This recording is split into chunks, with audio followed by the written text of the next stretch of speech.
Hare Hare Rama Hare Rama Rama Rama Hare Hare Krishna Hare Krishna Krishna Krishna Hare Hare Hare Rama Hare Rama Rama Rama Hare Hare Hare Krishna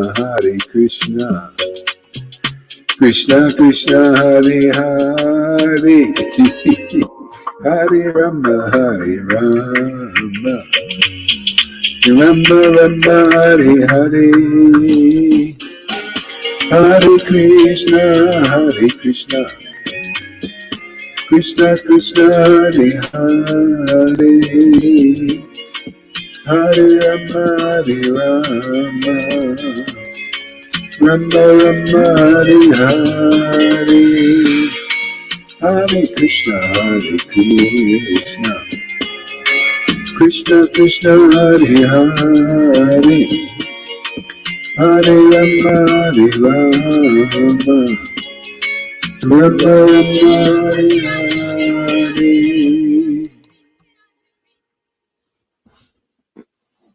Krishna Gauranga Nityananda Sri Krishna Chaitanya Hare Krishna Hare Krishna. Good morning, everybody. Hare Krishna. Hare Krishna, Hare Krishna. Krishna Krishna Hare Hare. Hare Rama Hare Rama. Rama Rama Hare Hare. Hare Krishna Hare Krishna. Krishna Krishna Hare Hare. Hare Rama Hare Rama.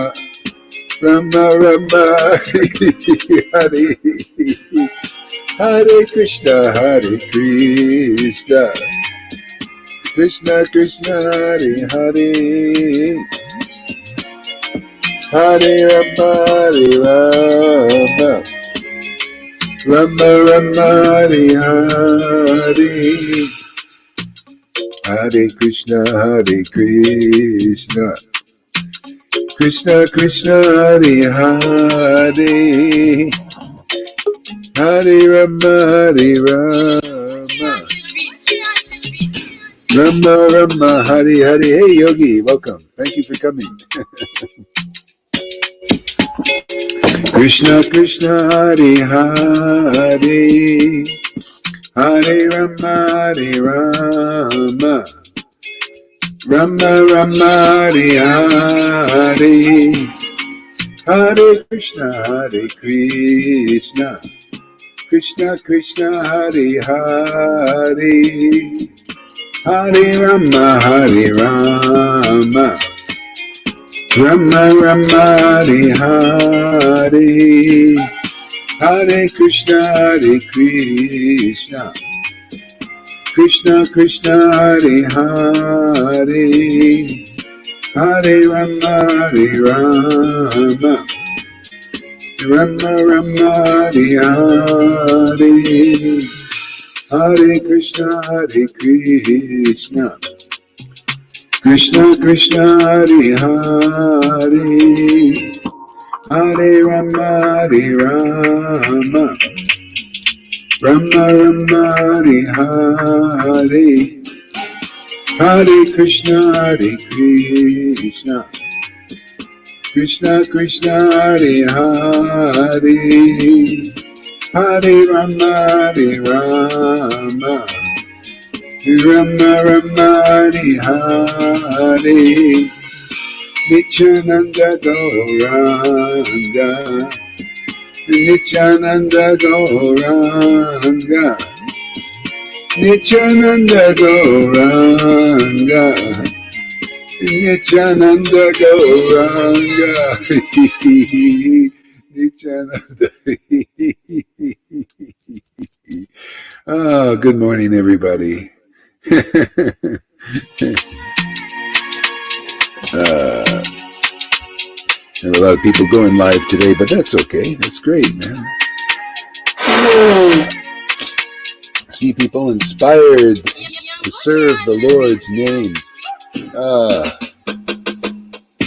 Hare Krishna, Hare Krishna, Krishna Krishna, Hare Hare, Hare Rama, Hare Rama, Rama Rama, Hare Hare, Hare Krishna, Hare Krishna, Krishna Krishna, Hare Hare, Hare Rama, Hare Rama, Rama Rama, Hare Hare, Hare Krishna, Hare Krishna, Krishna Krishna, Hare Hare, Hare Rama, Hare Rama, Rama Rama, Hare Hare, Nityananda Gauranga, Nityananda Gauranga, Nityananda Gauranga, Nityananda Gauranga, Shri Krishna Chaitanya, Shri Krishna Chaitanya, Shri Krishna Chaitanya, Shri Krishna Chaitanya, Jaya Shri Krishna Chaitanya, Prabhu Nityananda, Shri Advaita Gadadhar, Shri Vasadi Gaura Bhakta Vrinda, Hare Krishna, Hare Krishna, Krishna Krishna, Hare Hare, Hare Rama, Hare Rama, Rama Rama, Hare Hare. Oh, Hare Krishna, Hare Krishna, Krishna Krishna, Hare Hare, Hare Rama, Hare Rama, Rama Rama, Hare Hare, Hare Krishna, Hare Krishna, Krishna Krishna, Hare Hare, Hare Rama, Hare Rama, Rama Rama, Hare Hare, Hare Krishna, Hare Krishna, Krishna Krishna, Hare Hare, Hare Rama, Hare Rama, Rama Rama, Hare Hare. Hare Krishna, Hare Krishna, Krishna Krishna, Hare Hare.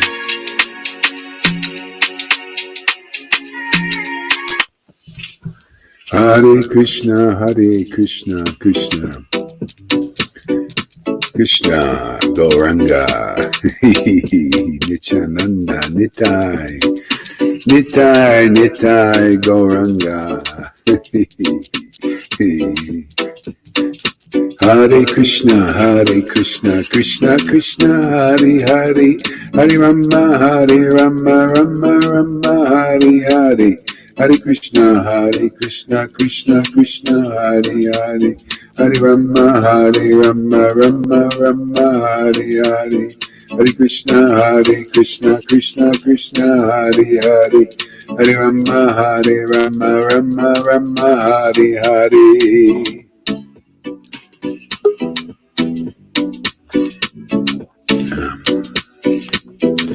Hare Krishna. Hey, there you go. Sorry, it was spontaneous. I had to come on today. Everybody should do that. You know, you feel like going on, just go on, man. You can always watch replays. Krishna, Hare Krishna, Krishna Krishna, Hare Hare, Rama, Hare Rama, Rama Rama, Hare Hare. Hare Krishna, Krishna Krishna, Hare Hare. Hare Rama, Rama Rama, Hare Hare. Krishna, Krishna Krishna, Hare Hare. Hare Rama, Rama Rama, Hare Hare. Hare Krishna, Krishna Krishna, Hare Hare. Hare Rama, Rama Rama, Hare Hare. Hare Krishna, Krishna Krishna, Hare Hare. Hare Rama, Rama Rama, Hare Hare. Hare Krishna, Krishna Krishna, Hare Hare. Hare Rama, Rama Rama, Hare Hare. Hare Krishna, Krishna Krishna, Hare Hare.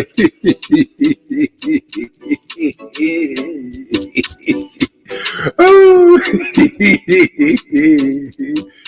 Hare Krishna, Krishna Krishna, Hare Hare. Hare Rama, Hare Krishna, Krishna Krishna, Hare Hare. Hare Krishna, Krishna Krishna, Hare Hare. Hare Rama, Rama Rama,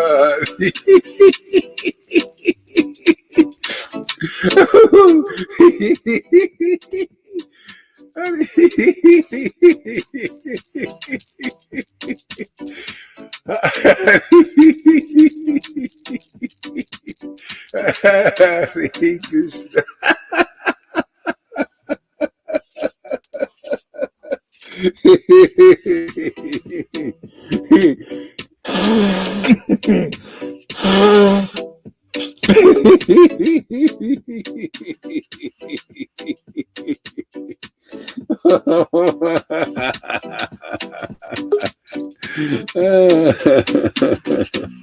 Hare Krishna, Hare Krishna. Hey Yogi, there we go. Get everybody up here. Hare Krishna, Krishna Krishna, Hare Hare. Hare Rama, Rama, Hare Hare. Krishna, Hare Hare. Hare Rama, Rama Rama, Hare Hare. Krishna, Krishna Krishna, Hare Hare. Hare Rama, Rama, Hare Hare. Hare Krishna, Hare. Oh, Krishna, oh, my Lord.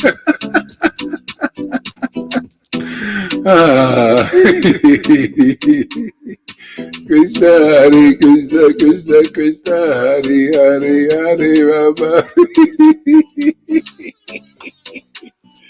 Krishna, Hare Hare Krishna, Krishna, Hare Hare. Hare Rama, Rama, Hare Hare. Hare Krishna, Krishna Krishna, Hare Hare. Hare Rama, Rama, Hare Hare. Hare Krishna, Krishna, Hare Hare. Oh, my Lord. Krishna, Hare Krishna, Krishna, Hare Hare. Hare Rama, Rama, Hare Hare.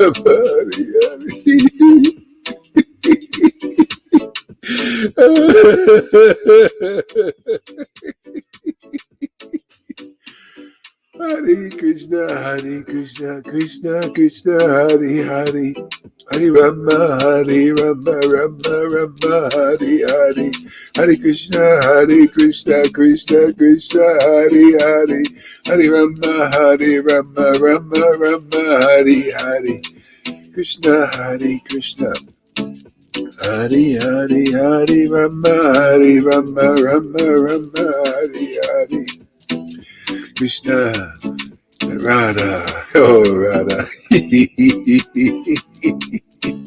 Radha, oh Radha,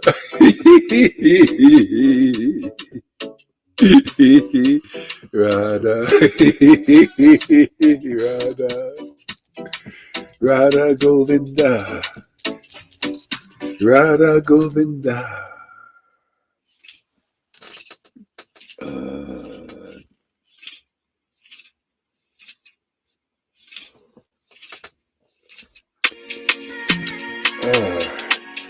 Krishna. Oh, Krishna. Oh, my Lord Krishna. Oh, my wonderful Lord. Oh, Krishna. Radhe, Radhe. Radhe, Radhe, Govinda. Radhe, Radhe, Govinda. Radhe, Radhe, Govinda. Radhe, Radhe, Govinda. Radhe, Radhe, Govinda.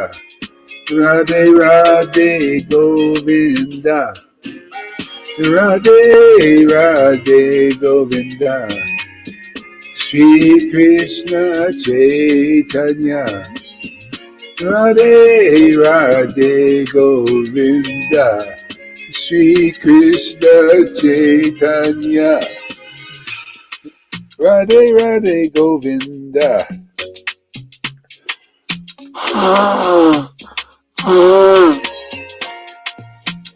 Radhe, Radhe, Govinda.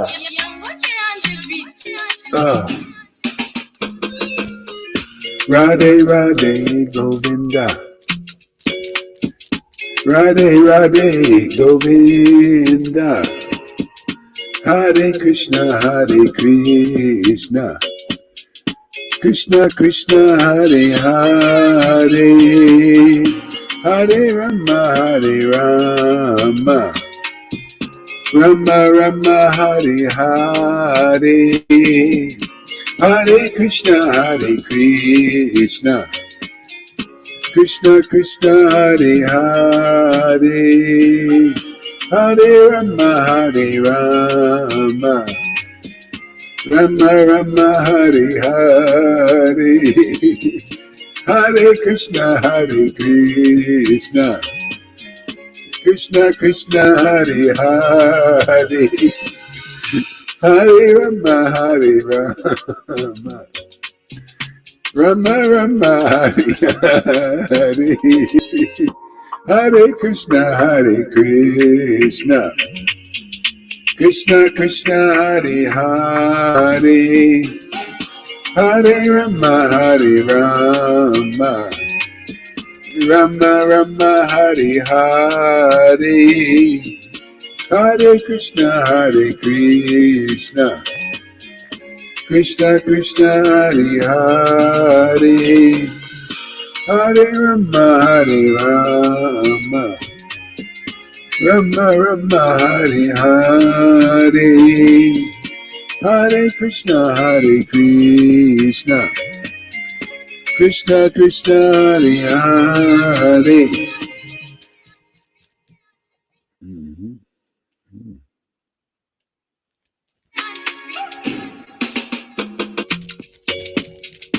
Krishna, Krishna, Hare Hare. Hare Rama, Hare Rama. Rama, Rama, Hare Hare. Hare Krishna, Hare Krishna. Krishna, Krishna, Hare Hare. Hare Rama, Hare Rama. Rama, Rama, Hare Hare. Hare Krishna,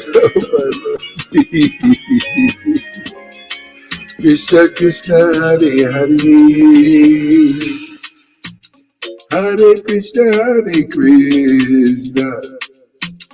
Krishna, Krishna, Hare Hare. Hare Rama, Hare Rama. Rama, Rama, Hare Hare.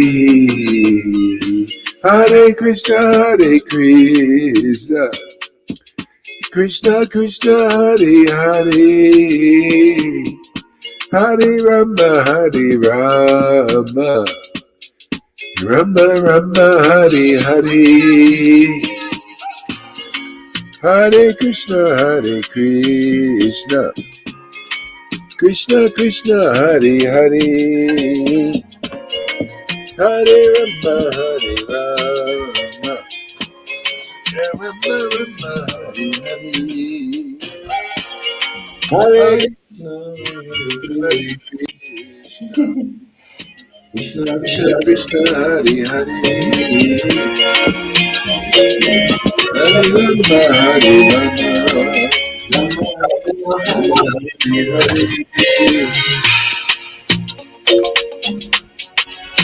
Hare Krishna, Hare Krishna, Hare Krishna, Hare Krishna, Krishna Krishna, Hare Hare,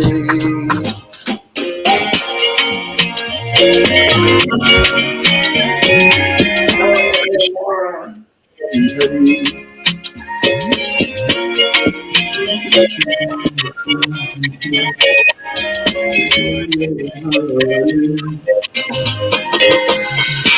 Hare Krishna, Hare Krishna, Krishna Krishna, Hare Hare,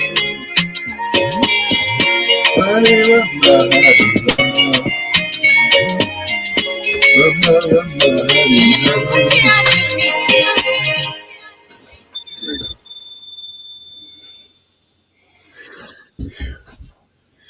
Okay.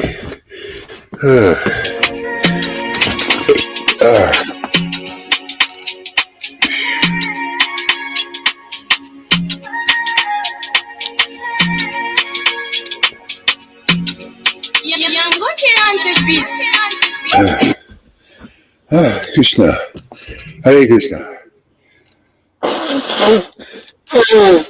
Okay.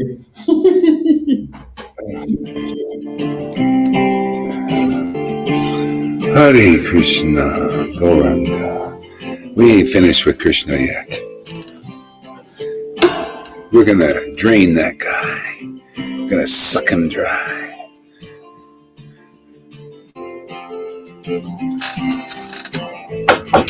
Let's see if we can come to the end of him. Radha.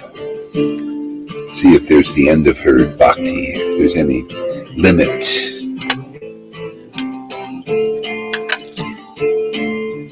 Hare Krishna, Hare Krishna. For you psychic vampires out there, you should come here and suck on Krishna, man. See if you can suck him dry.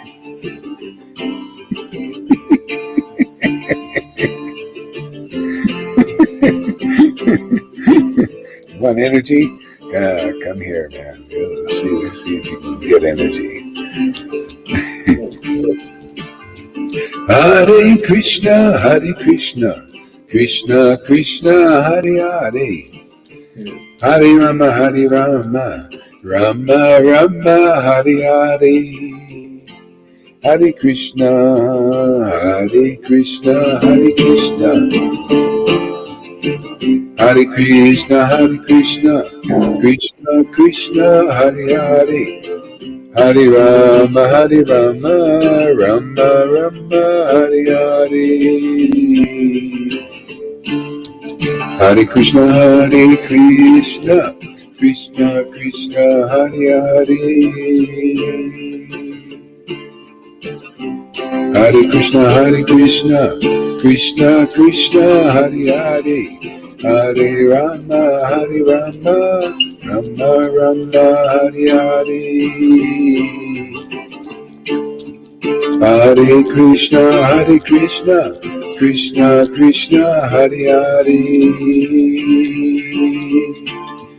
Hare Krishna, Hare Krishna, Krishna Krishna, Hare Hare, Hare Rama, Hare Rama, Rama Rama, Hare Hare,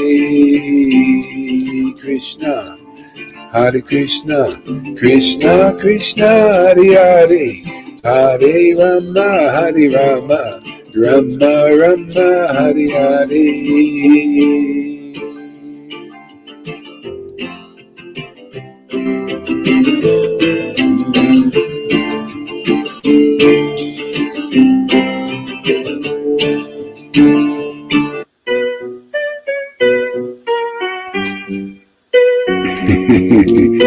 Hare Krishna, Hare Krishna, Krishna Krishna, Hare Hare, Hare Rama, Rama Hare Hare, Hare Krishna, Hare Krishna,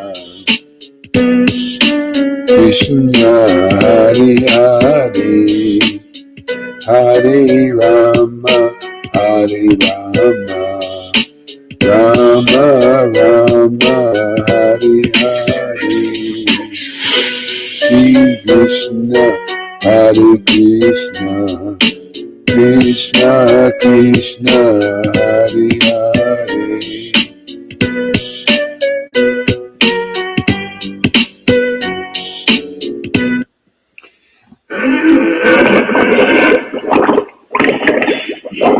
I feel like attracting some monsters, demons. I think we got the power today. Wow, yeah. Come and do the monster mash. Hare Krishna, Hare Krishna, Krishna Krishna, Hare Hare, Hare Krishna, Hare Krishna, Krishna Krishna, Hare Hare, Hare Rama, Hare Krishna, Hare Krishna, Hare Krishna, Krishna Krishna, Hare Hare, Hare Rama, Hare Rama, Rama Rama, Hare Hare, Hare Krishna, Hare Krishna, Krishna Krishna, Hare Hare, Hare Rama, Hare Rama, Rama Rama, Hare Hare, Hare Krishna, Gauranga Nityananda, Hare Krishna, Hare Krishna, Hare Krishna, Hare Krishna, Hare Krishna, Krishna Krishna, Hare Hare, Hare Rama, Hare Rama, Rama Rama, Hare Hare, Hare Krishna, Hare Krishna, Krishna Krishna, Hare Hare, Hare Rama, Hare Rama, Rama Rama, Hare Hare, Hare Krishna, Nityananda Gauranga, Sri Advaita, Sri Advaita Nityananda Gauranga, Sri Advaita Nityananda Gauranga, Krishna Chaitanya, Nityananda Shri Krishna Chaitanya, Nityananda Gauranga, Hare Krishna, Hare Krishna, Krishna Krishna, Hare Hare, Hare Rama, Hare Rama, Rama Rama, Hare Hare, Hare Krishna, Hare Krishna, Krishna Krishna, Hare Hare, Hare Rama, Hare Rama, Rama Rama, Hare Hare, Hare Krishna, Krishna Krishna, Hare Hare, Hare Rama, Hare Rama, Rama Rama, Hare Hare, Hare Krishna. Oh, very nice.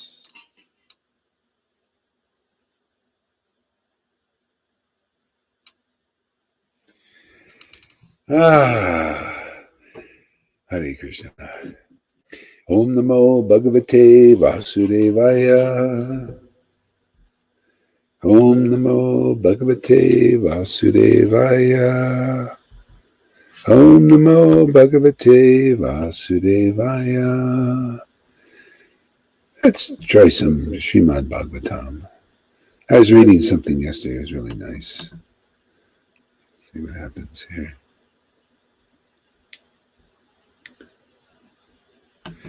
This is the appearance of Sri Narada.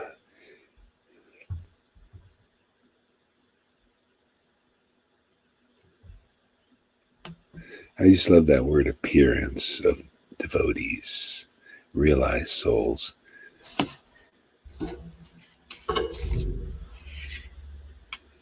Yeah. Professional mode. Oops. Thanks for using. Yeah, appearance of devotees. Those who've realized God. Yeah. Yeah, I was listening to this chapter. Let's go and see what we can extract out of this mine here.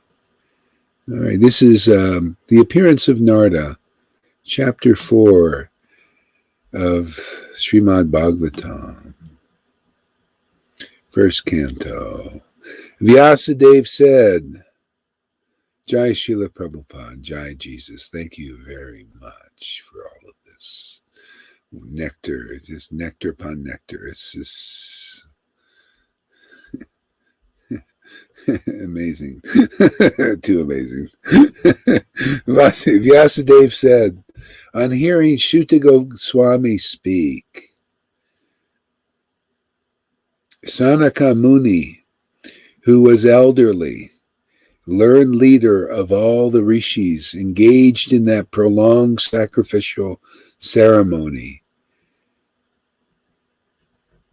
congratulated Sutta Goswami, addressing him as follows.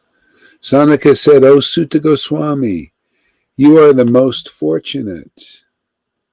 Oops. You are the most fortunate and respected of all. Who can recite? You are the most fortunate and respected of all who can speak and recite. See, the Lord wants to make everybody fortunate. See?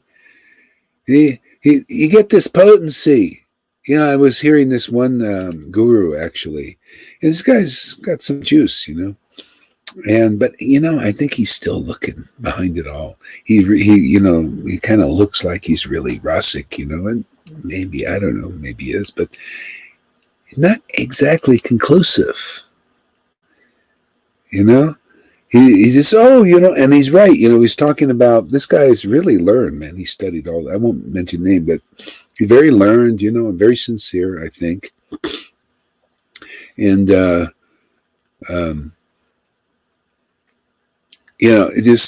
just really, really like,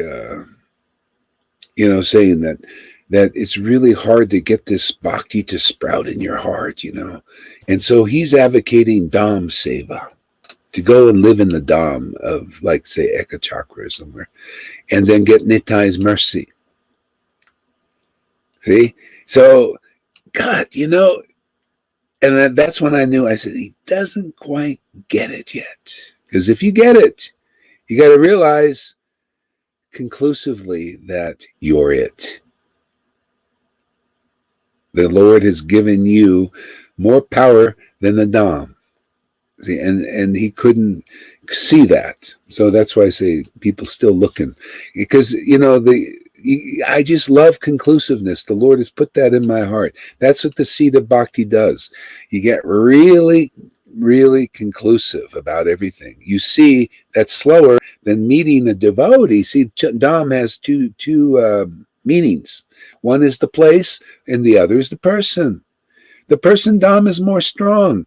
This is why Krishna, see, all this Krishna says these things. He says, saints of your caliber, that's the ecstatic devotees who have this bhakti, this rare bhakti, one out of millions of Vaishnavas, this rare bhakti, Vaishnavas of your caliber are virtual places of pilgrimage. You go to my dhams, you go to do see the deities, you go take your baths in even the Yamuna and all that. It purifies after a long time. You guys purify just by being seen.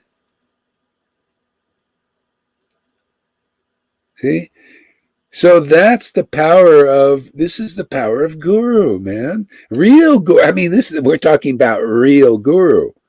We're talking about the person that has, the empowerment by the Lord, that, the guy who creates all not just one material world, but all the material worlds, and sustains the spiritual worlds. You got to be empowered like that. You think it's tough to see President Trump? Oh, try and see. This way, Lord Chaitanya threw the brahmachari out of his class. He says, "What is this guy? Drinks milk only and does all these austerities and sadhanas and celibacy. Get him out! I don't want him spoiling my kirtan." Yeah. Oh, he's lived in the Dham. He was living in the Dham. All that. Yeah, throw him out. Yeah, he ain't got it. Bring him back in. He went through my devotee who has real, pure love for me. That my devotee possesses me and I possess my devotee. We're like that, like two peas in a pod. That's what you need. That's why things work here. You notice? They work. Everywhere else, they don't work. Because everybody's trying to climb into the kingdom some other way, right, Lalita? They're trying to get in this way, that way, and every way, and so can't do it. Why did Jesus say these things? It's where the Lord is overshadowing, empowering, anointing, all these wonderful words, the Bhakti Lata Bij, the Bhakti, devotion, love of God, the greatest potency, rarest potency, if you're lucky to see it in this world, because not from this world. Yeah. I just feel, so, anyway, this is, this is what we got going here. I just appreciate. I said, oh, well, it's just amazing. This bhakti makes you really conclusive, man. It's like even this guy's a great scholar, man. The guy studied so much, man, and he's sincere. I think, I say I think because in this world.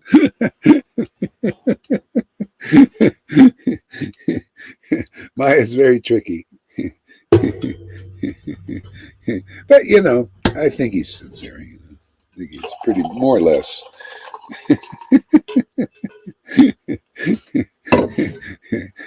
He actually did block me, so that's why I always block me. Oh, okay. Well, a lot of these guys, they don't know. They got to go through purification.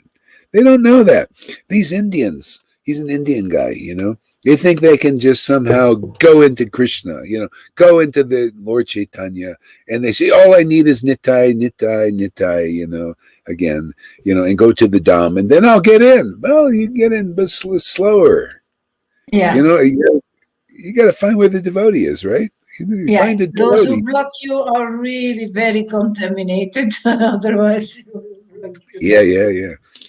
Well, I think it's a false ego thing. It's hard to see it. It's really hard to see. false ego, yeah. It's subtle. It's this Brahmin pride thing, Yeah, I mean, you can't. It's not surprising because people, especially you do all this study, man. You give your whole life, to Krishna and everything, and it's almost like, well, I should be advanced, because, I studied and I give my life and I'm living in the Dhams and all that. But you need this little other thing, to take the thread, this thread of really showing, the bottom line is, if the Lord is, that's why, if the Lord is actually working somewhere in this world, that's how you show, oh, okay, you submissive. Oh, my Lord is here in the form of this devotee. Okay. And if you can't do that, that shows there's some pride there. And that's what I've seen with most gurus and sannyasis and Brahmins. They just have that. They can't give respect there, But anyway, that's our work. That's part of it. This is why, Lord Chaitanya, he teaches real religious principles. That's what we're doing. These are the real religious principles, very subtle, very deep. See, very deep. That, like, see this one guy, very studied, very sincere. He's got some kind of Ross, and but still doesn't understand it. This is what really gets you through, is the person dom, where the Lord's working. That's why they're sent. Otherwise, it's more slow. That's why they preach. That's why these gurus preach many lifetimes for you guys. Oh, prema! Oh, it's such a great thing, but they don't realize this. Isn't that? Aren't we teaching a different realization? See, this is a different understanding, but this is exactly. Okay, I'm gonna mute some people here because it's squeaking. Okay, I got it. Yeah, this is exactly. I forgot what my point, but anyway. Yeah, go ahead. The holy dam. I wanted to say, this pride, it feels like there is some propensity to control. It has to do with wanting to control, and that's not the way you come to the finish. Yeah, it's about, it's surrendering to the truth, but that, this is why Krishna says it takes sometimes many, many lifetimes to do that, to understand where to surrender, what it is, and what is the, so anyway, it just takes some time usually. But, when the mercy is here, and it comes through the person, and that's why deliverance is here. Anybody who begins to understand what we're doing and starts to listen, and their heart becomes attracted, their heart wants to surrender. It's a heart thing, not a forced thing, not a manipulated thing. Is it? You hear, and it's like, wow, this is so great. I mean, that's what I'm doing with Krishna. The Lord has put it in my heart a long time ago. And it's just like, oh Lord, you're just so fantastic. You're and he kind of grows on you. The truth grows on you, and you just grow deeper in it. It's a rare plant, this bhakti, real bhakti, pure bhakti. It's very rare. That's why you can't really attain it. You either come in with it, or you get it through the disciplic line. And the most practical way, from what I've seen, is get it through the line, because I haven't seen anybody that I would say, this person really has it. I haven't seen one, and they're all, they're all so great, but they can't show the greatness. Same like this one devotee, nice devotee and all that. But I said, well, where are the symptoms that I'm reading about? See, he's showing something else. All kind of intoxicated and all that. And, okay, that's fine. But where are the symptoms? If you're part of the family, where are these symptoms that are part of the family? Where is what we read about in the book? Where is that in you? And I don't see it. See? So they're still trying to get it, trying to figure it out. It's already figured out here, and these guys, I said, hey, man, let's figure it out here. No, we're just going to go our way. Hey, pride. Always wanting to be top dog. See, they you know what? You got to see that this is ultimately more important than any of these opulences in this world. They're all insignificant. This is the jewel. See, this just to taste Krishna's name, to love on God, man. Right? Lalita knows what I'm talking about. There's nothing better than that. Yeah, River knows too. Look at there. You can tell in the smiles. Tom's getting to know too. He's a smart guy.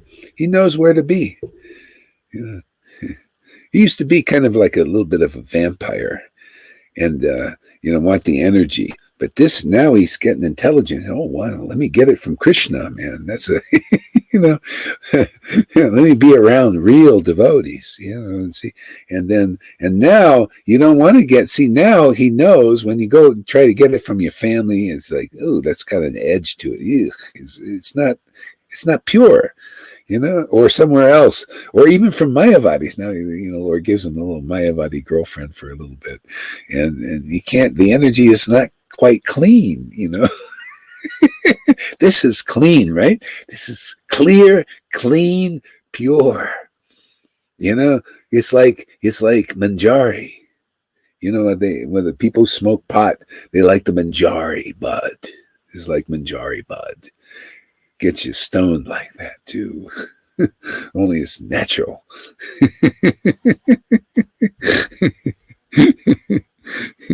Johan says, no Tom can be pride that through Acharya Shila. Yeah.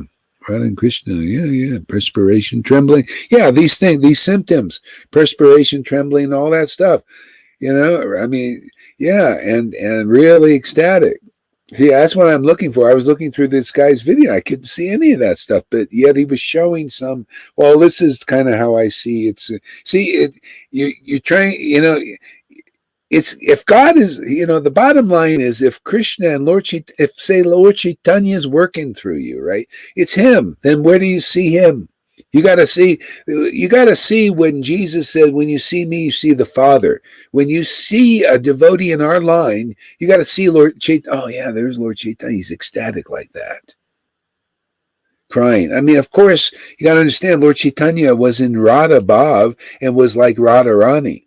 He was the combined form. No one could, there was no gopi that had the kind of symptoms that Radha has, because she's where it all comes from. It's like but you should have to see something, in these things.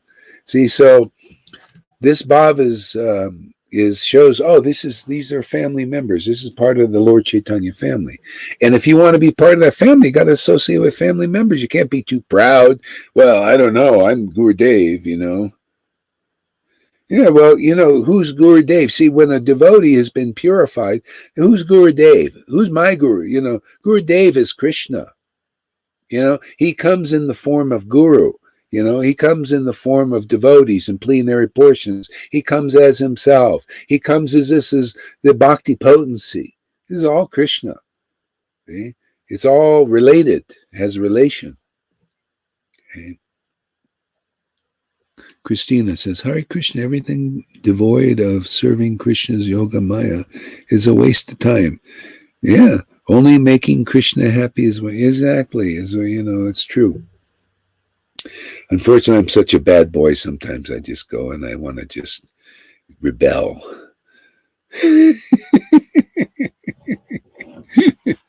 is kind of a rebellion, I guess, but, he won't let me let go of it. I tried to renounce coffee. I tried a few times and I'm miserable. If I'm miserable, I know he's miserable. That's how it comes. I'm telling you, it's like, but if there's something that's really detrimental, he'll say, oh, I'm sorry, man, you can't have that now because it's not good. It's not going to work. All right, back to the Bhagavatam. All right. Sanaka says, Shuta Goswami, you're the most fortunate and respected of all who can speak and recite. See, because he had bhakti, man. It automatically makes you the most fortunate and respected. But not with everybody. Only with those who have divine intelligence, or those who are maybe innocent and humble and looking for that. But the proud, you're not respect. Oh no, they throw the tomatoes. Oh, who is he? See? But those who are really sincere, honest. See, that's why a lot of these Indian devotees, they have to get honest. They don't know about this processing, purging. This is very secret. Only Jesus knew about this. That's why you see these devils come out of people. They come out of people here. You notice? Yeah, they don't know about this processing. Well, you got to, you purging. You meet a devotee, you meet purgatory. Did you know that? People come here, it's like the judge. It's like Yamaraj is here. You don't think he's here? He doesn't judge in that way. He just purges. Oh no, you entered purgatory. You can enter our sangha. You entered purgatory. You're going to be purging, man. You're going to be vomiting all kinds of stuff. And once it's out, oh man, it's great, man. Lord fills you right up, just like he did. He just sucked out Putana, Putana's energy. She was living on duplicity and all that energy, material modes, that cause you to kill, even go against bhakti. This is religion. They're against real bhakti. They see this bhakti, like this. The Putana wants to kill the baby bhaktas. That's why the guru also has to protect it a little bit, because as soon as people get wind that we're getting some babies, they're like the Kamsas out there. They want to dash that child to the ground. So the guru creates a circle of influence, man. He said, don't, stay in this circle here, don't, get your bhakti strong. Right, Tom? Talk to me. Stay in there, get bhakti strong. Otherwise, outside that circle, man, Maya's always wants to dash it to the ground, kill the babies. See, what do you think? This is the kind of guru, that Prabhupada was. This is the kind of guru you need now. You don't got that kind of guru. You haven't found the path yet, the real path. It's no joke, man. Even though we joke around all the time, Hey, man, it's Vrindavan.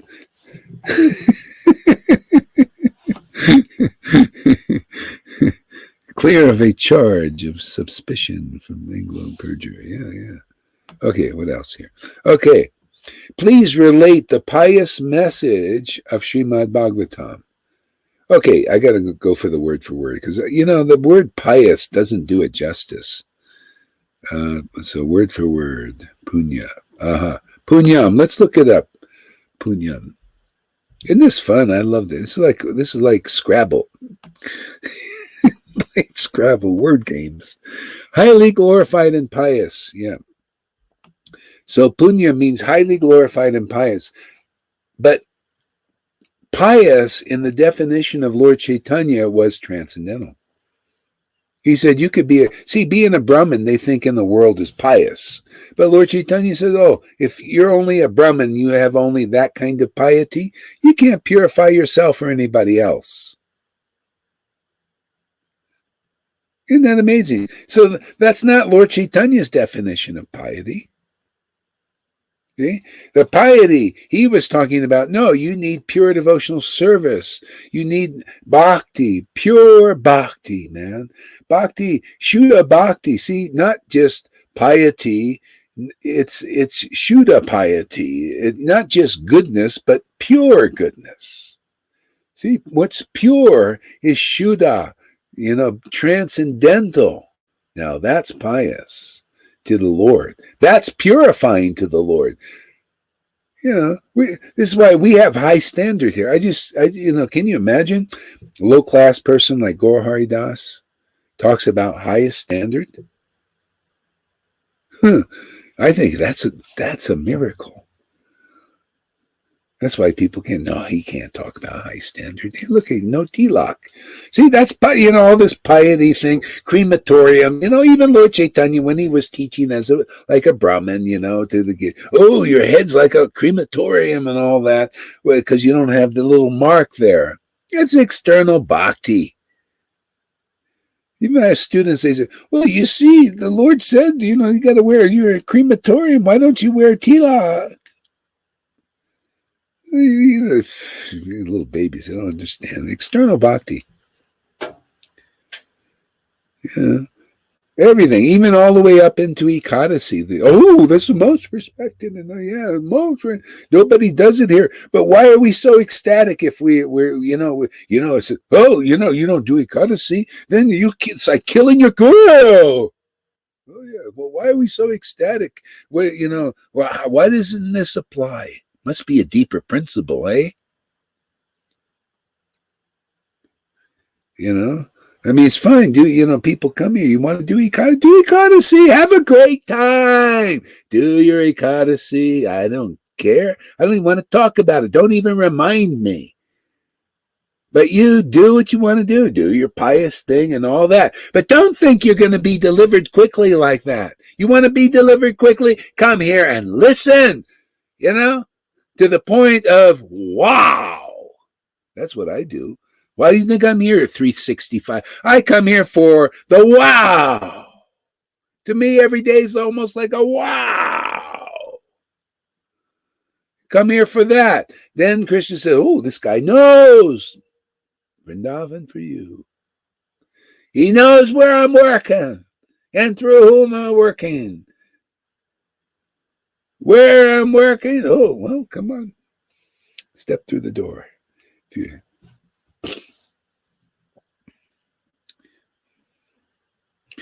Yeah.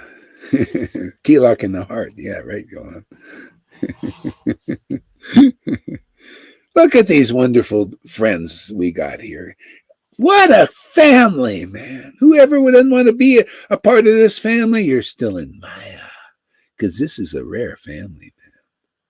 Where are you going to see associates of Radha and Krishna and Lord Chaitanya in this world? You show me one place. Somebody said, oh, Gohari yesterday. You're like this other guy. You're the same. Well, maybe not yet. The guy blocked me, so I don't know if we're this, what is this? There's something there. That's why. Oh.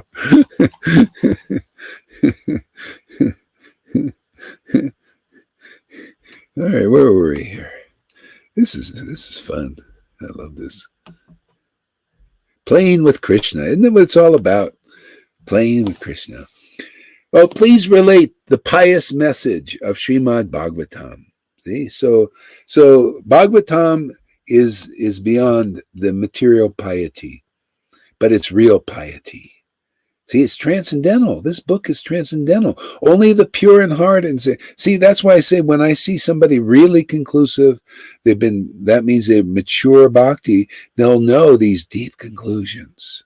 But if they say something, like they say, they look like, well, this is the way Nitai is and all this, but their conclusions are a little bit like they don't know how this really works. See, the associates of the Lord know they know that book. They know Srimad Bhagavatam. They know Bhagavad Gita, the heart of it. They know Chaitanya Leela, the heart of it. And the heart of it is chapter 1 of Adi Leela.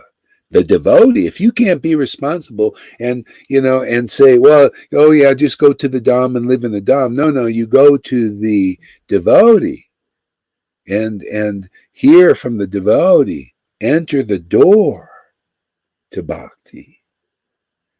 Otherwise, what are you doing? You're not understanding. That's why you see Guru Tattva, first chapter.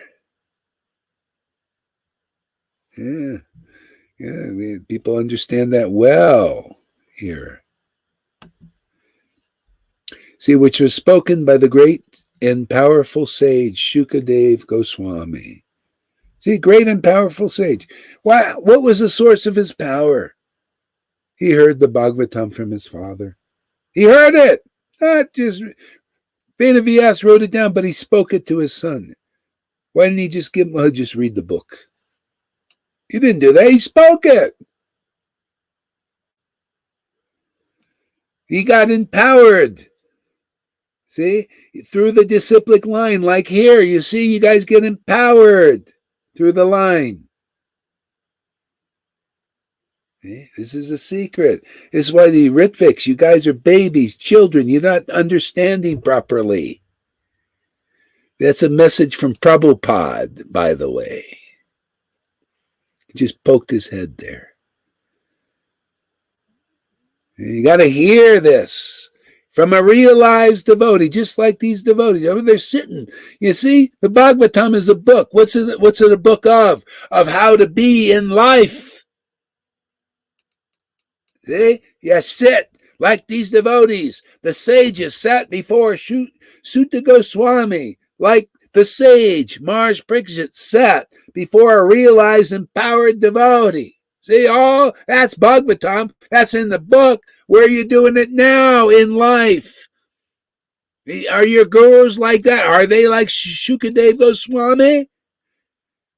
And you're going, oh, Gurudev, deliver me. Are they like that? Oh, no, of course. Sutta Goswami, whatever.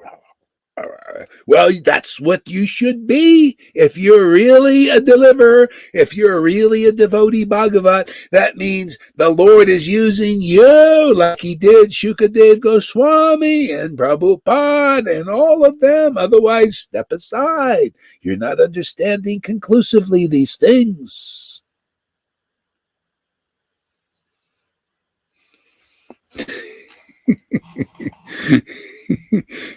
Krishna's got to be speaking. I can't. Can you imagine speaking like that? I couldn't even. You got to be played, man, by something really potent and powerful. Otherwise, this song ain't going to be coming out. Not these conclusions, man. Nobody's heard these. Prabhupada spoke these. He says, if you don't have a bona fide spiritual message, you can't make any advance. Oh, sorry about that. Zero advancement. I don't want anybody to think we're the Illuminati thing here. No, we're the two. We see both. You see the illusion and the truth. Not one eye.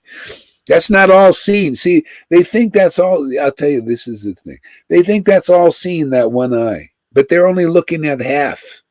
See, they're looking at the illusion. And they think, oh, no, that's it. That all seen. No. You got to see two. You got to see the spiritual potency, which they don't know, the Illuminatis and all the Satan worshippers. See, and the spiritual potency. You got to see them both. See, that's self-realization. You see, you know the true nature of the whole, the full self. See, just like you got to know Radha and Krishna. See, and automatically you know the illusory energy. See? Vedavyas, when he realized Krishna, he realized both. He realized the illusion distinguished from the absolute truth, eternal truth, side by side. See? Under the full control of the spiritual potency. See? The creator and destroyer of all these universes and the maintainer of the spiritual universe. See? That's self-realization. Hey, this is what we get here. I mean, it's amazing. This is untouchable. Freddie, following the 4 regulated principles and chanting your 16 rounds, you only to a human level, is a very pious person, bhakti you through association with those who have bhakti. Exactly. That's it, man. That's the essence. Yeah. Well, another thing too is like, well, why didn't everybody get bhakti with Prabhupada? He had bhakti, and Bhakti Siddhanta. They had bhakti.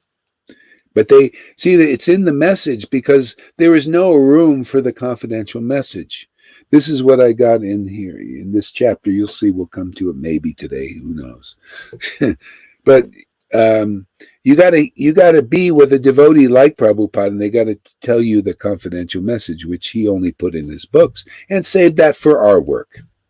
Okay? Now people hear, if you're willing to hear this confidential purport of the Vedas, not just it's all about rules and regulations and fastings and ekadasis and this and mandates and all that to do with your body, okay, and your mind, which this is why Vedavyas, we're going to, here I'm getting ahead of the story, but that's okay. Probably won't get to it anyway, the way I go, So anyway, Vedavyas, inquired from Narada and said, Narada, what is the deficiency in me? Please point it out. See, that's humility. Narada Muni was an ecstatic devotee. He knows these things. And Vedavyas was a little bit, he says, I wrote all the 4 Vedas.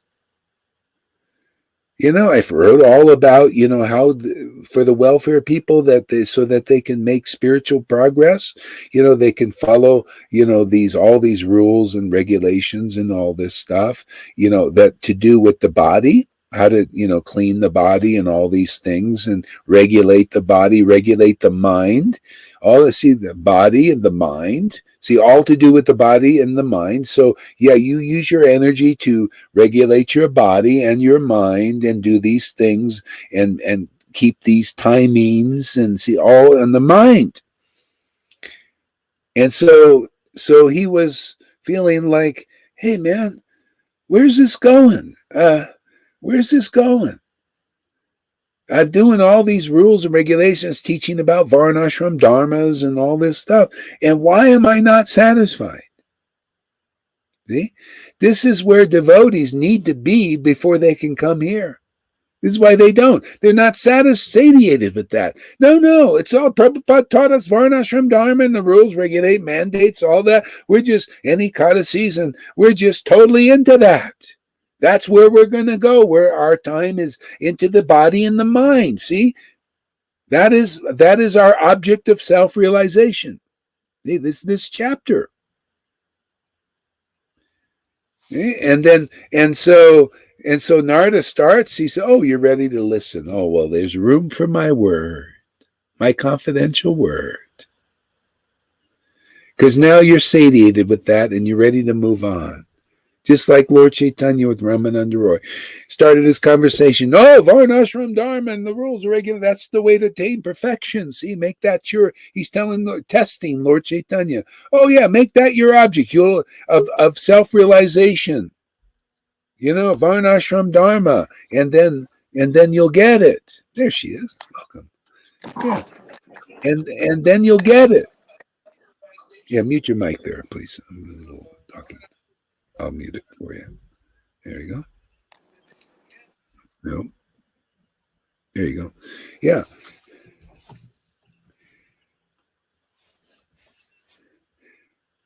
Oops. It slipped down. Yeah. So Narada Muni, yeah. So he said, why do you feel undone? You did all these good things and for people and everything, but you made that the object of self-realization. See, and so now you're satiated with that. You want to move on. So where devotees need to be like that. They need to see that. Okay, all right. Let's move deeper into this. And now you're hearing the confidential message that's in these scriptures, and then that's how you get there. Now you understand. See, now you're standing under the confidential truth and know the essence of the truth, which is you begin to know the real Bhagavatam, the real message. See? And that's very satisfying to Krishna in the heart. See? And it's very illuminating to us. It's like, wow, man, this is what it's all about. This is Shuddha Bhakti. Is the confidential message, not the external message. That's why you become satiated. Here, you don't become satiated. You just go deeper into Shuddha Bhakti, right? Just forever. Yeah. So, little purport here.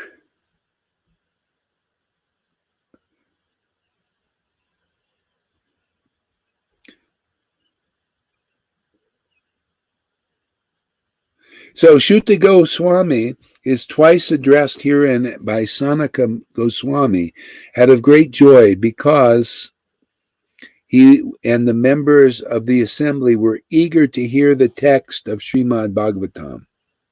See, eagerness, all about that, man. The Lord is in our hearts. What we need to learn is is the Lord eager to do? Somebody said, yeah, Christina got it. Satisfying Krishna. See, he likes Bhagavatam, right? He loves Bhagavatam. I know myself. When I get back to hearing the Bhagavatam, my heart, this is what you like. I'm back home now. Home is where the heart is, and that's where the Lord, he shows me more and more. Like, this is what I like, man. I like to hear Bhagavatam. So show me that. Let me hear that through your ears, so that I can be happy in your heart. Otherwise, you won't be happy. See what he does? He shows me. Oh, you don't please me. You know, and you're going to learn that you won't be happy, Gohar Das.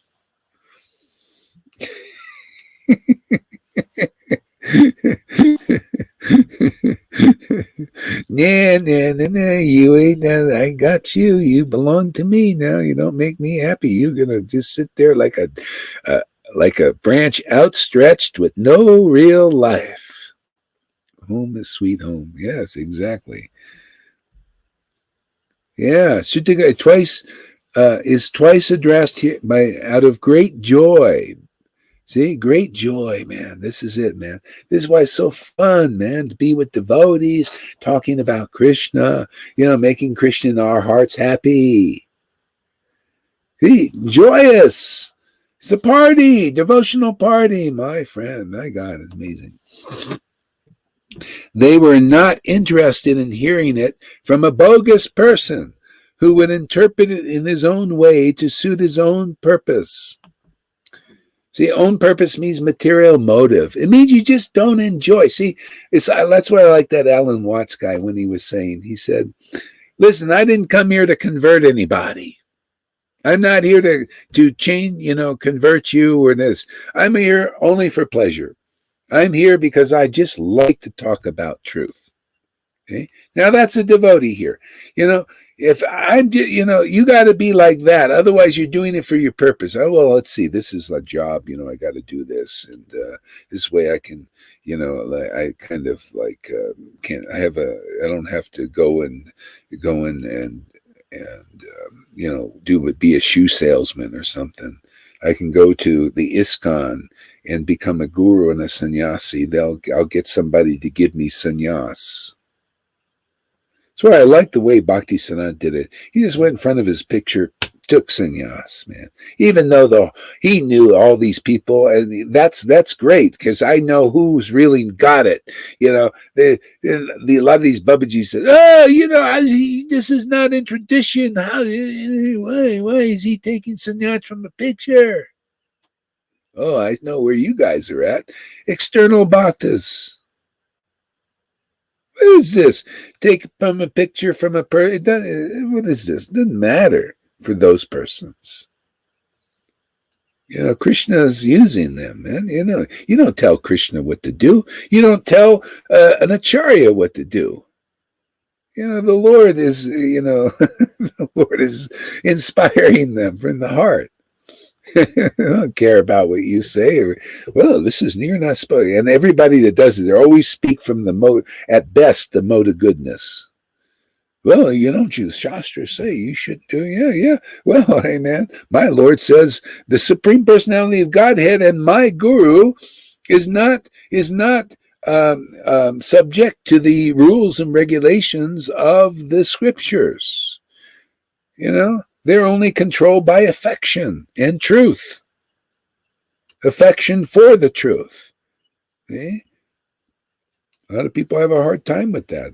Well, that's just the way it is. Don't try to control. That's why people can't come here. They want to control the situation. Well, I can't even. I don't. You think I can control? I'm here to be played and to play the flute. It's all just the pleasure of playing and being played and playing. That's playing with Krishna. I'm here to play with Krishna, just get the verses out, get the name out, chant it, just play a nice tune, and just see where it goes. Right? What do you do when huh?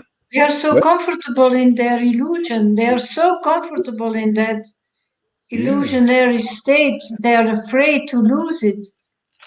It's like an alcoholic who doesn't want to go to the AA. Yeah. Yeah, afraid of going there to lose what they are addicted to. Yeah. So only certain people will come here. That's why one by one. Yeah, I like where that's one-on-one, because each person, 2-on-2. Yeah. They were not interested in hearing from a bogus person who would interpret in his own way. Bhagavatam. Reciters are professional readers, or so-called learned impersonalists. Yeah, and that's what you got to really see is some people they use the props. They got to really dress nice. They study the Vedas and memorize and all this. They get ready for their craft. See, but this is different, man. This is just natural love for Krishna. Just natural love for His word. It's so nice. It's so innocent. This is the innocence, the just the loving, because the word is God, man. This is part of a show of love. I love this word. I love this truth. I love this bhakti. I love this. It's just like a child. With their playmate. Yeah, This is it's in the Vrindavan. depths of that word that you find him. You Yeah, really discover him. yeah, Really. yeah, yeah. Yes, and you like to share, this is why I love, Prabhupada's books. That's why he loved writing these very deep things about the joy of devotees. Because he had it. He was, that's why I always loved his book. I love these confidential things. But, the rules regulate, that was his preaching 50 years ago. He's getting things going. But his heart is this natural Vrindavan. Everybody knows Prabhupada is a Vrindavan man, Yeah. So such impersonalists twist the meanings of Srimad Bhagavatam to suit and support impersonalist views. And so people doing that, even if you're still in religion, and most Vaishnavas are, there's going to be speculation and some twisting and turning things. So because you have motive, well, how am I going to become a guru? Can you not imagine? If you have the Bhagavatam as it is, there'd be no gurus. I mean, you're not qualified. You'd have to do what Prabhupada said that his godbrothers should have done. Just continue the mission and the Acharya will arise in due course. But they couldn't do that. They have to fit it into their system. See, it's the system that's speculative. Oh yeah, well, we'll appoint gurus and we'll say Prabhupada did and made them uttama. See, at first they said, oh yeah, Prabhupada made us uttama. He made us uttamadhikaris. That ain't conclusive. They weren't, pure, and then that didn't work and they did something else. It's all speculate, trying to figure how do we fit in the Bhagavatam into the way we want it to be, how to mold it, control it. You can't control the Bhagavatam. You can try. That's what people have done. That's why it never works. You don't see love of God anywhere except here. Real love of God. Why? Because I don't need to, you're either empowered by Krishna or not. You're either a devotee Bhagavatam or not. You can't, and then if you're empowered, then the Lord says, okay, deliver people, just like Prabhupada said, okay, as my approval, you deliver people with the confidential message. Give it out to them now. Just like when Shuta Goswami was speaking, you think it's any different? It ain't any different. Krishna used him. Krishna used Prabhupada to give a message, the preliminary one. And now Krishna's finishing it.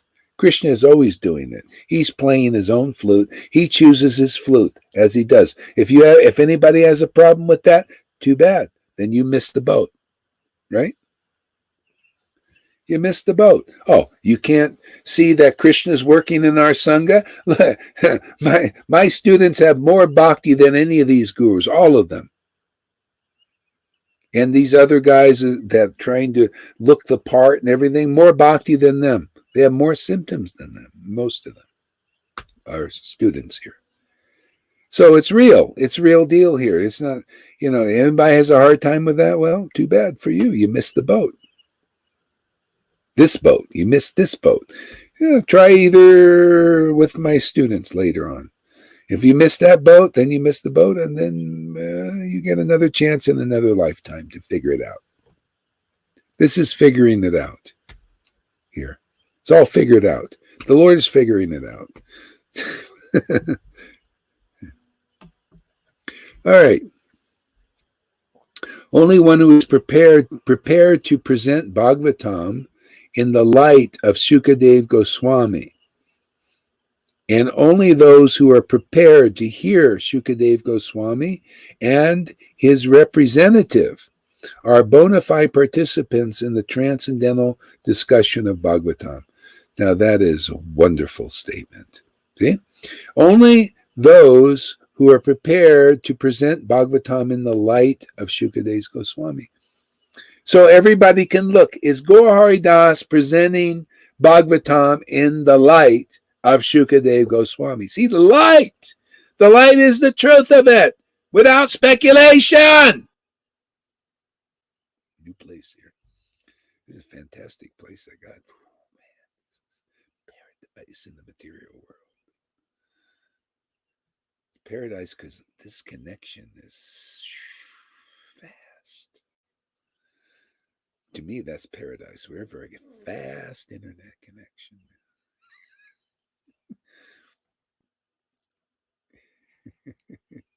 Yeah. In the light. See, the light is the conclusive truth, man. This is my happiness. I love this. And this is what we're helping the devotees understand. Okay? It's so wonderful to present things as they are. You know, no nonsense, no compromise. No. Let the tomatoes fly. Doesn't matter.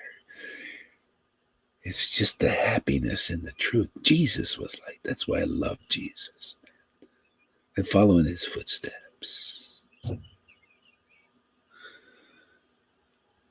why people still worship. He presented things as he just spoke what the Lord spoke through him.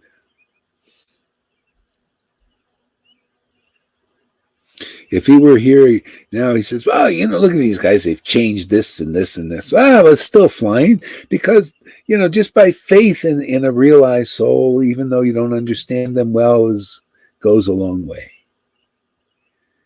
Okay? We're here to clarify stuff, man. You wouldn't believe who's backing this. We have backers here, man. Transcendental backers. It's powerful. That's why so few understand what's going on here. Only one who is prepared to present Bhagavatam in the light of Shukadev Goswami, and only those who are prepared to hear Shukadev Goswami and his representatives are bona fide participants in the transcendental discussion of Srimad Bhagavatam. And that's what's going on here. You notice anybody with that, they have ulterior motives, can't stay here, or they don't understand. They come here and they still have a, what are you doing? They don't understand. They can't appreciate. They can't relish this. Like look at the face of Lalita Ganga. Is she relishing this or what? How about River there? Look at this. You see this? See, these are connoisseurs. Look at Tom, connoisseur. Yeah, and look at Karuna. Yeah. I can't see him, but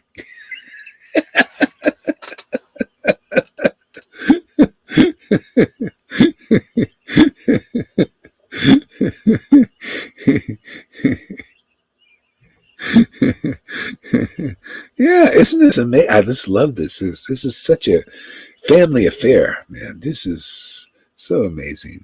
Christina says, so true. No more material motives. Yeah, every action. Yeah, that's right, man. Intention to serve Krishna only, then we are set free. Only then are we our real selves. Only then we are blissful. Exactly. I love it, man. This is great conclusion. Yeah. All right, next verse. Dude, I love Prabhupada. Prabhupada's preaching is so fantastic, so true. Translation. In what period and at what place was this first begun? And why was it taken up? From where did Krishna Dvaipana Vyas, the great sage, get the inspiration to compile this literature? Where did he get the inspiration? Narada Muni. See, and the conclusive understanding. Disciplic line he heard from Narada, an ecstatic devotee. Where are you guys getting this? In the line. You're in the line. See, are you getting speculations? No, you're getting it in the light of Shukadeva Goswami and his representative. See, in the line. And therefore it's enjoyable for me, like it was for them, him, and them, or in the real line, and it's enjoyable for this is how it is. Srimad Bhagavatam is greatly pleasing to recite and hear in a society of devotees. See, real devotees with real devotion. See, the Lord in our heart is going, this is so fantastic. Oh, thank you so much. Oh, I feel so happy to be here. See, that's the Lord. That's why I look at your faces, man. Are you happy to be here? Yeah. Come on, you guys. Where do you see people like this? The joy, where do you see this? The joy of the Lord. Come on. Real, authentic joy.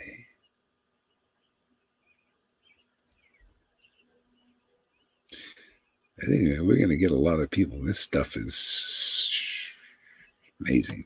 Simple, but profound. What happened here? Okay, let's go back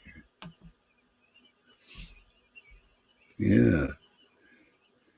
Yeah. Where to get the inspiration to compile this literature? That's why you need to come in line. The inspiration flows in the line. See, that purification, you see, all that purging flows from the line, the real line. This is, you got to prove that you are in the real line, is that everything flows from that, the purging, the inspiration that comes, the real life. What did Jesus say? I am the life. While I'm in this world, I'm the life of this world. You see, when I'm in this world, because when the spirit is in the devotee, that means God is here through the devotee. That's the life of the world. He said, I'm the life of the world. See? The Lord is the life of the world. It comes through his devotees. Real life. Real life is the joy of God, man. The joy of the word. The word is full of joy, man. Spoken by a devotee. Full of absolute happiness. Absolute happiness in the absolute. Makes you absolutely true. Makes you absolutely immortal. Absolute. You ever exist. Never forgotten. Look at Prahlad. We still remember Prahlad. You know how long ago he was here? You think any of these gurus are going to remember it? Only if they have real bhakti. Otherwise, they'll be forgotten. People only, why are you remembering what is temporary? My Lord doesn't remember what is temporary. He forgets. He has Alzheimer's, transcendental Alzheimer's. Doesn't remember anybody that's not a devotee and non-devotee, just forgets.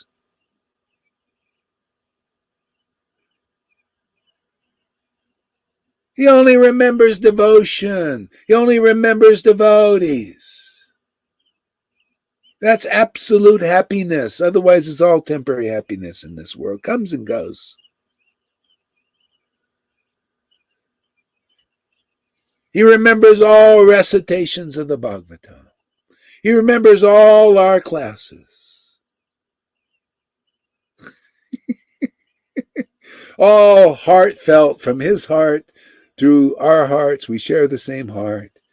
These things. This is all he cares about. This is why devotees, spiritual enlightenment, people don't know what that is. They get the jagged stuff. You ever hear people say, I live on stress? Well, devotees, I live on speculation. Vaishnavas still at this life. I live on the speculation of these gurus. It's jagged, man. Ain't like this. This is special treat. Sugar, real sugar without the material problems. Amy, totally. Sometimes I have to tell myself, okay, calm down. Oh, I like this Amy. She's amazing. Yeah, she just came. Where did she come from? Where'd this waitress come from, man? How is she getting this, man? You don't know who knows how many lifetimes she's been preparing for this, and then this is what she was looking for, man. Krishna knows the heart. See, I'll take one jewel like Amy and all of you guys, just one jewel, just point her out. One jewel like Amy over thousands of followers who have all these motives and everything. This is a jewel. Person, sincere desire for the Lord.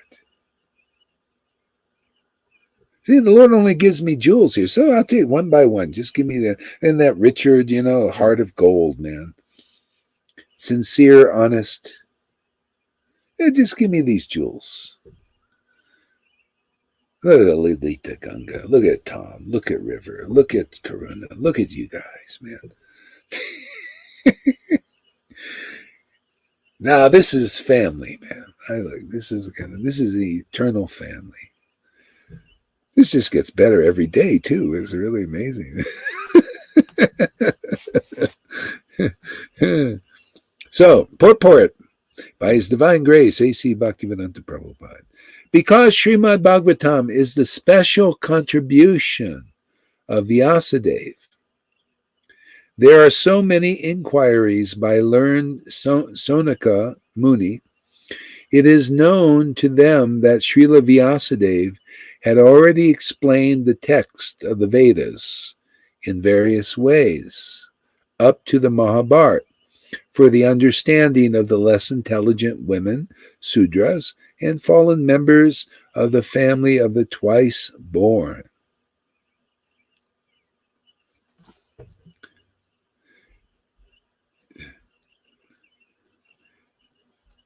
Srimad Bhagavatam is transcendental to all of them because it has nothing to do with anything mundane. So the inquiries are very intelligent and relevant.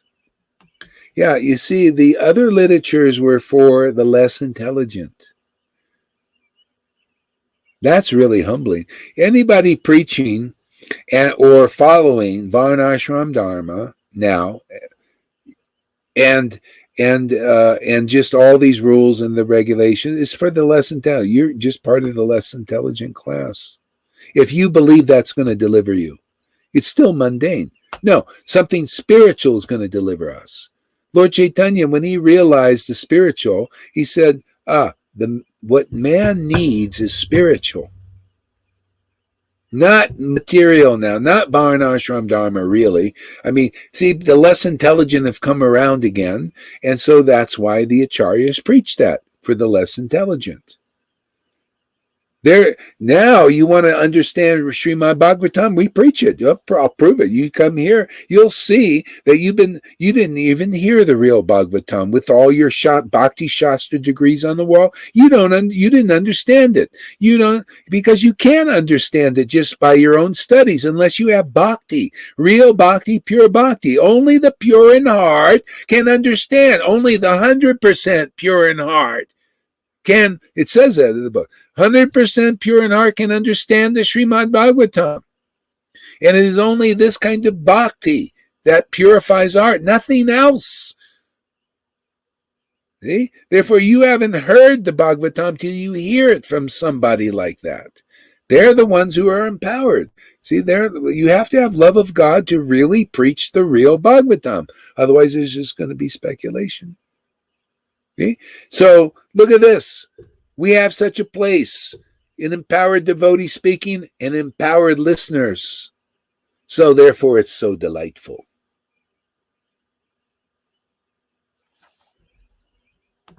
All right.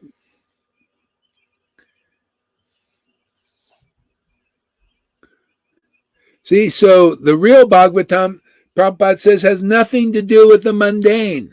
This is why, unless you have to come to the point was like being satiated with mundane rules, regulations. You got to get satiated with religion.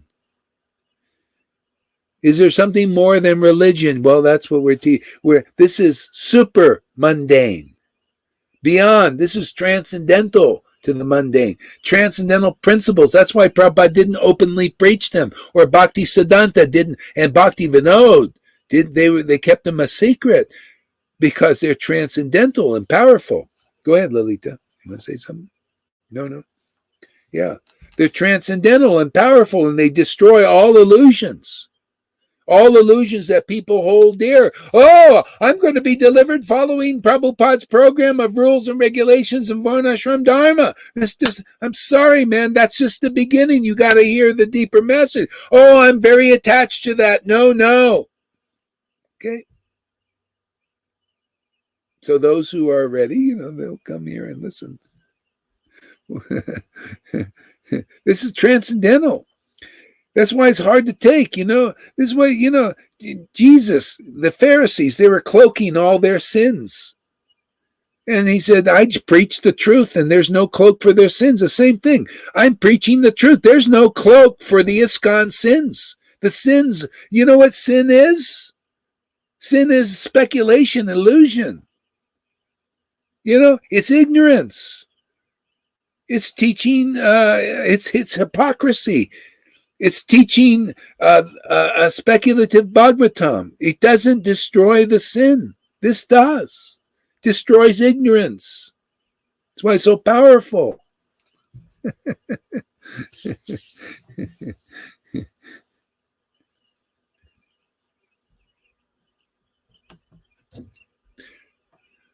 Okay, next verse.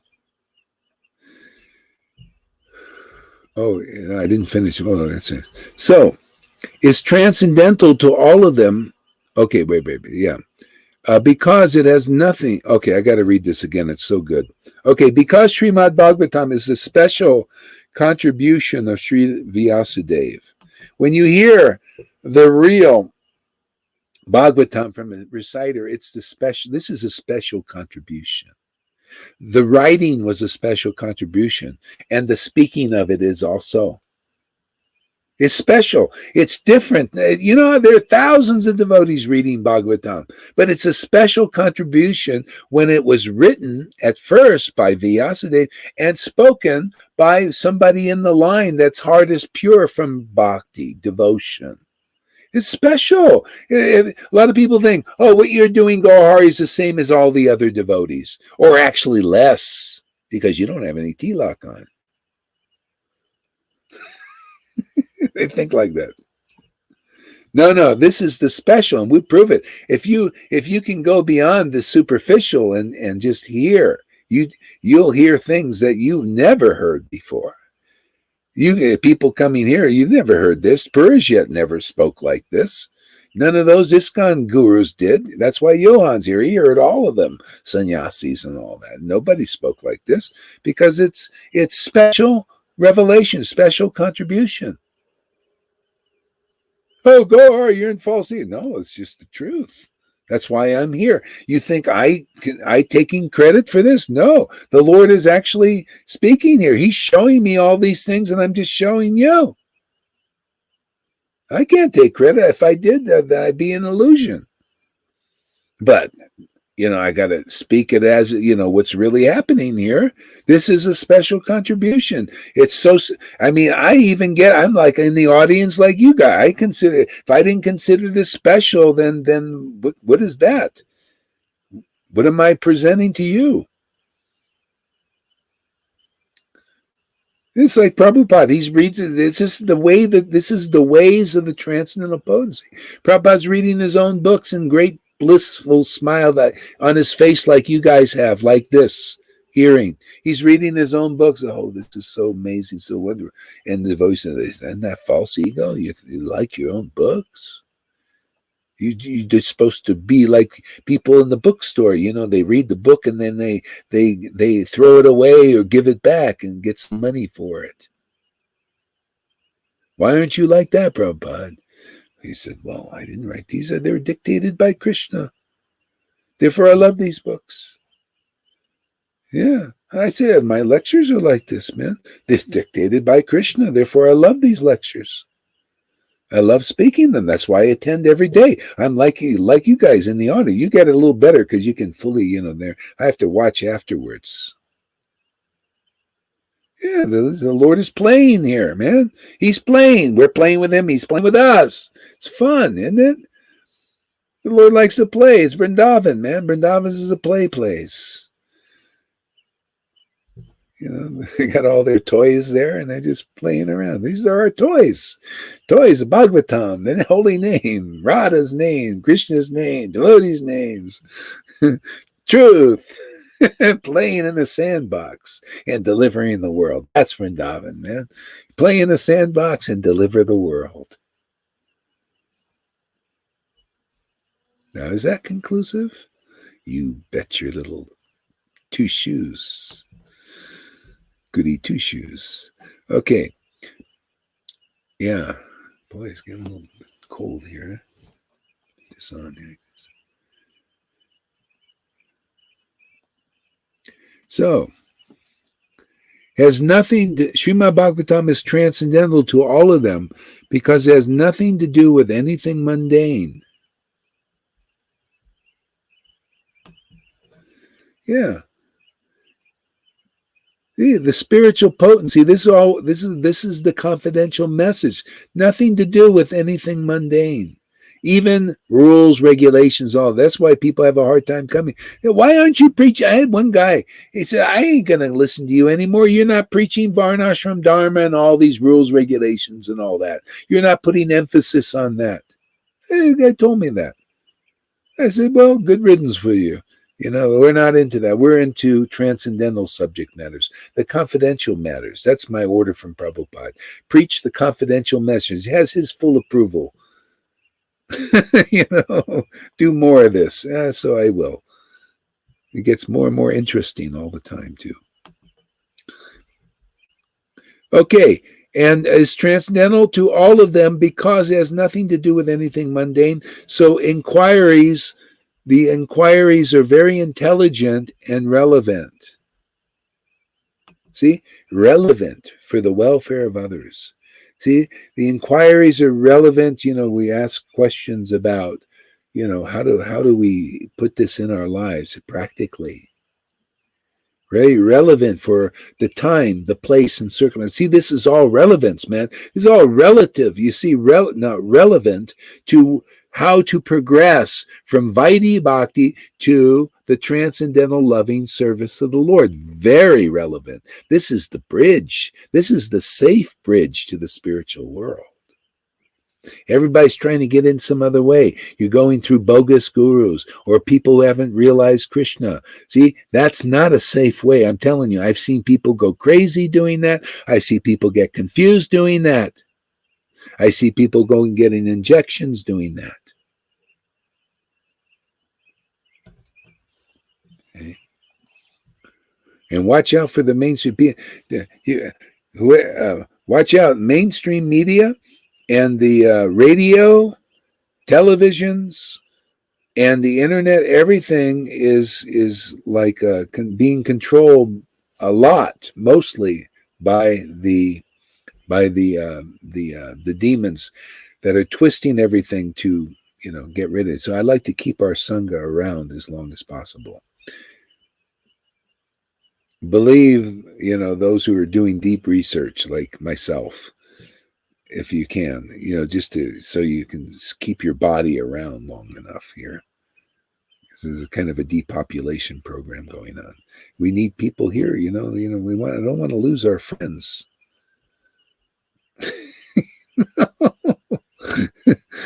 And that can happen because you slip up, you think, oh, well, I heard it on the radio, it must be true. Whatever you're hearing on the radio is bullshit. It's all twisted. You don't know.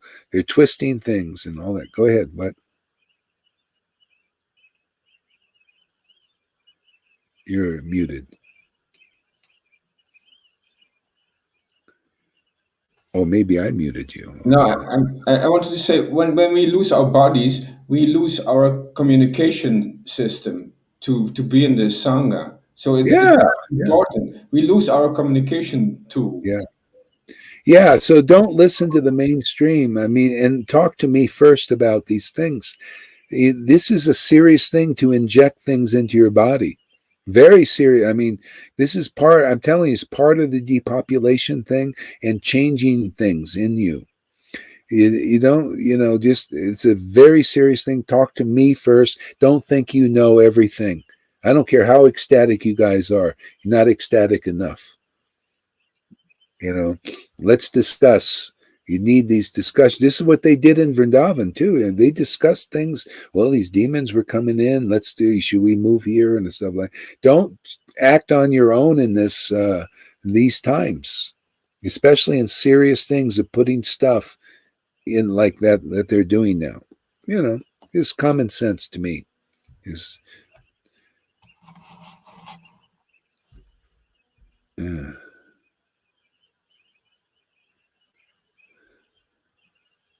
okay.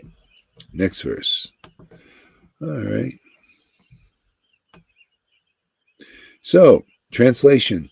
His son was a great devotee, equibalanced monist, and whose mind was always concentrated in monism. He was transcendental to mundane activities, but being unexposed, he appeared like an ignorant person.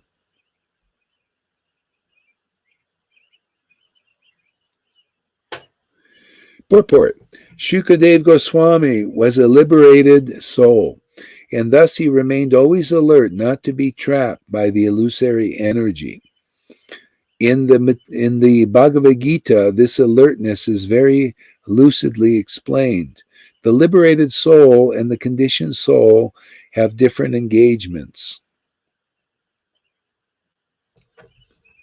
The liberated soul is always engaged in the progressive path of spiritual attainment, which is something like a dream for the conditioned soul.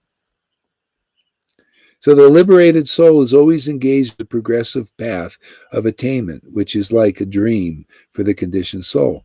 And like you can look at Prabhupada's situation. Prabhupada was a liberated soul, but he was teaching conditioned souls. So he was teaching them, and he realized the best for their welfare was not to go and do what we're doing here. It wouldn't make sense at that time. See, so being intelligent, he's on the progressive path, and he said, well, what's progressive for the children there that can, that want to progress is to give a foundation. Varnashram Dharma, let's teach the basic thing. Okay.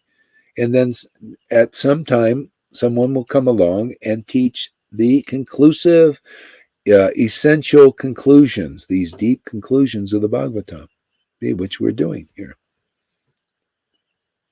See, so now I'm teaching what I'm doing.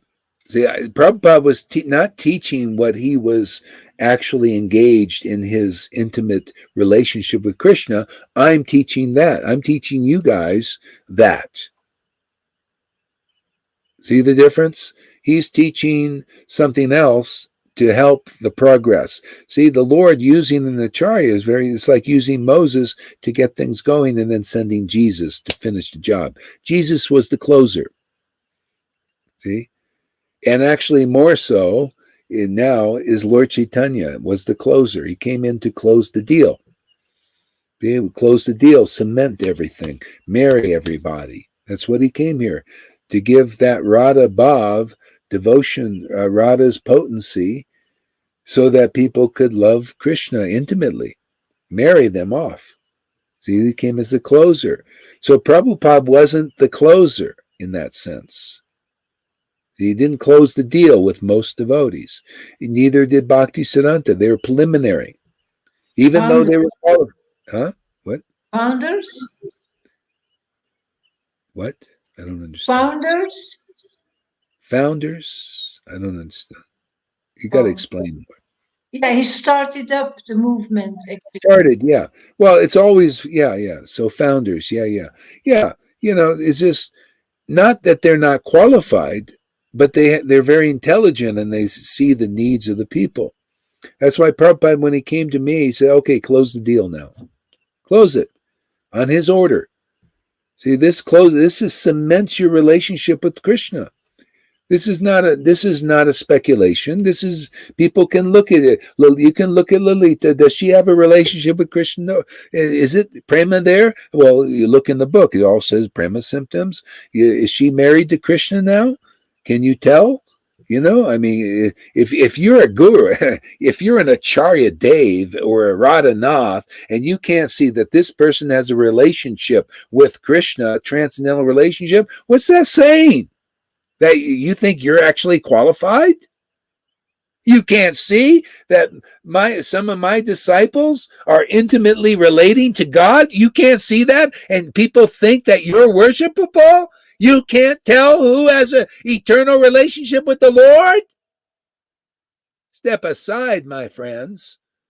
Let the big boys play this out. It still have materialized. Yeah, what is this?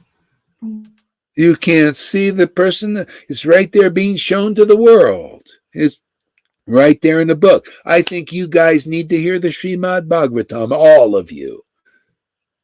And if you don't, you're going to die with those blind eyes. I don't care how many followers you got. It's not about how many followers you got. It's how much devotion you got. You got devotion like Lalita Ganga, you show me that. Then I'll be impressed.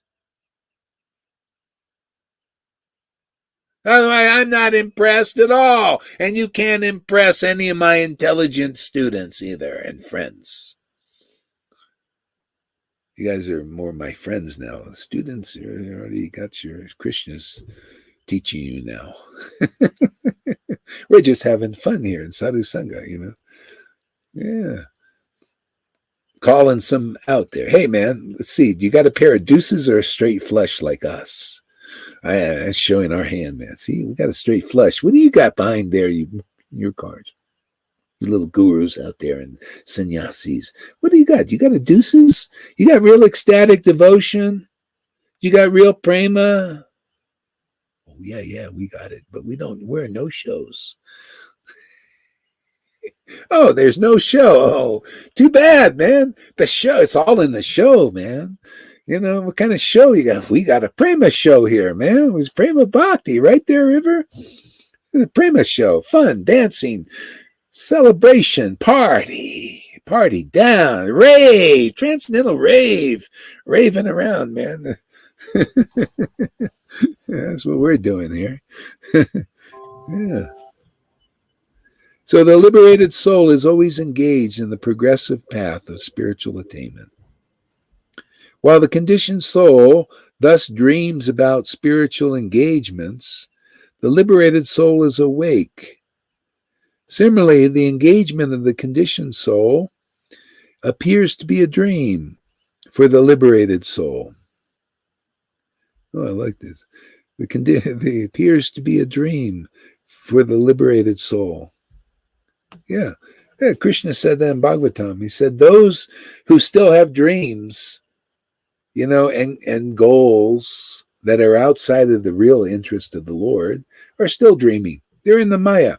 Oh, I want this. I want to get this. Oh, I want to be like this. I want to see. It's always separate interest to the Lord. You see, the devotees liberated. So not like, no, I can't have a better dream than the Lord's dream.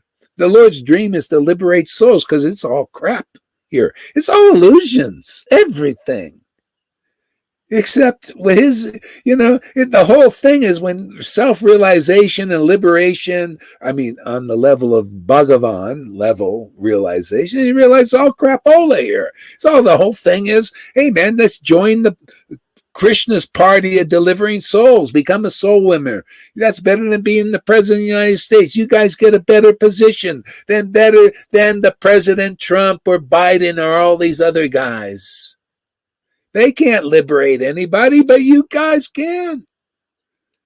You guys getting bhakti, you know, people contacting you, anybody listens to you. It's like listening to me and listening to Prabhupada and Bhakti Siddhanta and Bhakti Vinod and Rupa and all of those guys. Why not? Because it's in line. All the way to Nityananda, Lord Chaitanya. See, it goes through the line. Anybody who accepts you is accepting the line, the electricity. They feel it too, you know. You guys, it's how it works, man. You're in the line. You see, man, people start looking, whoa, I feel some energy from you. Yeah, well, you're in line. What are you doing? You're listening here. It's just flowing. It's a flow. Everybody likes the flow, man. It's a flow. Yeah. The conditioned soul is absorbed in matter, whereas the liberated soul is completely indifferent to matter. That's why Prabhupada and Bhakti Vinod, they love to write their books, because they were dealing with people where matter was important to them. Give us some structure, give us some regulation, give us some rules. See, matter still that's and so Narada goes to Vyasa and said, "What? Why you feel undone? You're giving matter to people. You're making rules, regulations, and varnashram dharma matter to the world as an object of self-realization. Why aren't you satisfied with that, Prabhu?" He's being sarcastic, actually. You're making the mundane matter. Yeah, I do. I don't know. Tell me what I'm doing wrong. Well, you're not doing anything wrong. You just want to move on. That's why people come here. Are you ready to move on? From making matter. I'm sorry, man. Varnashram dharma is matter. Here, hey, man, what matters here is what? What matters here is not matter.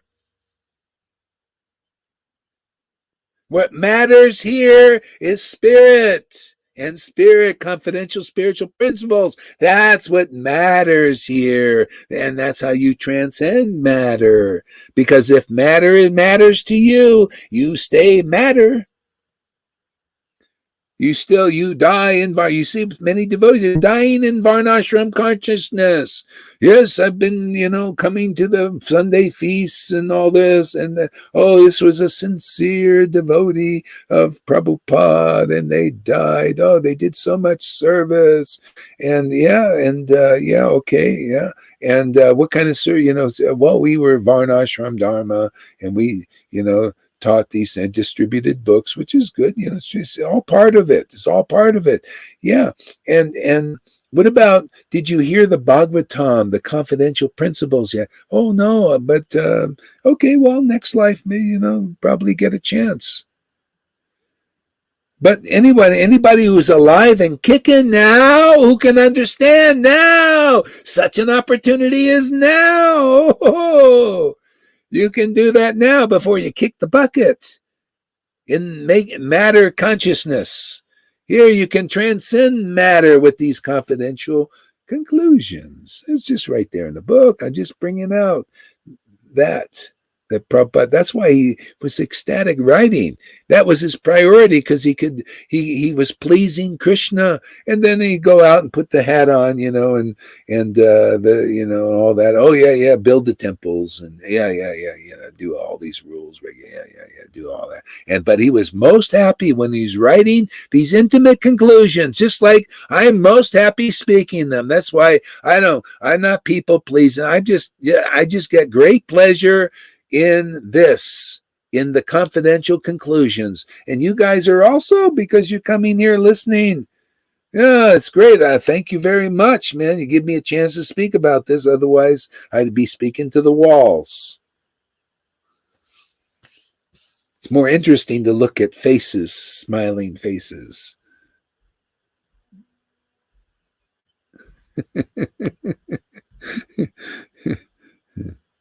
See, the conditioned soul is absorbed in matter, whereas the liberated soul is completely indifferent to matter.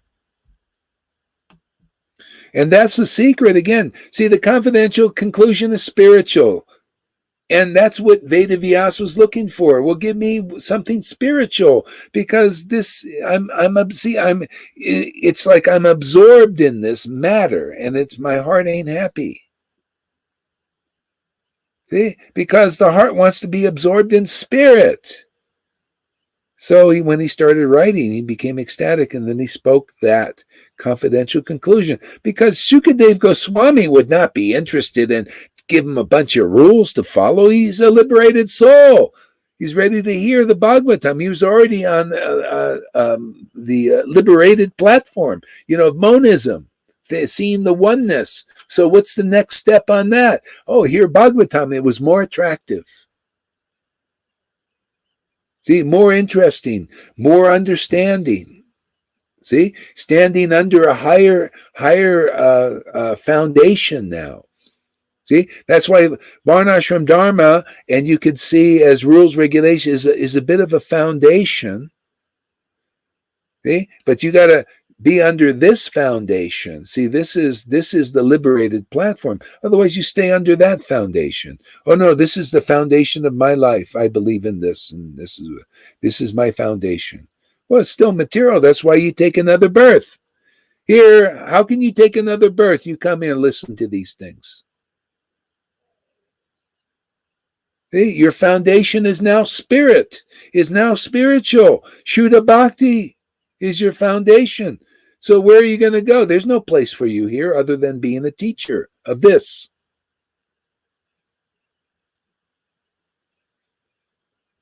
Yeah, well, that's why you come here. Very easily you overcome this matter consciousness where, oh yeah, Varnashram Dharma. How much does Varnashram Dharma matter to you, River or Lalita, either of you? Yeah, it's like, are you going to be delivered following rules and regulations and mandates, and even at Kadasi, are you going to be delivered if you follow all of those, or are you going to be delivered? No, thank you. See, here, this is spiritual. See, here, we're delivered by tasting Krishna's nectar in his name. That's it. Nothing else. Tasting that sweet nectar of chanting Krishna's name with great pleasure. And that ain't transcendental. You cannot chant. You look at a lot of people, Hare Krishna, Hare Krishna, Hare. What kind of pleasure are you getting yet? You're still Hare Krishna, until you can come and meet in Sadhu Sangha, a devotee like Shukadev Goswami, empowered by Krishna, and you listen to them and get purged of that crap that's giving you Hare Krishna without the devotion. This crapola has to come off. You have to throw up. Come here will make you throw up. It's like coming here is like, like getting a finger stuck in your throat. Get you to throw up first. Here, open your mouth. Get it out, man. Pop the pus spoil.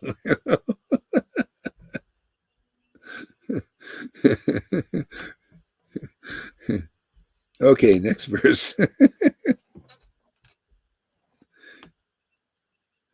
While Vyasadeva was following his son, I'm gonna just skip.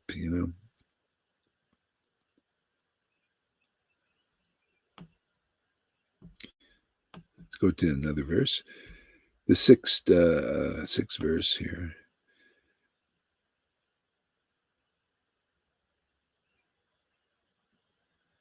Okay, translation. How was Srila Shukadev, the son of Vyas, recognized by the citizens when he entered? How was he, Srila Shukadev, the son of Vyas, recognized by the citizens when he entered the city of Hastinapur, now Delhi, while wandering in the provinces of Kuru and Jungal, appearing like a madman, dumb and retarded?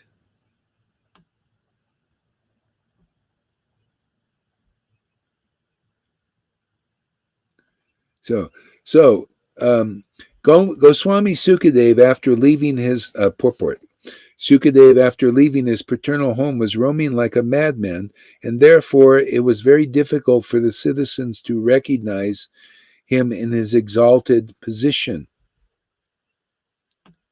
Yes, he is roaming like a madman. So they didn't recognize, and and there was no room for the real Bhagavatam in anybody. He just went out and got the milk. Nobody was interested in hearing. That's how it is. You know, they look like madmen. People think Hari Das is a madman. They think Lalita Ganga is a mad woman. And now River, they think she's probably mad too. Yeah, they think you're mad women, mad people. Oh, this is madness. You don't follow strictly and all this. Look at it. Shukadev didn't wear any clothes either. You know, he was unconcerned. He's just totally meditating on Krishna and great transcendental happiness. It's like here, you know, they think this is madness. Vaishnavas think this is madness. Narayan Mars group thinks this is madness, most of them. And they're Raganuga. This is madness to them. Okay? That's why you see people that come here, it's special. Special devotees, jewels. Wasn't Shukadev Goswami a jewel? I mean, Maharaj Parikshit a jewel? Must have been, because he was one of the first ones who could recognize this so-called madman. Especially when he spoke, when he inquired from him, nobody spoke like him. That nobody, if you're not listening to a Shukadev Goswami where you could say nobody speaks like them, then you haven't met the real guru. Nobody speaks like Prabhupada. Nobody speaks like Bhakti Siddhanta. Nobody speaks like Bhakti you. Siddhanta. And you got to meet somebody like that. Yeah.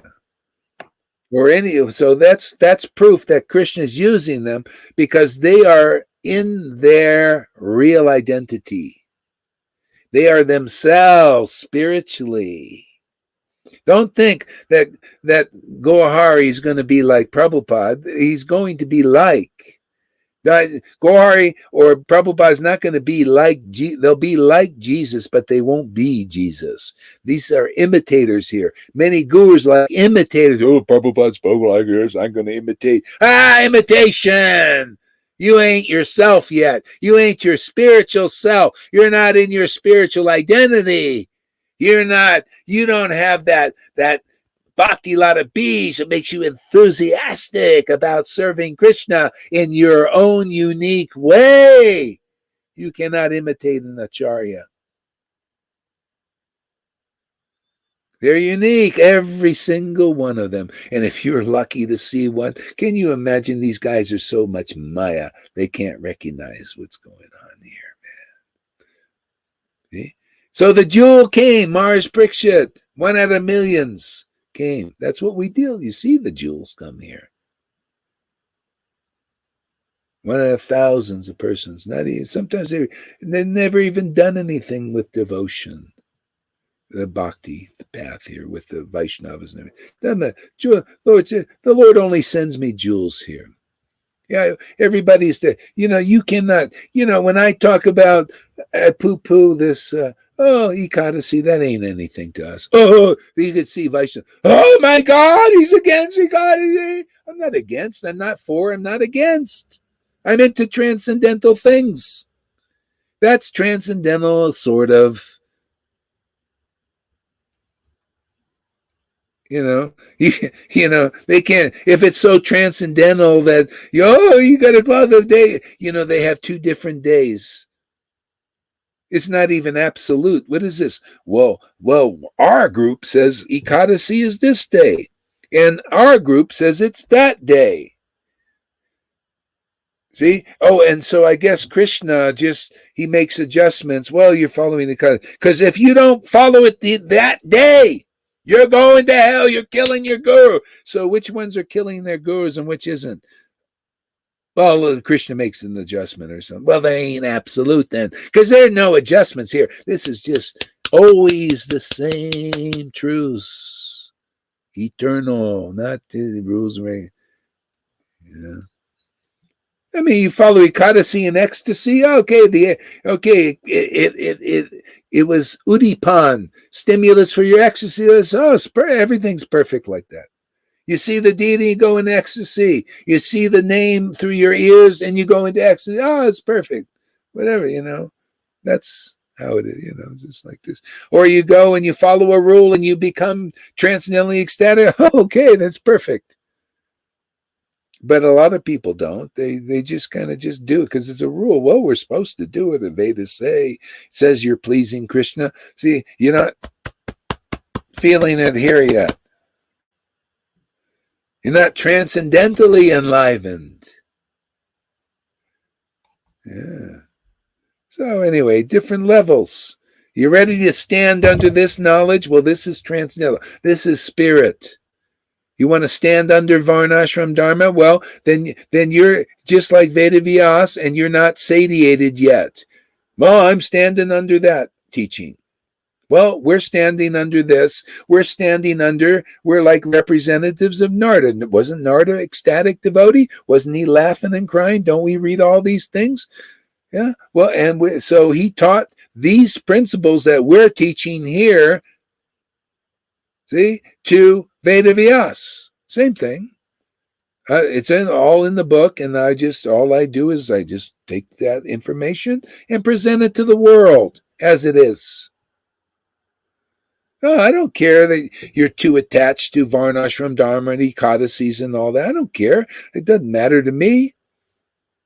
I'm here to speak about what's spiritual and deal with jewels. I just like the jewels. You go over there. There's a lot of gurus out there. Go follow them. They'll make you lots of rules every year, more rules for you.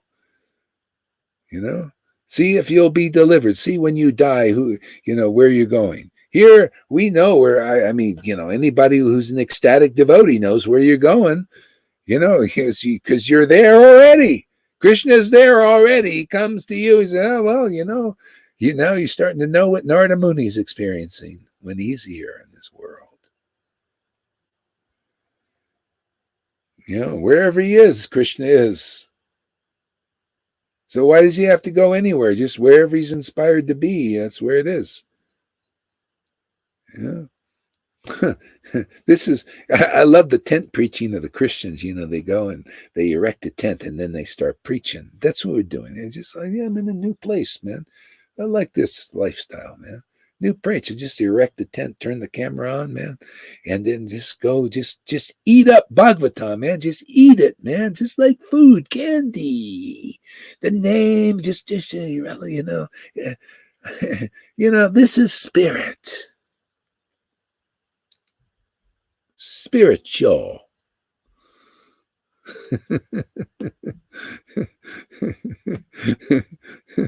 If you don't like this preaching, go listen to Radhanath. Go listen to Jayapataka. Go listen to Acharya Dev. Go follow your rules and regulations and or whatever they're teaching out there. I don't know. I don't think it's this.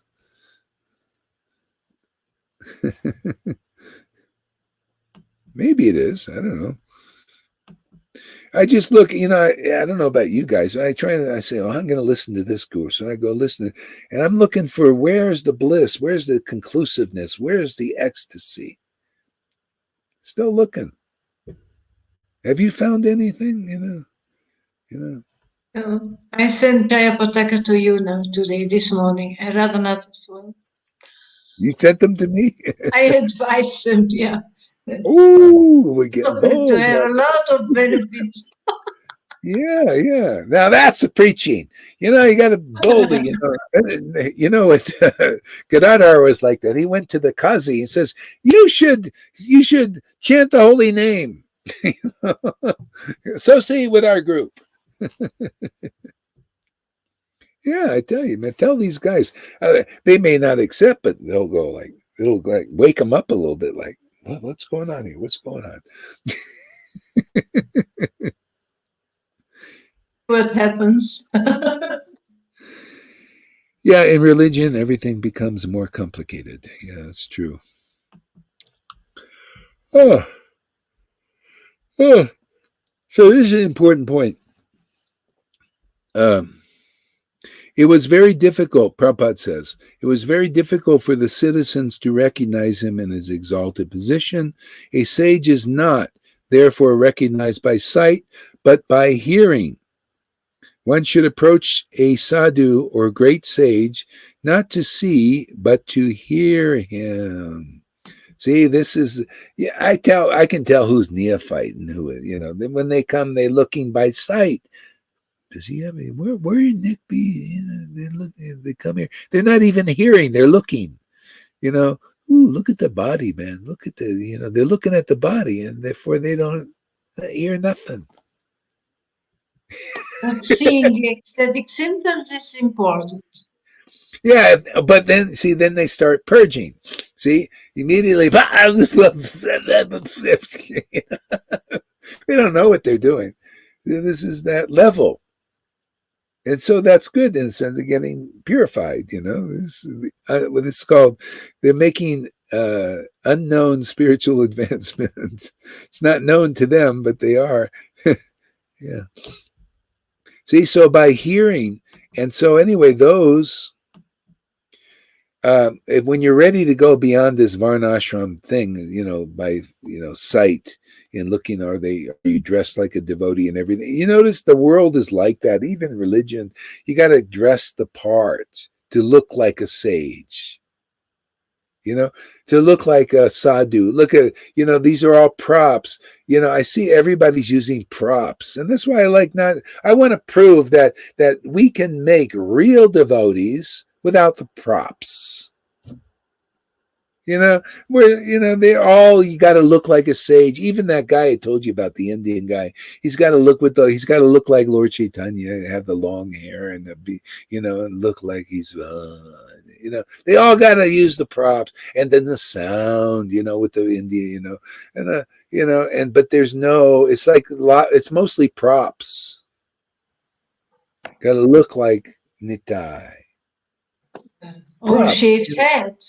Shave with everything. Yeah, just all these things they need to do to preach. Then people, well, we accept your thing is, but that's still, you're looking by sight and not by hearing. See, that's why I get the jewels here. The people coming here, they're looking by hearing. See, then you start to see. You see the spirit by hearing about it. See, and then you see the spirits literally, and then you can begin to understand it. And yeah, it's by the hearing is very important. One should approach a sadhu, great say, but to hear him. And that's why, Prabhupada had people do sannyas and all that to, get people out there and preaching. People will listen to a sannyasi. But you see, at this stage, it's important to people to go beyond the sight. Otherwise, you're not. It's like, how many people really saw Prabhupada? I don't think, you got to really hear from Prabhupada. And a lot of people heard to a certain level in depth. So now it's to go deeper. Now you hear here, and it's how we're drawing people into the spiritual realm. See, the realm of spirits, the realm of Shuddha Bhakti.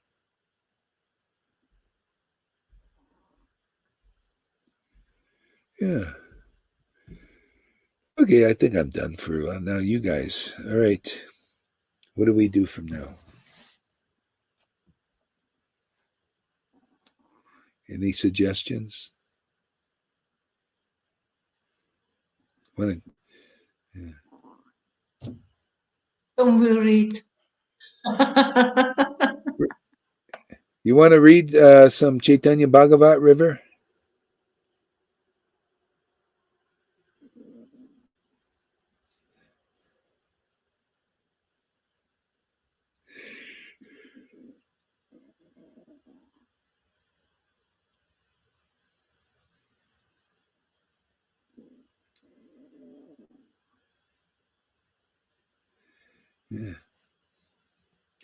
Yeah, that's another thing. Freddie says, look at Gohari Das's belly. Yeah, I can. I'm not, well, I can at times, but it's not like it's not gonna deliver. I'm already, delivered in that sense of having taste. See, so that's the deliverance, and everything else is gravy. It helps if you want to stick around long enough to try to control certain things. It's mode of goodness. Just what? Oh, sorry. Carry on, Maharaj. Yeah. No, so the main thing is to get this bhakti, because there are a lot of self-controlled teachers and gurus and sannyasis that work there. They're really working on it. It's a lot of work, but they don't have this. Better to have this, right? I mean, what's better, to have just all that control and all that stuff, but devoid of this, or to have this, and then, this kind of gets you wherever you're going to go, But the thing is, you have this relationship, you have Bhakti Lata Bees, you're interested in Bhagavatam. I mean, this is high level stuff.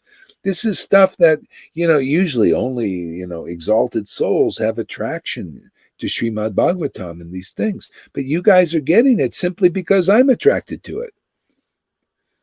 And so, yeah, and that's how it works. And then you get the bug, and then you develop that, and it's Bhakti Lata Bees, and now we just keep watering this creeper, and it grows more and more. It gets more and more interesting, more and more Shuddha, more and more ecstatic, more blissful, and it just goes on forever. Yeah. So, yeah. Ooh, it's a little bit chilly here. What can I do? I know. Turn on. Oh, Do you have a particular place, Maharaj, where you would like me to read from? Read wherever you want. Okay. Yeah, you're a liberated soul now. Okay, I'm going to read. I just opened it up. The Ajikunda, chapter 8. She Mishra returns to the spiritual world. From the Chaitanya Bhagavat, sorry. Okay. Here's the What page, Moneke? It is page number on it. 87. 87.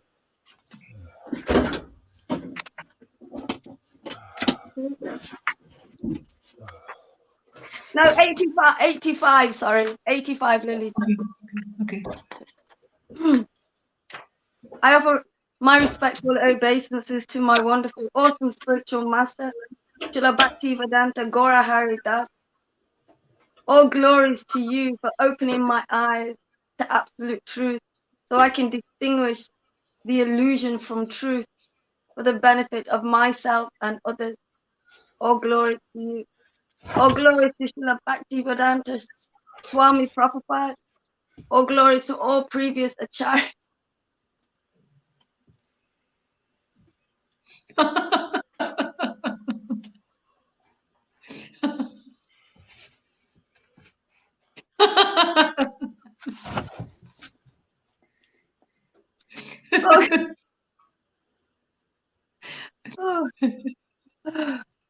All glories to the six. I offer my respectful obeisances to the six Goswamis. All glories to you. I offer my respectful obeisances to Sri Chaitanya, my life and soul. All glory.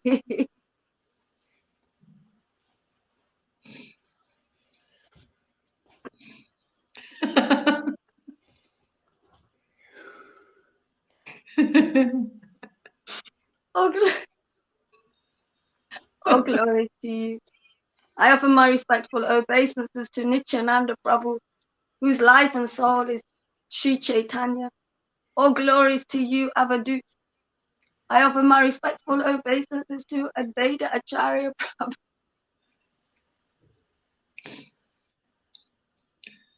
Advaita Acharya Prabhu. All glories to you for calling the sleeping Lord in the milk ocean, who could not hear our cries, to come and ascend on this earth to save all our souls.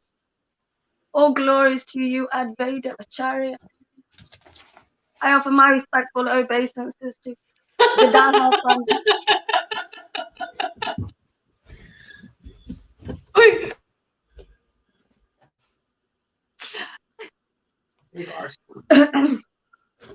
I offer my respectful obeisances to Srivas Pandit. I offer my respectful obeisances to the personification of pure devotion, the topmost devotee, Shrimati Radharani.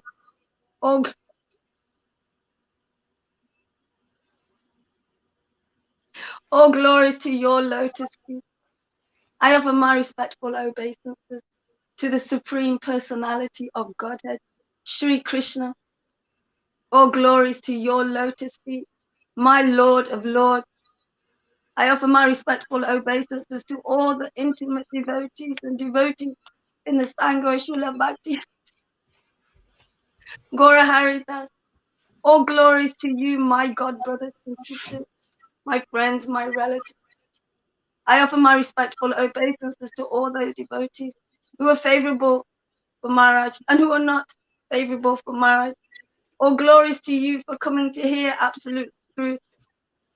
I offer my respectful obeisances to all the intimate devotees of the Lord. Gora Bhakta Vrinda, wherever you may be, please show yourself. All glories to you.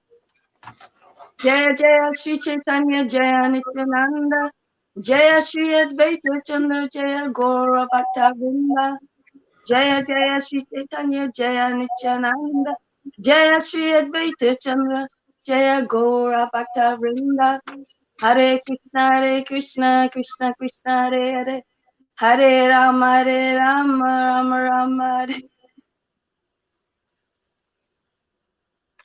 Hare Rama Hare. All glories to all exalted personalities. Please come and be here with us, and help us with this reading today of the Chaitanya Bhagavat, Ajikanda, chapter 8. Shri Mitra returns to the spiritual world. Okay. All glories to Sri Gora Chandra, who is an ocean of mercy. All glories to the radiant moon, which has arisen in the house of Sri Mishra and Sachi Devi. All glories to the life and soul of Lord Nityananda. All glories to the congregational chanting of the holy names of Sri Krishna, the treasure house and religion of this age. All glories to Lord Gauranga.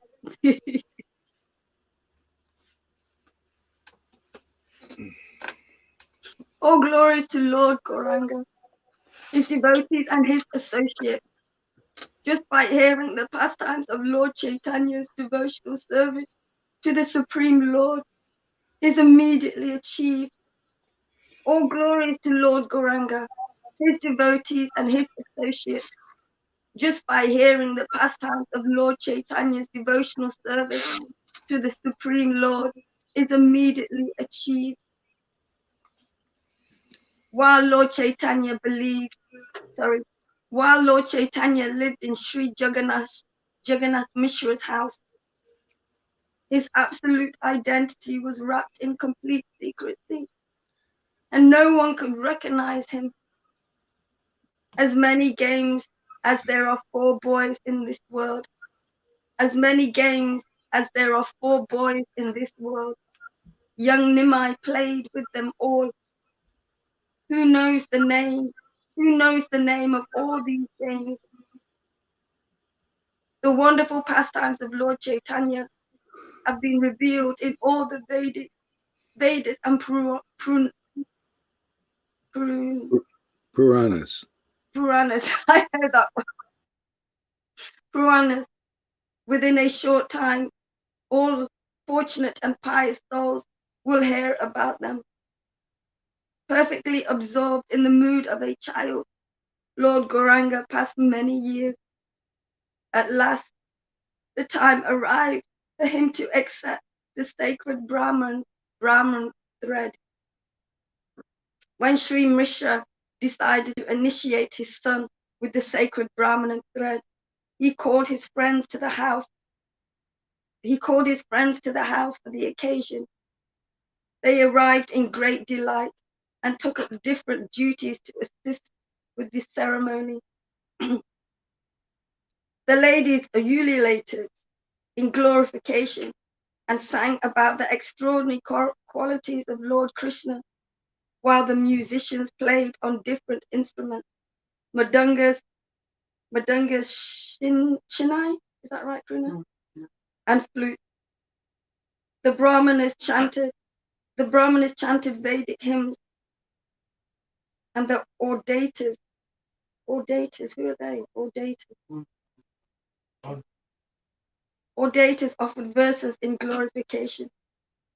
Sachi Devi's house was flooded with great joy, as if joy personified had made her appearance there. As if joy personified had made her appearance there. At the same time, Lord Gaurasundra was to accept the sacred thread. So this is, I'm sure you know, but it's the early part of the Lord's life.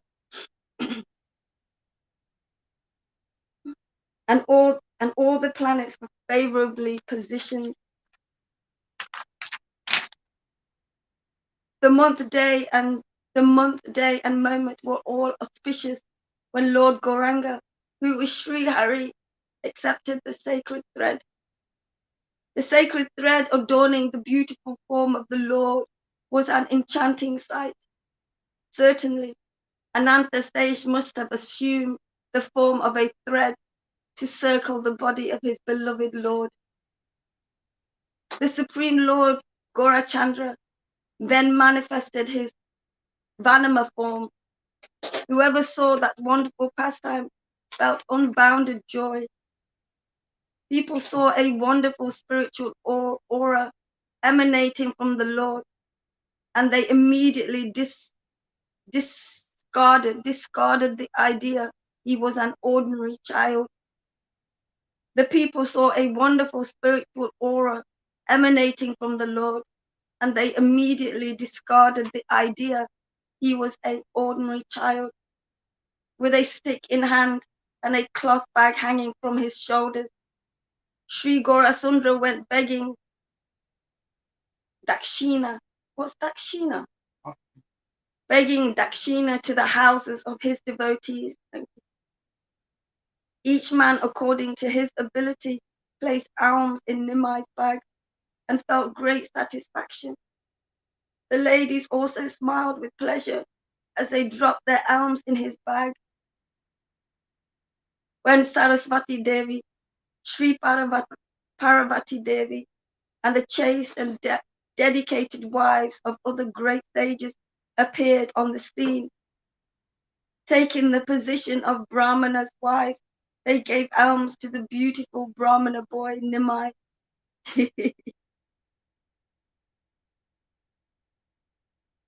Seeing Nimai's radiant Vanama form, everyone smiled with satisfaction and gave him alms.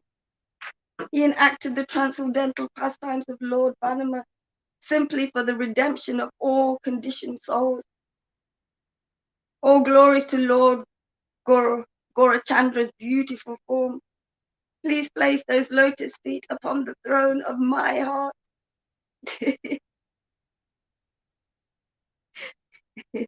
Anyone who hears the narration of Lord Vishwambara accepting the sacred thread attains the supreme shelter of Sri Chaitanya Chandra's lotus feet.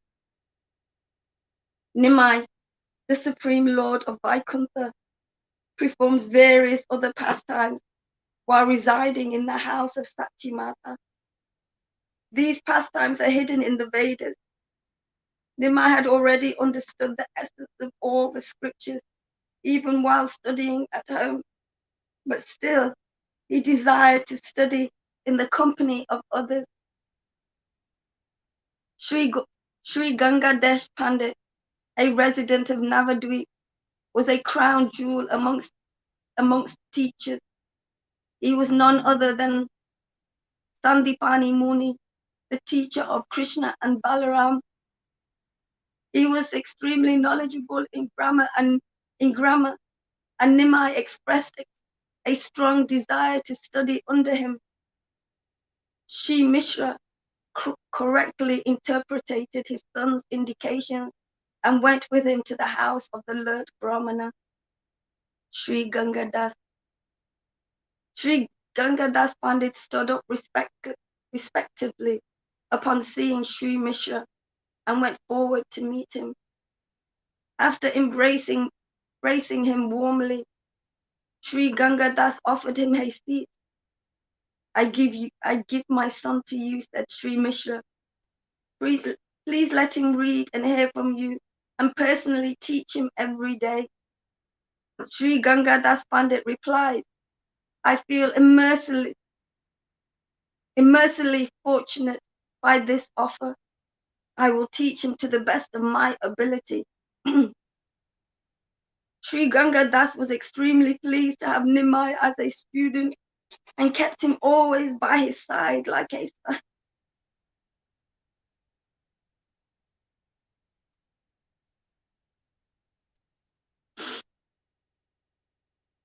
By simply hearing Sri Gangadas' explanations just once, Nimai was able to grasp their meaning. He could refute his teacher's explanations and then re-establish those same arguments. The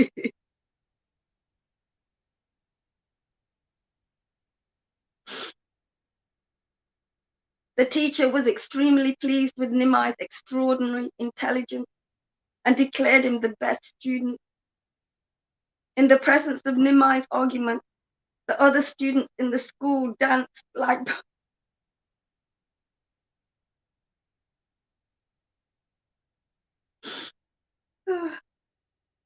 In the presence of Nimai's argument, the other students in the school danced like puppets. Amongst Nimai's associates, Sri Muari Gupta, Sri Kamala Kanta, and Sri Krishnananda were prominent. Nimai defeated everyone by positioning the tricky arguments of sophism. What's that, Krishna? Sophism. Sophism. Does anybody know that word? It's spelled Sophism. It's a philosophy, I think. A philosophy. Sorry, Lilita, what did you say? It's a sort of a philosophy. Okay. It's one or another philosophy, sophism. Nimai defeated everyone by positioning the tricky arguments of sophism. The other students, considering him too young, simply smiled without offering any rebuttals. That's arguments, aren't they? Rebuttals. I think that's argument. Each day after completing his studies, Nimai went with the boys of his own age to bathe in the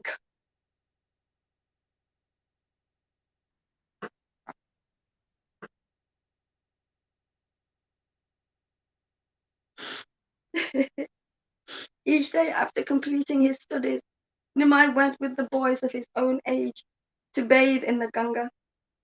There were countless other students in Navadvip who also went to bathe in the Ganga each day at noon after their classes. There were many teachers in Navadvip and each had many students. The students of one teacher would continuously challenge students of other teachers.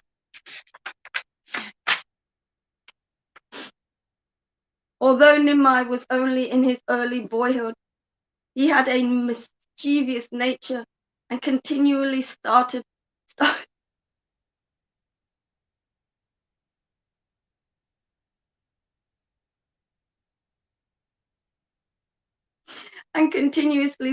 quarrels with older students. Although Nimai was only in his early boyhood, he had a mischievous nature and continually started quarrels with other students.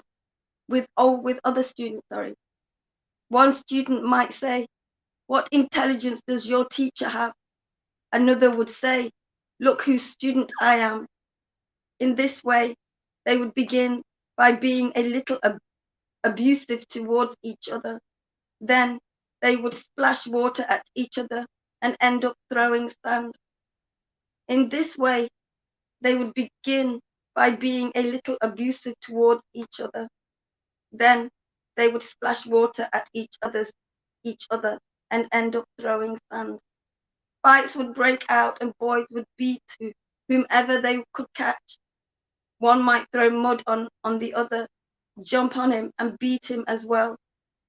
After falsely swearing authority in the name of the king, Some boys would catch other boys, and after beating them soundly, swim to safely on the other side of the Ganga. The water of the Ganga became muddy by the wild wrestling and scuffling of the students. Neither could the women fill their water containers, nor the Brahmanas and other respectful people take a bath. Displaying his extremely restless nature, Vishwambar Rai went from one bathing ghat to another, finding in each place an audience of students, an arena in which to debate and dispute. At one ghat, he played the stick game with friends.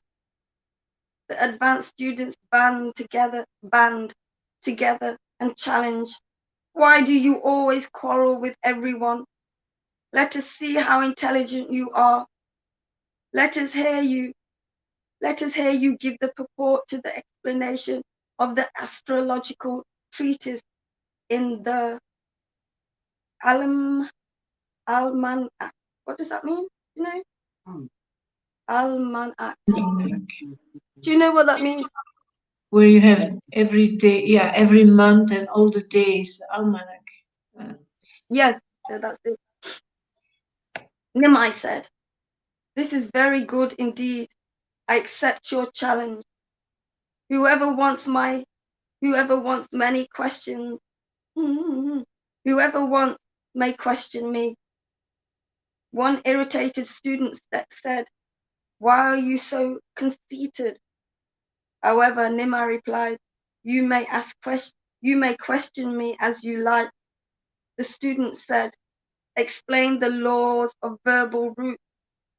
Nimai replied, "I shall explain them, but you must listen attentively." Nimai, the Supreme Personality of Godhead, was the source of all potencies.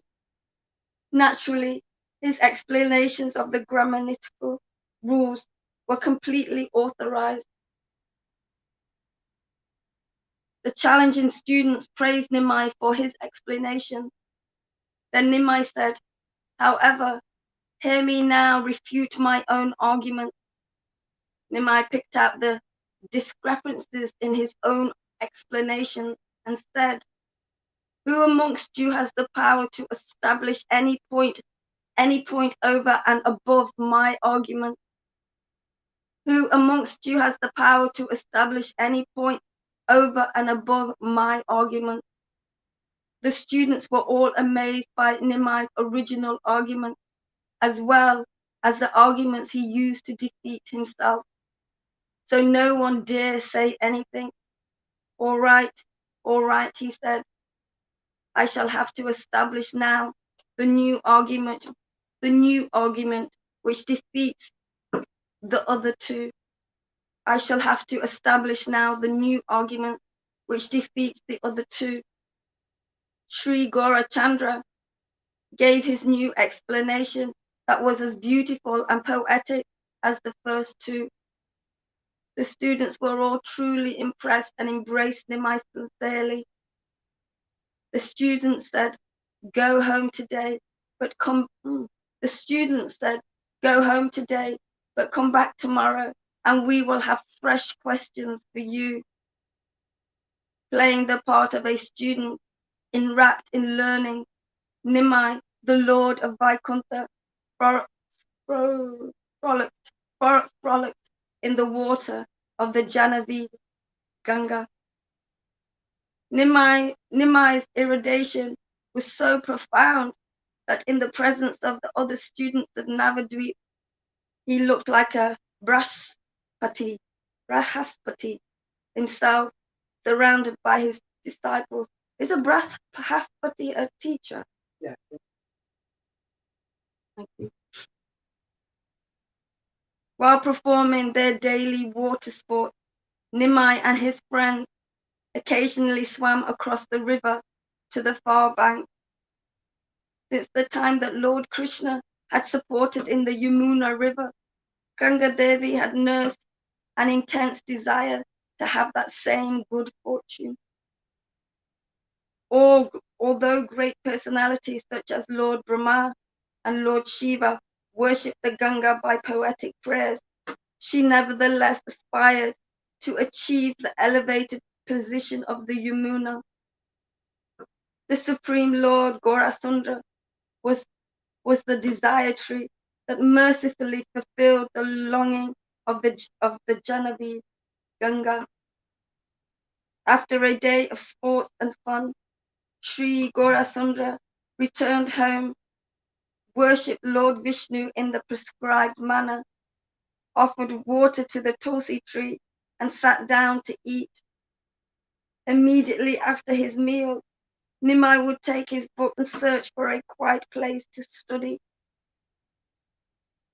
In that lonely place, the gem of all lords absorbed himself in study, making annotations of different aphorisms.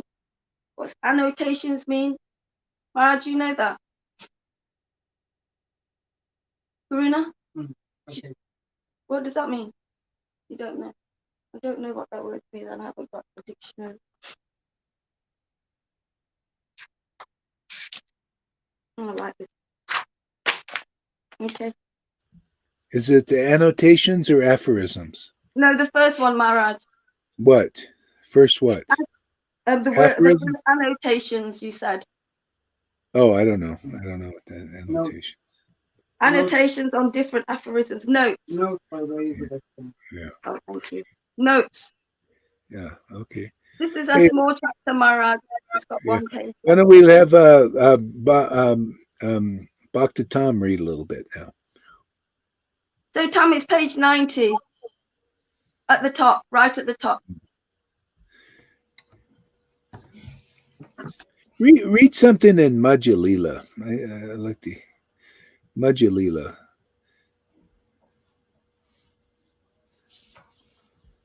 Anything in Madhya Lila. Story of Sridhar. Chapter Yeah, 9. that's Sridhar. Yeah, that's a good one. Yeah, I like that.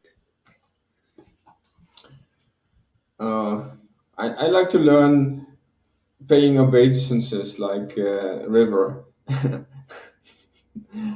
Hare Krishna. I offer my obeisances to Shilagar Haridas, the Sangha, the Parampara, this audience. Hare Krishna, Hare Krishna, Krishna Krishna, Hare Hare. Hare Rama, Rama Rama, Hare Hare. Wow. Wow. Jai Shri Krishna Chaitanya, Prabhu Nityananda, Shri Advaita Gadadhar, Shri Vasadi Gaura Bhakta Vrinda. Wow. Wow. Shri Page are you, Gaurachandra. what page are you reading, please? I'm sorry for interrupting you. 341. Okay. Shri Gaurachandra. Shri Gaurachandra. Wow, Shri Gaurachandra is the controller of the universe. Yes. He's the controller of the universe. He is the controller of the universe. Wow. The real controller. Sri Gaurachandra is the controller of the universe. However, not his own sake, but for the benefit of everyone, he has accepted the garb of a sannyasi. Wow, how befitting. He accepted, however, not his own sake, but for the benefit of everyone, he has accepted the garb of a sannyasi. All glory to the son of Jagannath Mishra, the son of Jagannath Mishra, and Mother Sachi, and all glory to his Sankirtan movement, and all glory to his Sankirtan movement. Wow, this is also nice. This is nice, offering benedictions. All glory to his Sankirtan movement. His movement. Wow. his Sankirtan movement. All glory to Lord Chaitanya, the very life of Lord Nityananda and Gadadhar Pandit. Yes, the very life of Lord Nityananda and Gadadhar Pandit. He is the most beloved of Advaita Acharya. Srivas Pandit, Jagadananda Pandit, Haridas Thakur, Vakeshwara Pandit, Pundarika Vijanidhi, Vasudeva, and Sri Garba. Oh, the most beloved, most beloved, most beloved, most appreciated, most beloved. Be merciful, O Lord, be merciful, O Lord, and look upon every being, every living entity, graciously. Be merciful, O Lord, and look upon every living entity graciously. Yes, I like that Lord, he said, can you feel there's a devotee on your door. He could feel there was a devotee on the door. Be merciful, O Lord, and look upon every living entity graciously.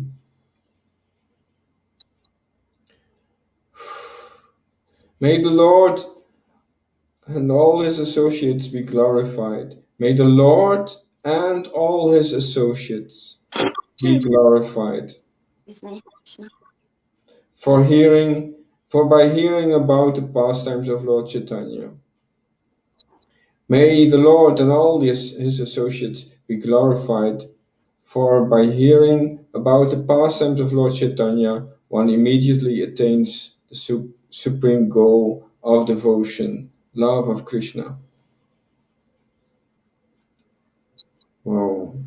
For by hearing about the pastimes of Lord Chaitanya, one immediately attains the supreme goal of devotion, love of Godhead, love of Krishna. Oh, that's very fast. Hare Krishna. Immediately is very fast. Hare Krishna, supreme fast. May the Lord and all his associates be glorified, for by hearing about the pastimes. So we hear about the pastimes through his associates. May the Lord and his associates be glorified, for by hearing about the pastimes of Lord Chaitanya, one immediately attains the supreme goal of devotion, love of Krishna.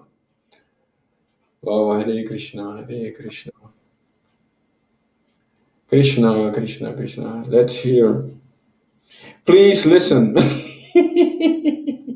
Yes. Please listen attentively. I said, let's hear, and here it says, please listen attentively to this narration of the Madhyakanda, because it depicts the pastimes of Lord Chaitanya. Hear now the description of Lord Chaitanya's Mahaprakash Lila, his great revelation, his great revelation, his great revelation. For this fulfills the desires of all Vaishnavas. For this, very direct. For this fulfills the desires of all Vaishnavas. This. Oh, Hare Krishna. Oh, this. For this, for this, for this, where am I? For this,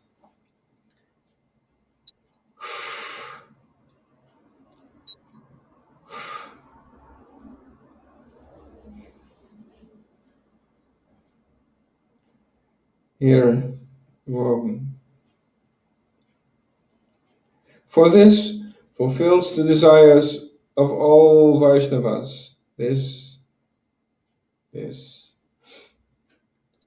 oh my God. Hare Krishna, Hare Krishna, Krishna Krishna, Hare Hare. Whoa. For this, where am I? For this fulfills the desires of all Vaishnavas. The Lord manifested the glorious Sata Prahai Rija Riya Bhav. Oh. The Lord manifested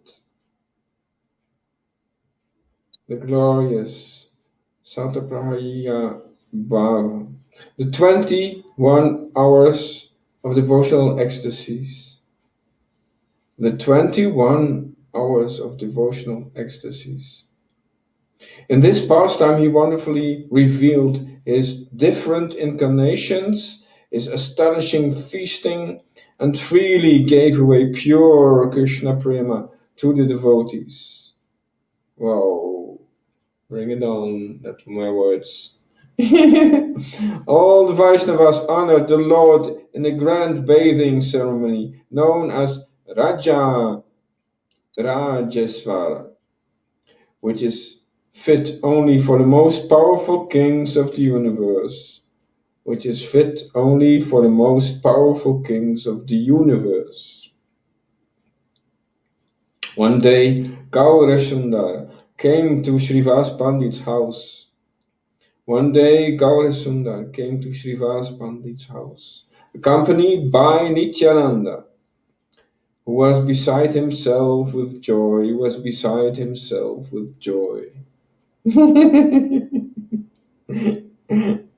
How can he be beside himself with joy? He is the personification of joy. Accompanied by Nityananda, who was beside himself with joy. Hare Krishna. He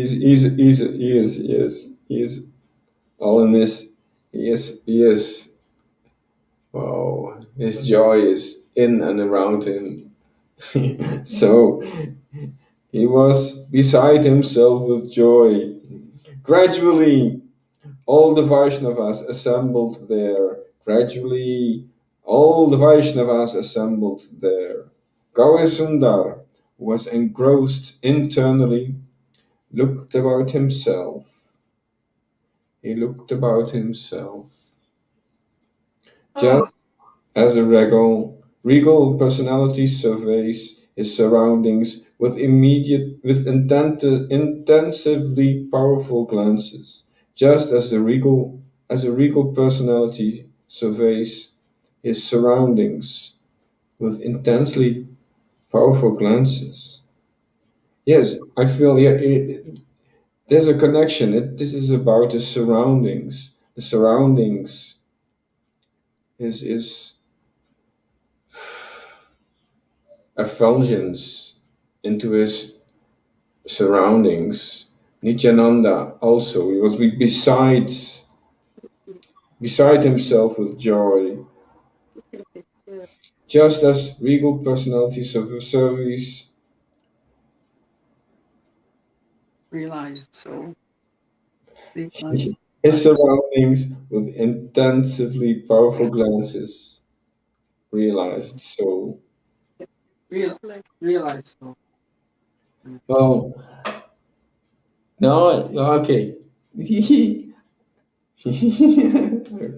Besides himself, his surroundings with intensely powerful glances. Well, the devotees could perceive, yes, The devotees could perceive. The devotees could perceive the Lord's mood, and immediately they could perceive the Lord's mood. That's important.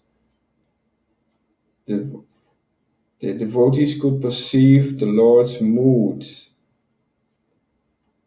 The Lord's mood. That's important communication. The devotees could perceive the Lord's mood. And immediately they started a loud kirtan. Yes, then it resonates naturally. If they can grasp the Lord's moods, that were my words, then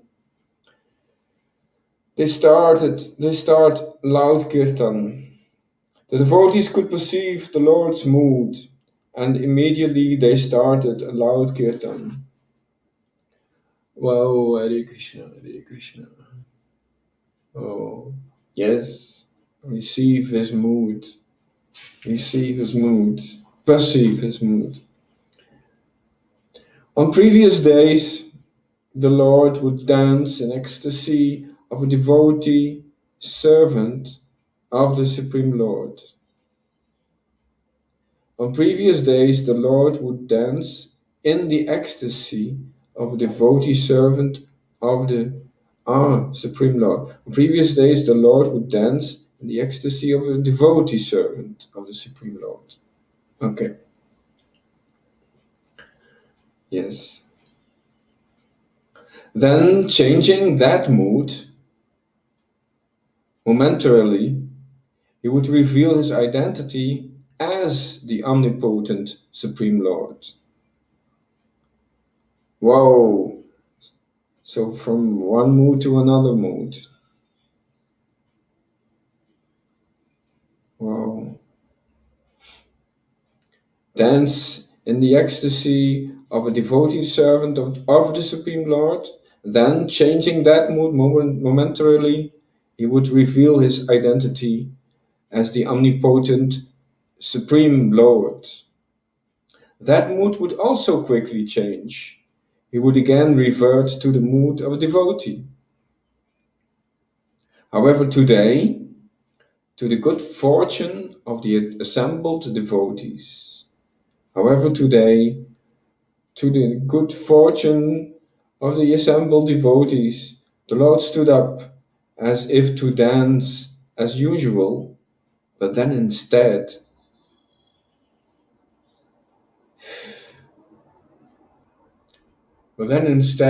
sat on the throne of Sri Vishnu.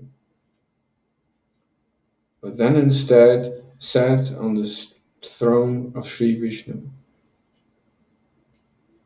Wow.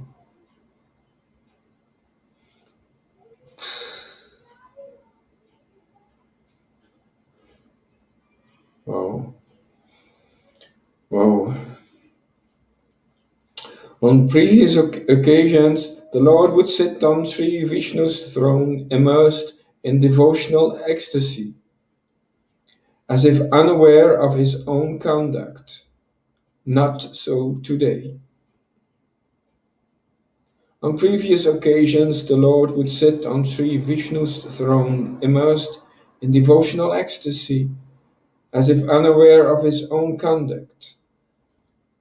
Not so today. Today he did not conceal his real identity with the cloak of his internal energy, but instead sat on the throne continuously for 21 hours.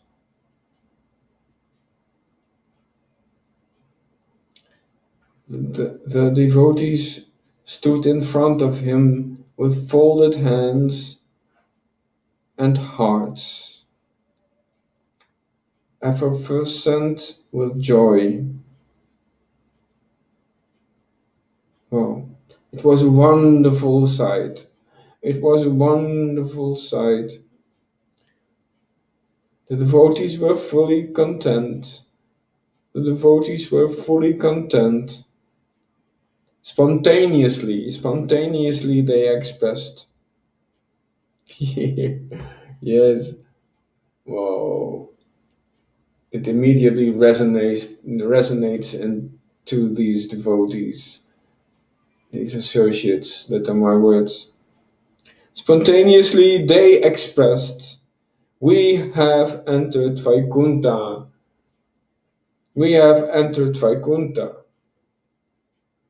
We have entered Vaikuntha." Wow. Yes, by being that's what I feel, by being in the presence of the Lord, exposing this, emanating this, they recognized we have entered Vaikuntha. Also this environment, being in the environment, being around, being in the presence of, we have entered. Spontaneously they expressed, "We have entered Vaikuntha. We have entered Vaikuntha. We have entered Vaikuntha." The Lord said,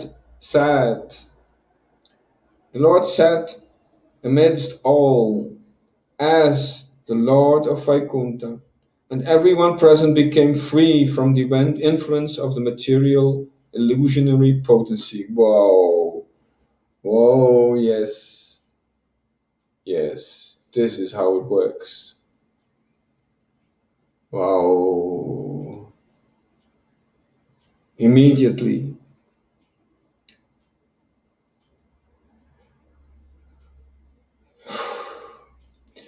Again, I added the word immediately. I repeat it. The Lord sat amidst all as the Lord of Vaikuntha, and everyone present became free from the influence of material illusionary potency. Lord Chaitanya instructed, "Sing the bathing song." Wow, how beautiful. Bathing in his effulgence. And he is instructing. Lord Chaitanya instructed, "Sing the bathing song. Sing the bathing song." Wow. Wow. He knows how to bring it, how to accelerate the consciousness and the ras and the mercy. Whoa. Whoa. The Lord Chaitanya instructed, "Sing the bathing song." The devotees were very pleased and began to sing. Oh, I feel this, being emerged from all the corners, from inside, from outside, when singing the bathing song ordered by the Lord himself, by Lord Sri Chaitanya. Then we are immersed in this bath, from the devotee side, from the inner side, from the outside, from everywhere. Grace coming from inside and from outside, from omnipresent. Oh, Hare Krishna. Whoa, whoa. In this time, in time with this song, yes, in time with this song, the Lord gently swayed his head from side to side. Oh my God. Yes. In time with the song, in time with the song, the Lord gently swayed his head from side to side and showered the devotees with his merciful glances, his merciful glances, his merciful glances, his merciful glances. Oh, can you feel his merciful glances? Oh, Hare Krishna, Hare Krishna, Hare Krishna. Krishna, Krishna, Hare. Whoa. The Lord gently swayed his head from side to side and showered the devotees with merciful glances. Responding to the Lord's mood, there again, responding to the Lord's mood, the devotees performed the Abhishek, bathing ceremony. The devotees performed the Abhishek, bathing ceremony. Hare Krishna. First, the devotees brought water from the Ganga and strained it. Then, in the correct proportions, they added musk, sandalwood paste, saffron, and camphor, feeling increasing love for the Lord. Feeling increasing love for the Lord. Yes. Wow. So, this is how love increases. Feeling increasing love for the Lord. They carefully prepared for all the items. Feeling increasing love for the Lord. They carefully prepared all the items. Increasing love for the Lord. Feeling increasing love for the Lord. Wow. What more can we want? Feeling increasing love for the Lord. They carefully prepared all the items. They carefully prepared all the items. When ready, with jubilant shouts, they began the ceremony and chanted the appropriate mantras. Yes. Wow. They began the ceremony and chanted the appropriate mantras. Lord Nityananda was the first to pour water upon the Lord's head.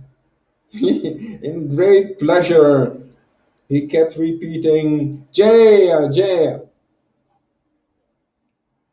Wow. Other leading devotees, like leading devotees, other leading devotees like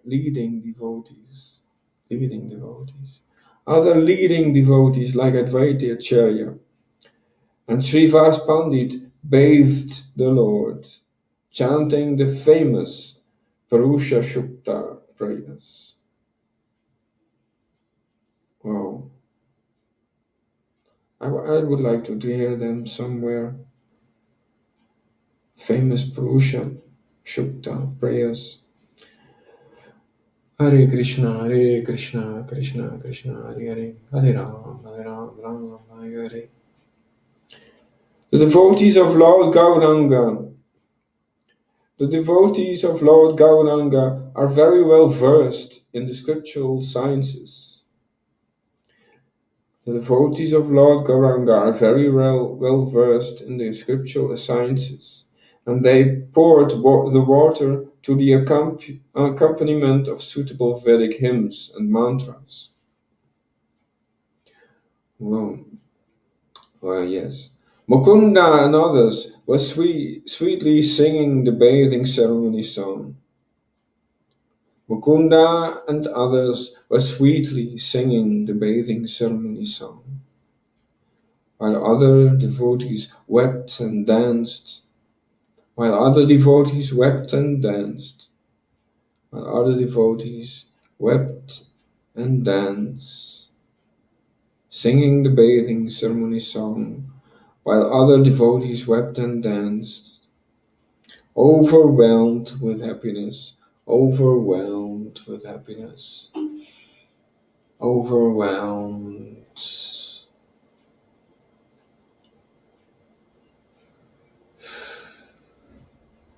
with happiness. Hare Ram, Hare Ram. Hare Ram, Hare Ram. Hare Ram, Hare Ram.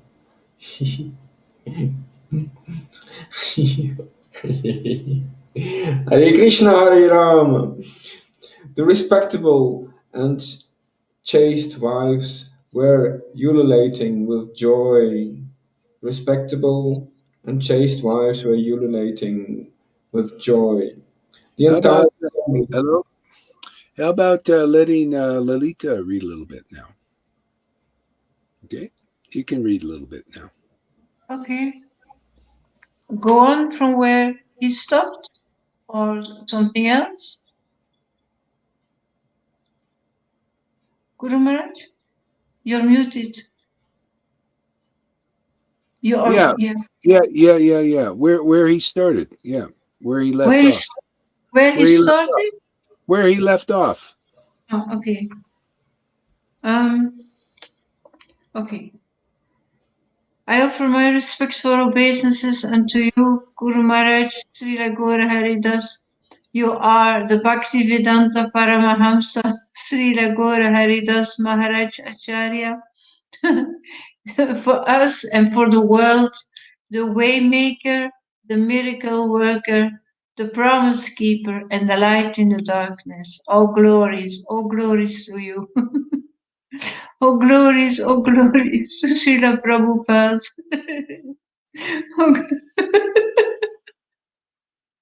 Oh glories to Bhakti Siddhanta Saraswati, to Jagannath Babaji, to Bhakti Vinod Thakur, to Lord Nityananda, to Lord Chaitanya, to Srimati Radharani, and to Sri Krishna. Hare Krishna, Hare Krishna, Krishna Krishna, Hare Hare, Hare Rama, Hare Rama, Rama Rama, Hare Hare. Oh, glories to all, to Jesus Christ.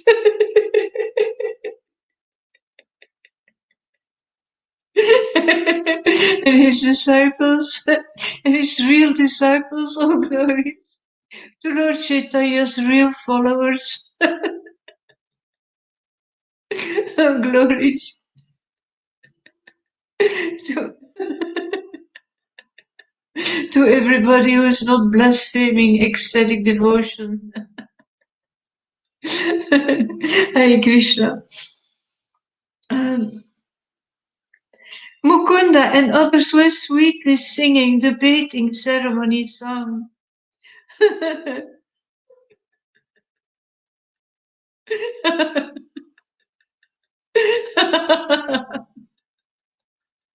While other devotees, they wept and they danced, overwhelmed with happiness.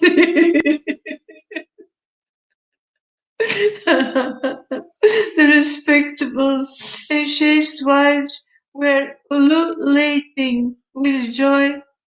The entire assembly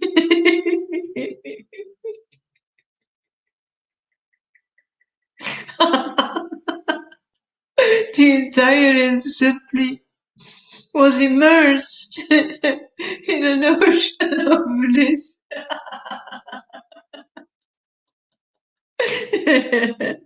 The Lord of Vaikunta, Sri Gauranga, he remained seated, and the devotees, one by one, they poured water over his head.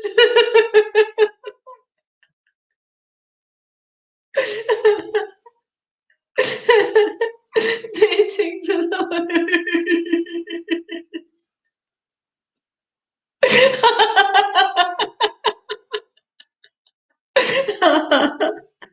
Usually, on such religious occasions, 108 pots of water are required, but today, that number was far exceeded. Even the demigods arrived, not wanting to miss the opportunity to make spiritual progress, but they maintained a disguise, preferring not to be recognized. A drop of water over to the Lord God is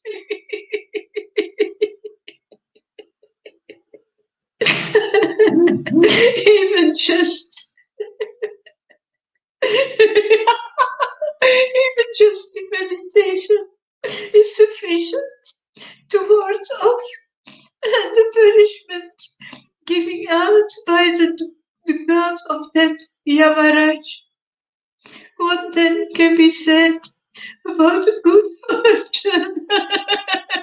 About the good fortune of the devotees who, by being present, were able to paint to paint the Lord directly. all,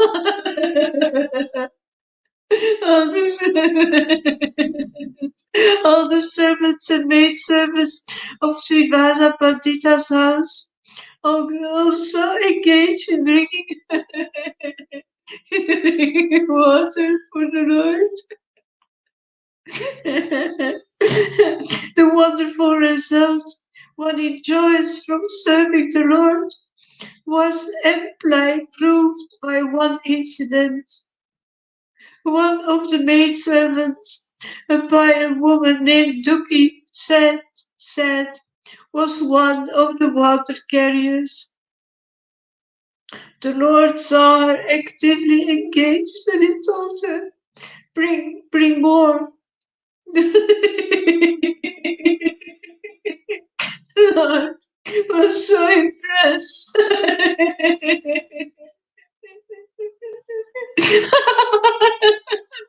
with her devotional attitude that he changed her name to Suki, happy, indicating he had taken away her distress.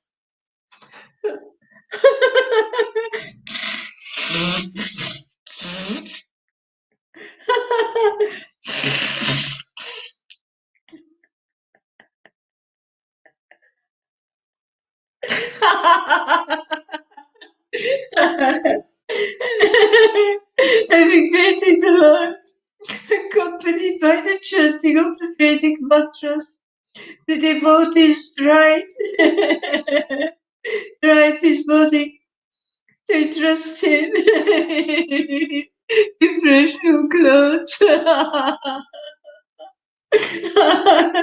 They smeared his exquisite transcendental body with fragrant sandalwood paste. They cleaned Lord Vishnu's throne.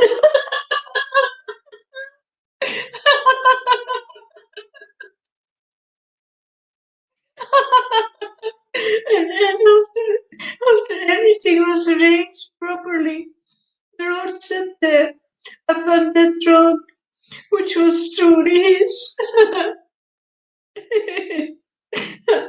Lord Nityananda held the umbrella over the Lord's head, while one of the more fortunate devotees began to whisk the Lord with the camara. The devotees assembled the paraphernalia for worship of the Lord and began to offer arati, worship to him. Their tray of offering was packed with karanamrita,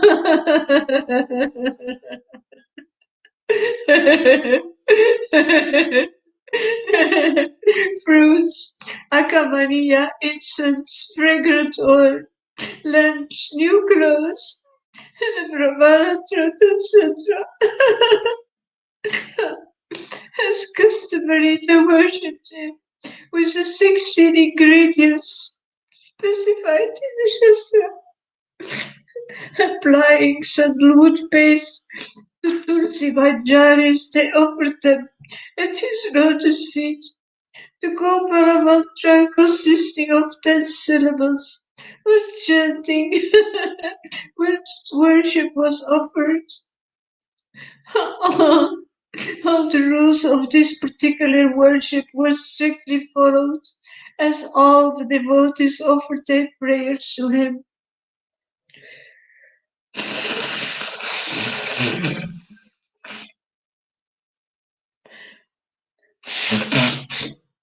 Advaitacharya and all the stalwart associates of the Lord, they fell before the Lord Lotus feet like rocks, offering offering full obeisances to him. All the devotees were experiencing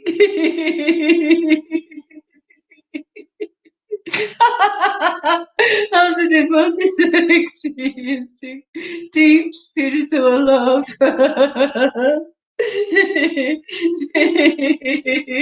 Deep spiritual love for the Supreme Lord, and tears,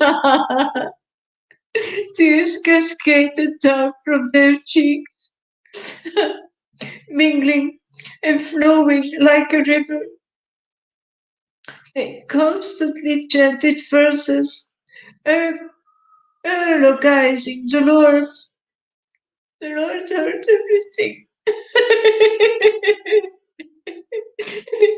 With great satisfaction, they prayed, "Oh glory,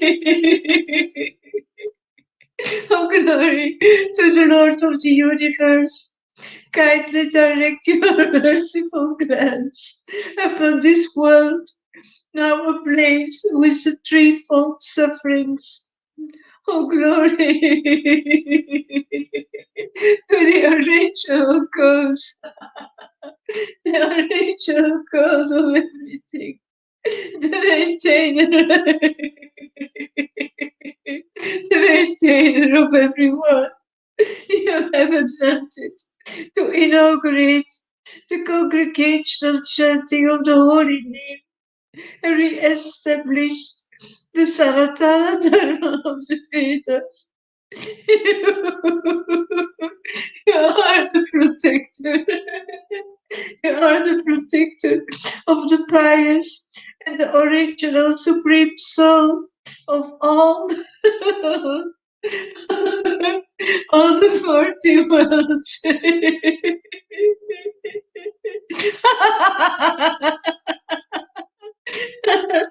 Oh, glory to Lord Chaitanya, for he is the redeemer of the most fallen souls, an ocean of transcendental qualities.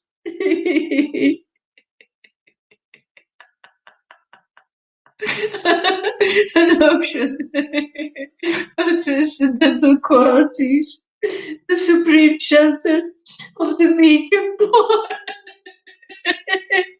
Oh, glory to Lord Chaitanya, who is Prajendra Mandana Krishna, who expands as Lord Vishnu and lies on the ocean, on the ocean of milk, as Kshirodakasha Vishnu. He appears as an incarnation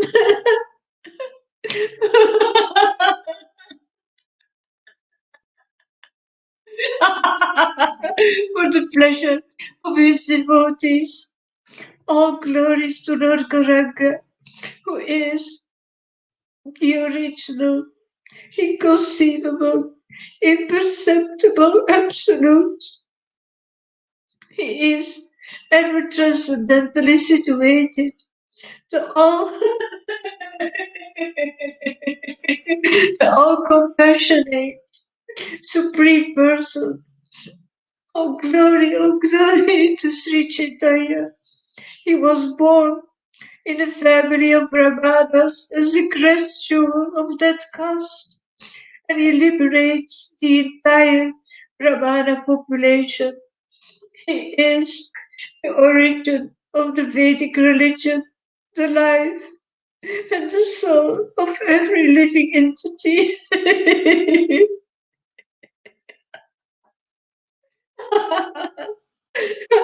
Oh, glory to Lord Chaitanya, who saved Arjuna from an inglorious death.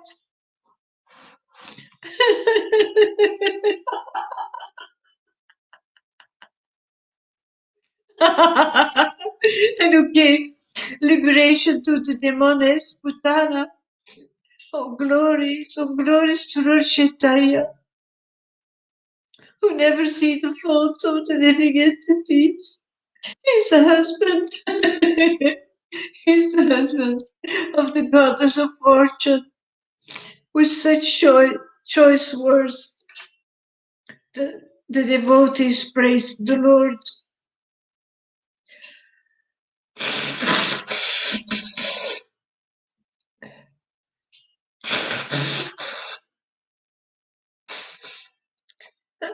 Hi, Ranga. Nice to see you.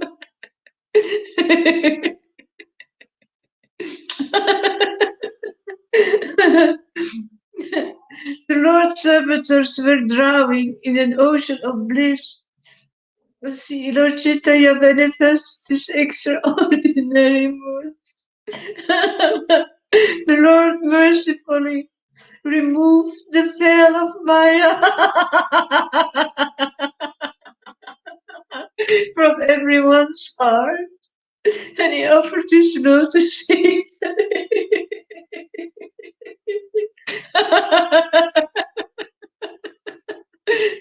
to be worshipped by his devoted servitors.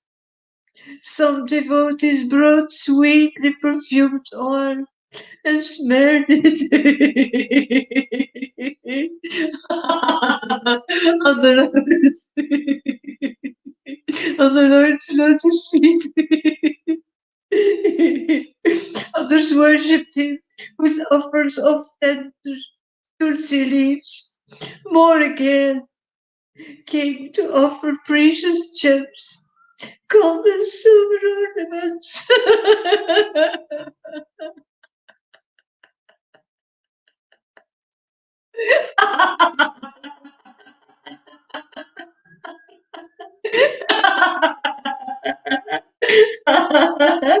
Respectfully paid obeisances at his stage.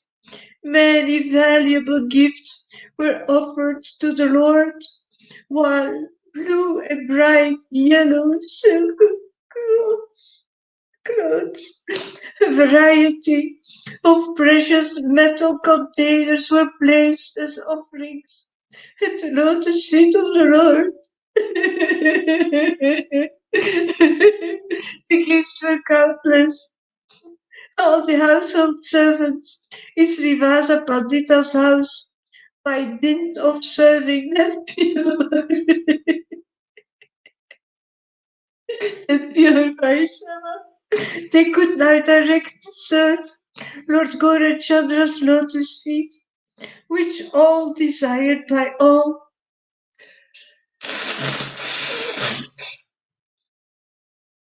Even Lord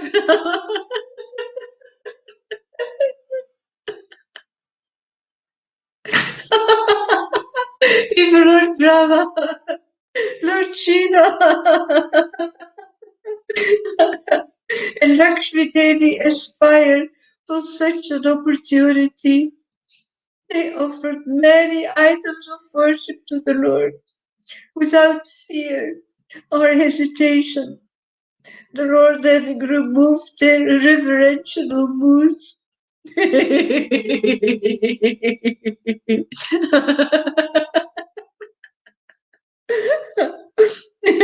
They brought unhusked rice, tulsi, durva, grass, musk, saffron, camphor, a variety of fruits, fragrant blossoms, and sandalwood, placing them all at his lotus feet. Each one worshipped according to the inclination of his heart, following the different rules of worship. And then Chaitanya Mahaprabhu, the Supreme Lord of Vaikuntha, he exhibited another of his extraordinary pastimes. He said to devotees, bring, bring something I want to eat, and held out his hand. Whatever the devotees offered, he consumed.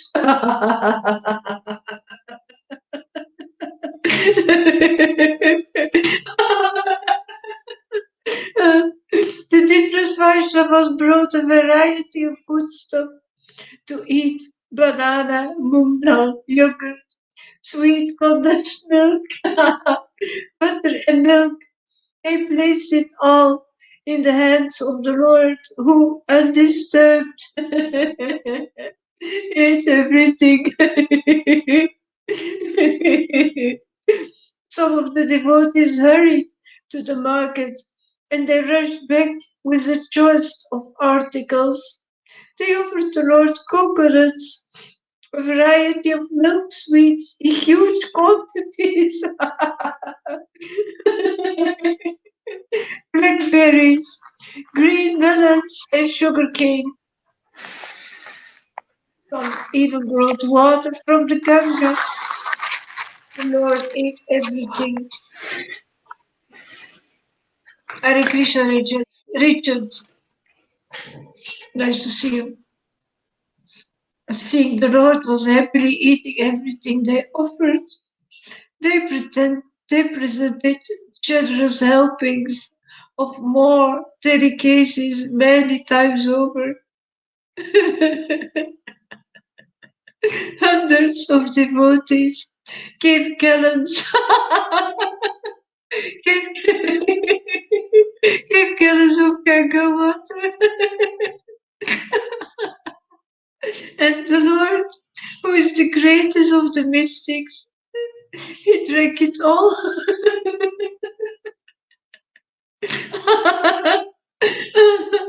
Hundreds of barrels of yogurt, sweet condensed milk, hundreds of bunches of bananas, huge amounts of mango, mountains of milk sweet preparations, camphor, betel, betel, fruits and nuts were instantly consumed by the Lord in front of the amazed and gaping devotees.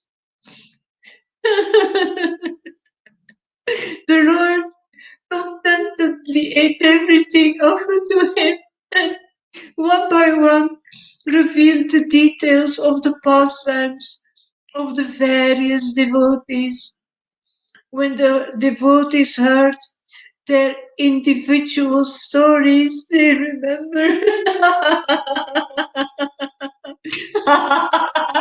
They remembered their earlier days, and they fell to the ground in ecstasy. The Lord addressed Srivasa Pandita. Do you remember? You used to hear lectures on the Srimad Bhagavatam at Devadanda Pandit's house. Every line in the Bhagavatam is saturated with the divine nectar of Krishna Prema. So your heart melted upon hearing those recitations of the Bhagavatam.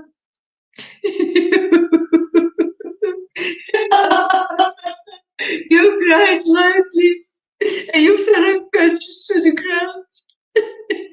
The neophyte and ignorant students, not knowledgeable in the matters of Bhakti Yoga, they couldn't understand the reason for your extraordinary behavior. Sorry.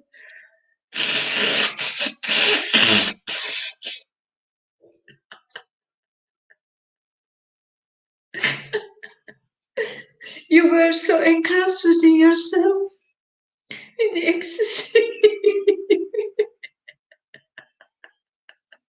In the ecstasy of love for Krishna.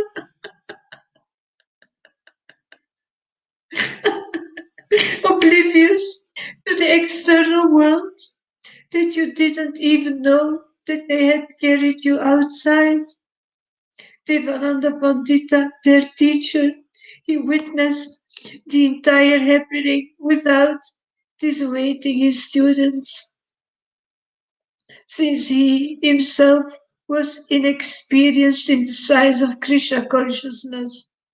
It is to be expected that these students were the same. Upon waking and finding yourself outside on the street, you picked yourself up and you returned home feeling sad. Your sadness persisted, and so you preferred to be alone. Nevertheless, you constantly desire to read the Bhagavatam again and again. See your sorrowful state. I descended from Vaikuntha. I descended from Vaikuntha into your heart.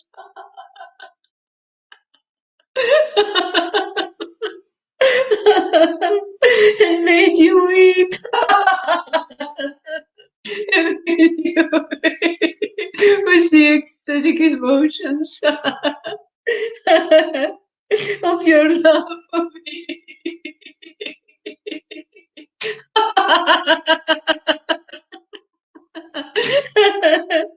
You experienced happiness again by reading the Bhagavatam, and your tears submerged the place where you sat. When Srivasa Pandita heard this, he was overcome with emotion and he fell to the ground, crying and drooling, breathing fast and heavily. In this way, the Lord spoke to Advaitacharya Prabhu and different devotees, and he brought back to them recollections of their earlier days.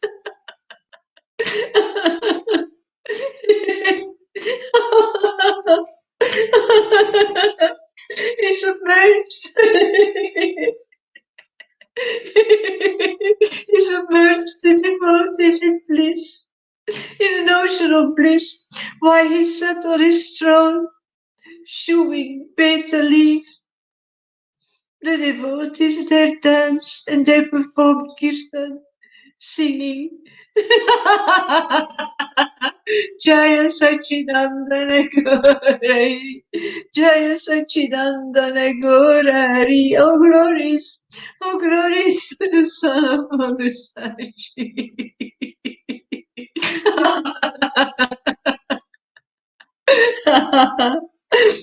If perchance a devotee were absent, immediately the Lord would have him brought before him. He would put his hand out and say, "Give me something to eat." Whatever was offered to him, he would eat it completely. And then the Lord would say, "Do you remember that night I came to you as a doctor and said, next to your bed, I cured your fever?" Upon hearing this from the Lord, the devotees would fall down.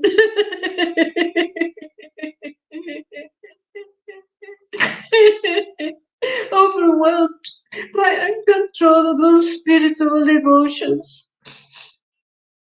Seeing Gangadasa, the Lord said, "Does your mind not recall that night when you were escaping from the Muslim king, fearing capture?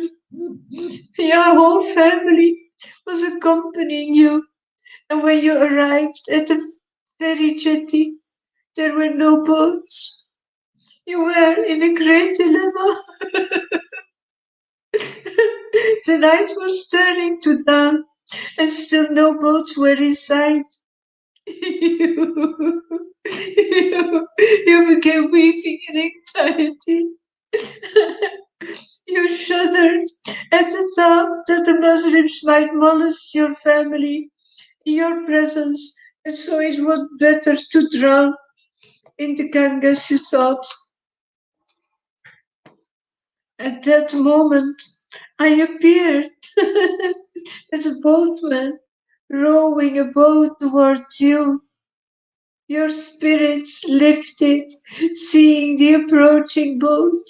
You spoke to me, the boatman. with affection, saying, "My dear brother, please take me across."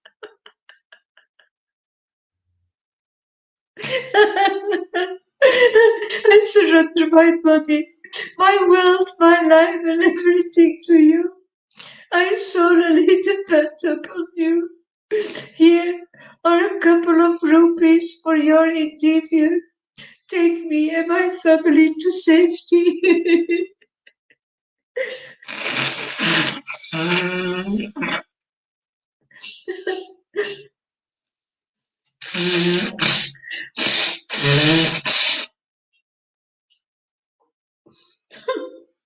Then I ferried you and your family across, and I returned to my eternal Vaikuntha. Gagadasa was carried on the waves of blissful ecstasy by hearing the Lord. Such are the wonderful pastimes of Gaura Sundara. The Lord continued, do you recall that incident? You were so worried, and I came to your rescue and I brought you across. Gagadasa, unable to contain himself further, he fell over the ground and he rolled about into ecstasy.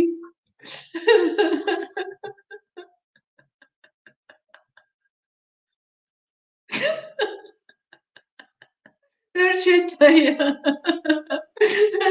the Lord of Vaikuntha, he was sitting on his throne, his body covered with sandalwood paste and nicely decorated with fragrant flower garlands.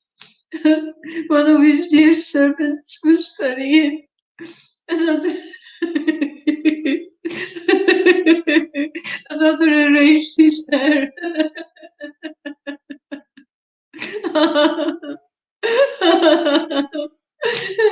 Some others were preparing betel and offering it to him. Many more were dancing in ecstasy around him. The passing of the entire day and how the darkness of the night stole in went unnoticed.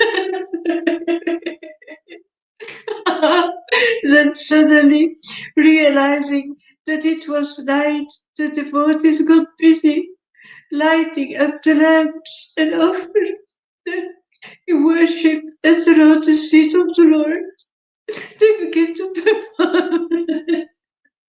They began to perform kirtan, playing kartals, gongs, conch shells, mridanga, drums, and stringed instruments. The Lord continued sitting in a benevolent mood, but he remained silent in spite of the various activities of the devotees. Devotees offered different kinds of flowers at his lotus feet, and they prostrated themselves before him, saying, "Oh Lord, protect me."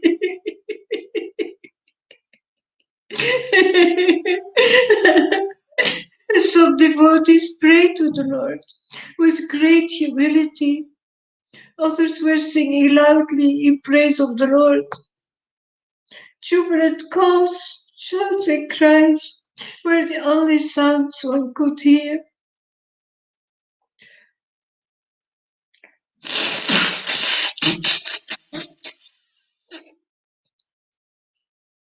During these moments, everyone in the assembly experienced such indescribable and wonderfully elated feelings that they felt immediately.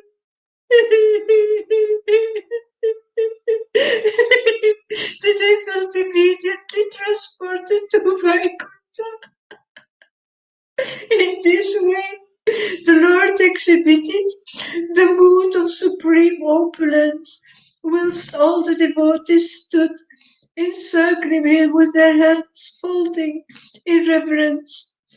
However, Gaurasundara behaved in a casual manner with his disciples, placing his lotus feet upon them. Hey, you wanna read something there, Rangaleka, while you're here? Is that okay there?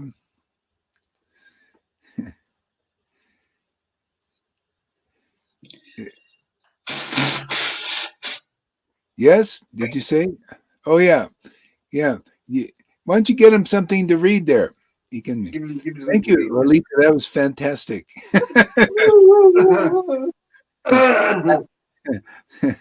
If I would wait for a break, it would never happen with you. I'm sorry?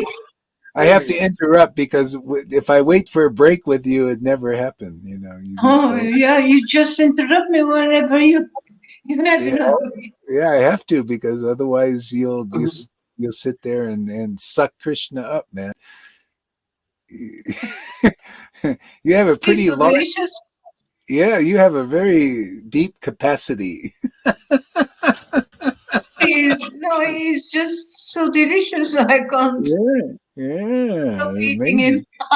yeah. All right, Ranga. Let's Okay. hear. Yeah. I'm just going to read from where it was given to me on the pages open. There you go. That's the best. So that's Madhukanda, chapter 23.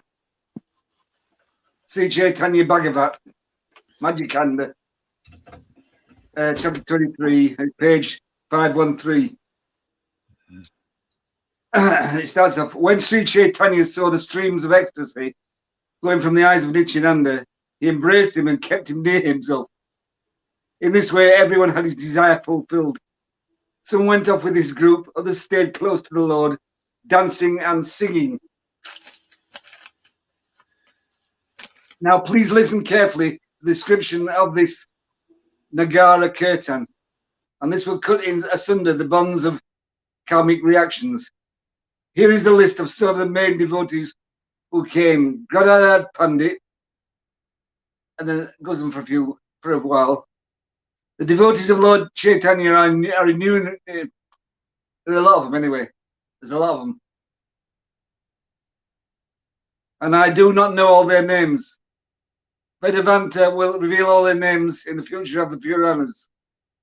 With human beings, what human being has the ability to describe the Lord's dancing and his unlimited association, servants' weapons, and confidential comparisons. I think this is. Can I speak as well? It's all right if I speak, is it? Right, okay. Yeah, you can speak as much. Well, yeah, say whatever you want. Go for it. Oh, good, yeah. Well, Mickey Mouse and Donald Duck are. No, I won't say anything about them. You know, everything that I do these days is. It reminds me of Krishna all the time. There's only very few times when it doesn't remind me of Krishna, and I sit there in front of my my computer screen, and I listen to a YouTube or a Netflix film on the television, and I start crying. I just start bursting into tears and cry. You know, I don't know if you can see my eyes now, but there's tears in my eyes now, dripping down my face. So you know, everything to do with Krishna is very, very good. And what I found is that you don't need. As you get to a certain stage, you don't need books and things like this. The book is closed, by the way. He just closed the book. Just close the book. Right. So you don't need books and things like this to tell you what is happening, because you know what exactly what Krishna wants you to know. He will reveal to you in certain ways, at certain times, in certain places. And I found that since I've been in Krishna consciousness, under the auspices of Srila Gaura Haridas, so I must thank very much indeed, because everyone listening to this is here because of Srila Gaura Haridas, and that's the only thing that we're here, that's got us here. Srila Gaura Haridas is a very, very exceptional gentleman. He's not a gentleman actually, but he's exceptional anyway. You know, he has to be American, but that's beside the point. Now, because he's exceptional, and if you take what he says as on face value, you're going to get the excitement and the actually transcendental approach of this, the whole system. So the whole system is going to come up at you, and it's going to push you into the ways of thinking properly. So when I turn on a film on television or there's no radio or something else I turn on, I don't know what else I've got to turn on, but anything I turn on, anything comes on, I immediately think of Krishna. I immediately think of Krishna.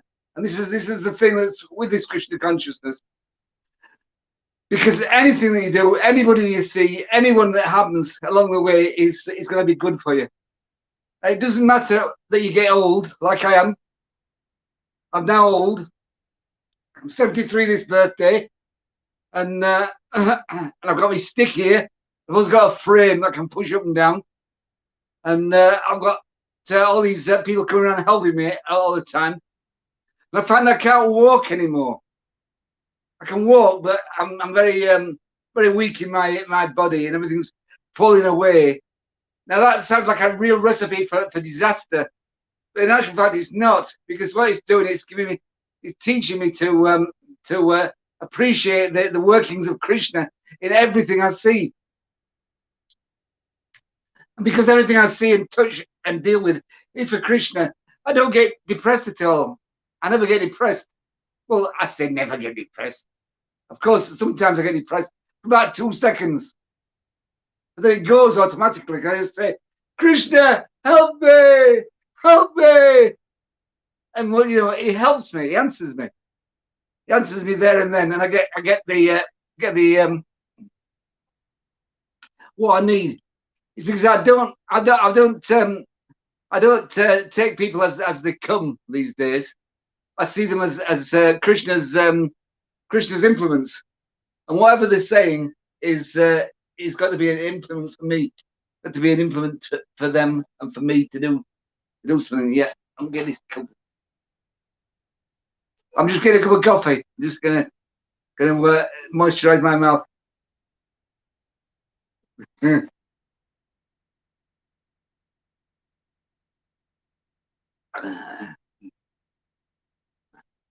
So what I'm saying is that I can't say I'm depressed,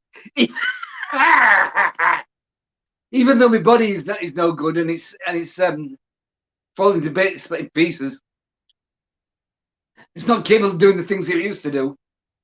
I don't live in my body. I just live in my spirit soul. My spirit soul's got to do with Krishna. Because it's got to do with Krishna, everything that happens has been ordained. That's a good word, isn't it? Ordained. Been ordained by Krishna, and I can do what I want. And this thing about doing rules and regulations, I laugh as. I hate rules and regulations, but that's only me. That's only me. If you like rules and regulations, you continue doing them, whatever you want to do. But I hate rules and regulations. I hate things imposed on me by anybody else. And by that token, I don't do them. I don't do anything like following, like in the Vaidhi community, where you follow things. You follow things by the letter. You know, you do things by the letter. Because once you get into Krishna consciousness, into the Raganuga section of Krishna consciousness, where you can actually see things as they happen to be, you can actually see the great whole, the whole of it.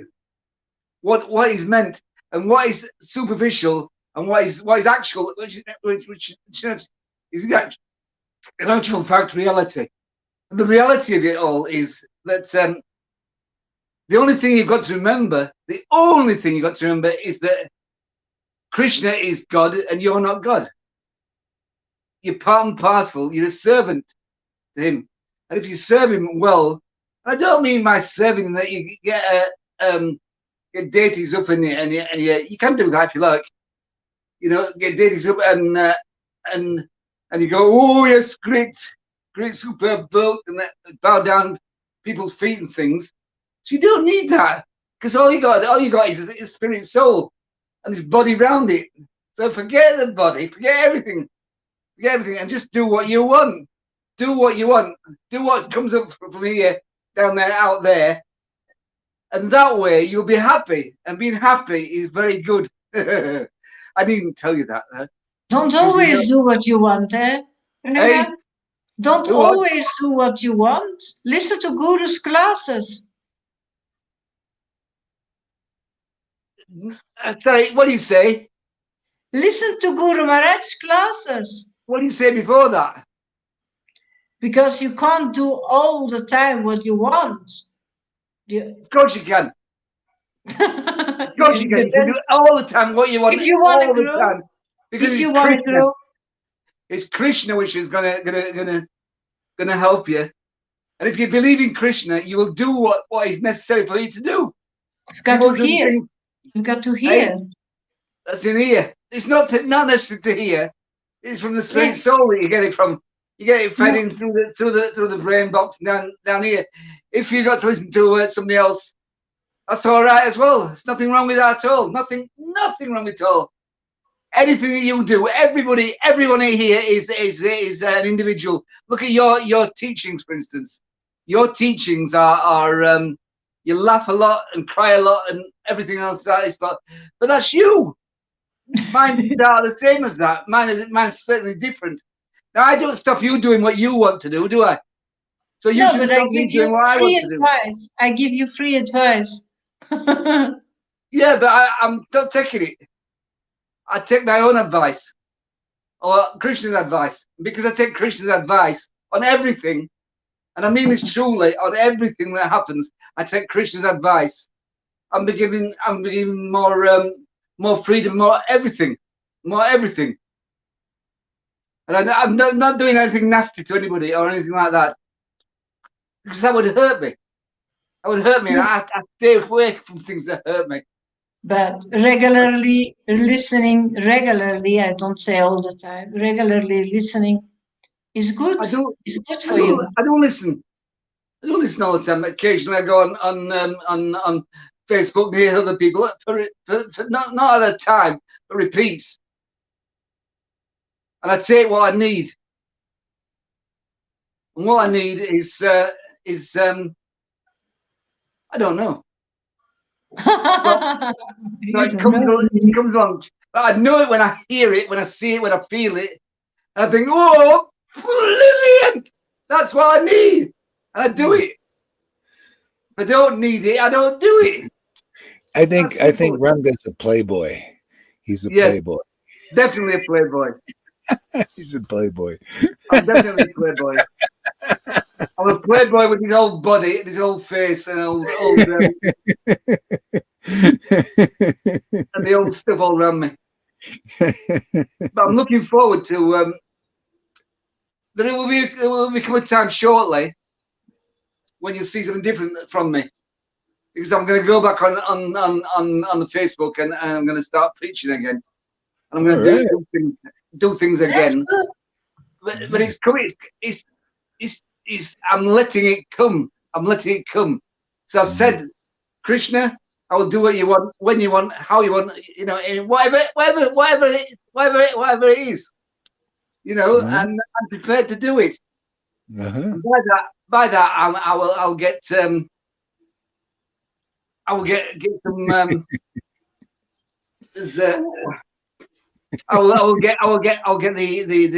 the experience that I need, and everything else that's going on. It's coming on nicely. Everything's happening nicely. I'm not pushing it. I'm not going in there and pushing it all the time. I'm not saying things that other people tell me to say. I'm saying things that I want to do, that I've heard through myself, that come from Krishna, which tell me that's the thing to do. And I'm quite happy with that. I'm really happy with that. But what I think is that Guru Gora Hari Das preaches very, very well, excellently. And I preach in excellent. No, what's the other word? Better and better every day, Guru Maharaj classes. Every class is better. You can't imagine. I know it is. better. And one of these days, I'm going to start myself, and I'm going to do similar to what Guru Haridasa is doing, all over the place. Oh, people everywhere. Every single place on this earth is going to get it from me. All right. So that's beaming in from. Why do you think that Guru Haridasa, although he's speaking wonderful truth, he's only getting about 30 people listening? What's happened to this other? What's happened to this? That's 30 out of 7 billion, 500 billion people. So it's very, very small, very small amount. All right, 60. All right, still a very small amount. But one day Krishna is gonna explode in my head and tell me what it is that I'm needing to do. Excuse me a minute.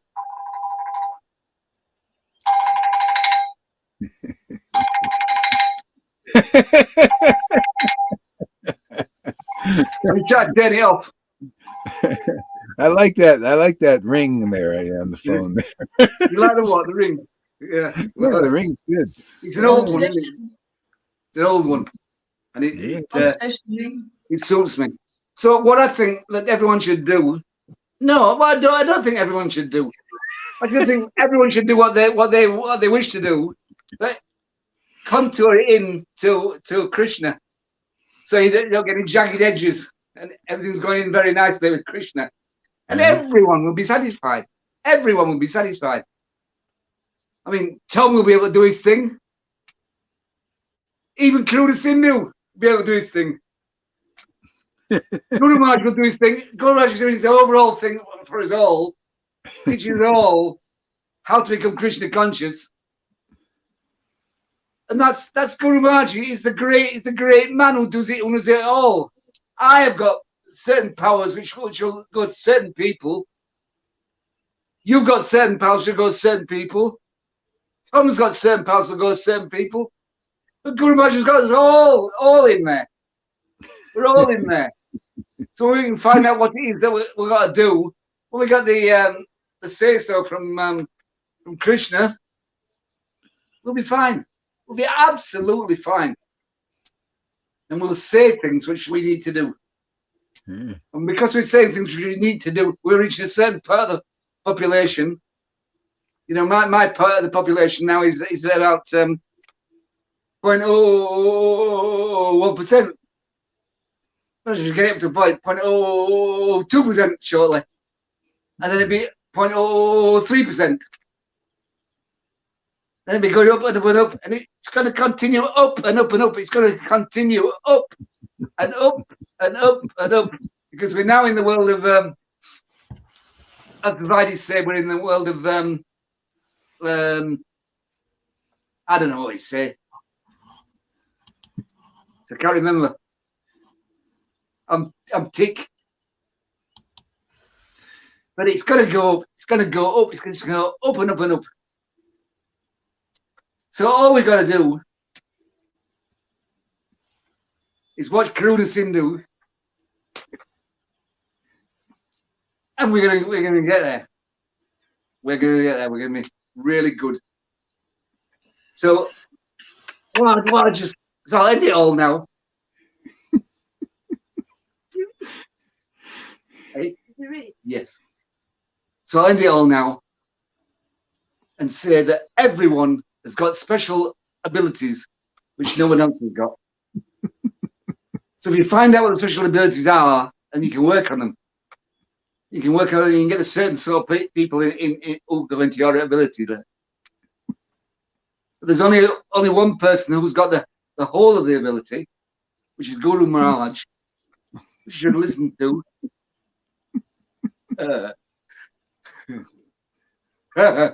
He laughs. So you should listen to him, follow him, and do what he says.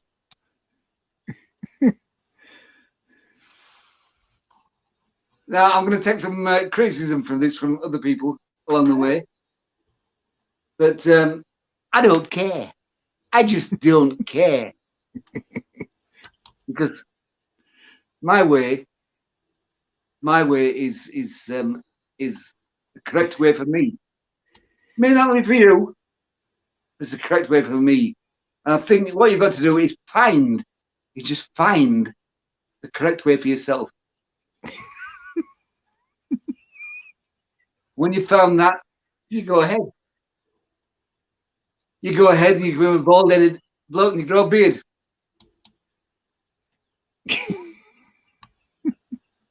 And that's it. So thank you very much. Hare Krishna, you all. And I hope you have a great Hare Krishna day. And you don't get red nose. Hare Krishna. Wow, that was great, man. Nice sharing.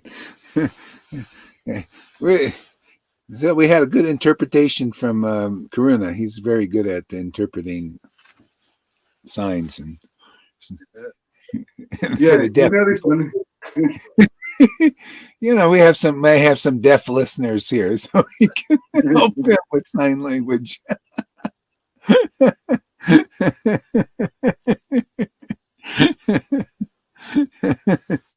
Yeah. Oh, that's fantastic. So, Richard, give us a report. What's going on? Can you imagine already? How did we do over 4 hours today? I tell you, it seemed like I wouldn't imagine 4 hours again. Well, I'm sorry I was late. I had a rough night. Oh, you did. Oh, okay. Tell us about whatever you want to tell us. Tell us about whatever you want to tell us about. Well, me, sure. Who wants to? I'm not really sure.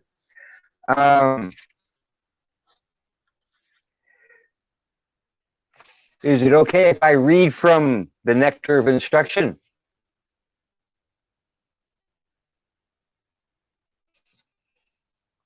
Guru Maharaj, you're frozen. You're muted.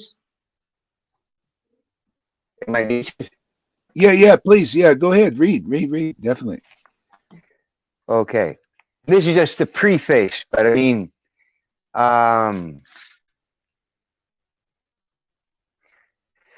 a sober person who can tolerate the urge to speak, the mind's demands, the actions of anger and urges of the tongue, belly and genitals, is qualified to make disciples all over the world. In the Srimad Bhagavatam, Parikshit Maharaja placed a number of intelligent questions before Sakadeva Goswami. One of these questions was, why do people undergo atonement if they cannot control their senses? For instance, a thief may know perfectly well that he may be arrested for his stealing, and he may actually see a thief arrested by the police, and he continues to steal. Experience is gathered by hearing and seeing. One who is less intelligent gathers experience by seeing, and one who is more intelligent gathers experience by hearing. When an intelligent person hears from the law books and sastras or scriptures that stealing is not good and hears that a thief is punished when arrested, he refrains from theft. A less intelligent person may first have to be arrested and punished for stealing to learn to stop stealing. That would be me. Oh, I lost my place here. A less intelligent person may first have to be arrested and punished for stealing to learn to stop stealing. A rascal, foolish man may have the experience of both hearing and seeing, and may even be punished, but still he continues to steal. Even if such a person atones and is punished by the government, he will again commit theft as soon as he comes out of jail. If punishment in jail is considered atonement, what is the benefit of such atonement? Thus Praskit Maharaji inquired. He compared atonement to an elephant's bathing. The elephant may take a very nice bath in the river, but as soon as it comes onto the bank, it throws dirt all over its body. What then is the value of its bathing? Similar, many practitioners chant the Hare Krishna Mahamantra and at the same time commit many forbidden things, thinking that their chanting will counteract their offenses. Of the 10 types of offenses one can commit while chanting the holy name of the Lord, this offense is called Namno Baladhyasya Ahai Papa Badihi, committing sinful actions on the strength of chanting the Hare Krishna Mahamantra. Similar, certain Christians go to church to confess their sins, thinking that confessing their sins before a priest and performing their penance, some penance, will relieve them from the results of their weekly sins. As soon as Saturday is over and Sunday comes, they begin again their sinful activities, expecting to be forgiven the next Sunday. This kind of prasita, or atonement, is condemned by Parasit Maharaj, the most intellectual king of his time. Sakadeva Goswami, equally intelligent as befitting the spiritual master Maharaji Parasit, answered the king and confirmed that his statement concerning atonement was correct. The sinful activity cannot be counteracted by a pious activity. Thus, real prayasita atonement is the awakening of our dormant Krishna consciousness. Real atonement involves coming to real knowledge. And for this, there is a standard process. When one follows a regular hygienic process, he does not fall sick. A human being is meant to be trained according to certain principles to receive his original knowledge. That's a methodical life. Can I ask you a question? Yeah. Yeah. So what did he say about about Krishna consciousness? Just go back just a sentence or so. Yeah. What does that say? Where was I again? You were just there. It was just a sentence before. Could you read just a little bit slower too, please? Okay. Don't mind me. I'm having a rough day.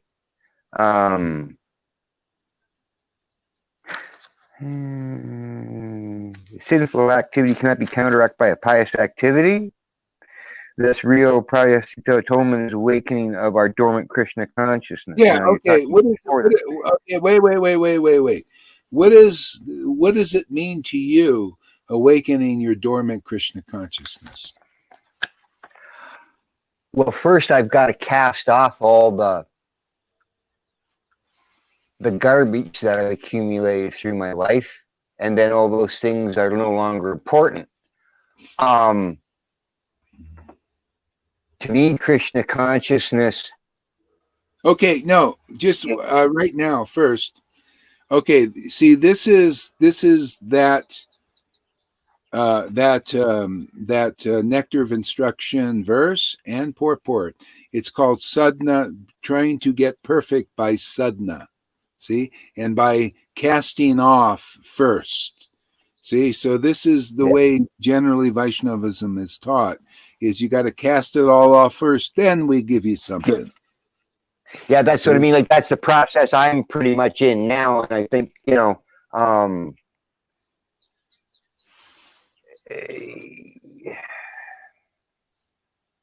and trying not to allow the foolishness in the world around me, all this garbage going on in our world and all the hate and the anger and that, and having it not, but it's kind of hard in the face of such things not to allow it to affect you. And sometimes I wonder what would be best to do, whether just to sit back and watch and to concern, because Krishna consciousness is, you have to be a little bit selfish with it, I think, sometimes, in order for it to be potent, because it's if we're able to bring ourselves to that point, then we also have to try and bring others along with us. It's just, like I say, I'm trying to get out of this isolationism that I've been in for so long, and the interaction with other people sometimes is a little confusing. The interaction with who? Well, just others who are not in Krishna consciousness, because they tend to try to provoke. I know I've had, and they don't even have to know. Well, it's like the further along you go along on the path, the harder it gets. I've noticed anyway. It's like Krishna takes things away from us so that we learn that they are just transient things. But everyone else is just running around trying to collect goods. It's like if you take a couple bags of grain and you place it in the street, you'll get some people that'll come by and just take a handful. It's like animals. It's when you throw down bird seed, because I really envy birds, their ability to just fly. They will come by and they will eat a couple of grains and then they leave. But a lot of the time you get people, oops, I'm getting messed up here. No, it's me. Instead of just taking a handful of grain, they take all the bags, hoard them away, and then sell it. And I'm trying to get away from that. The isolationism of certain teachings that I was following tends to lock you away from being a useful Vaisnavas. And I'm just trying to, like I say, I'm having a very difficult time right now, and I had a dark night of the soul last night. Again, it's almost all the time because I'm struggling so hard with drug addiction and anger and hatred. That's why I come here, because you people help me to put those things into perspective, where I can become useful instead of just being a miser.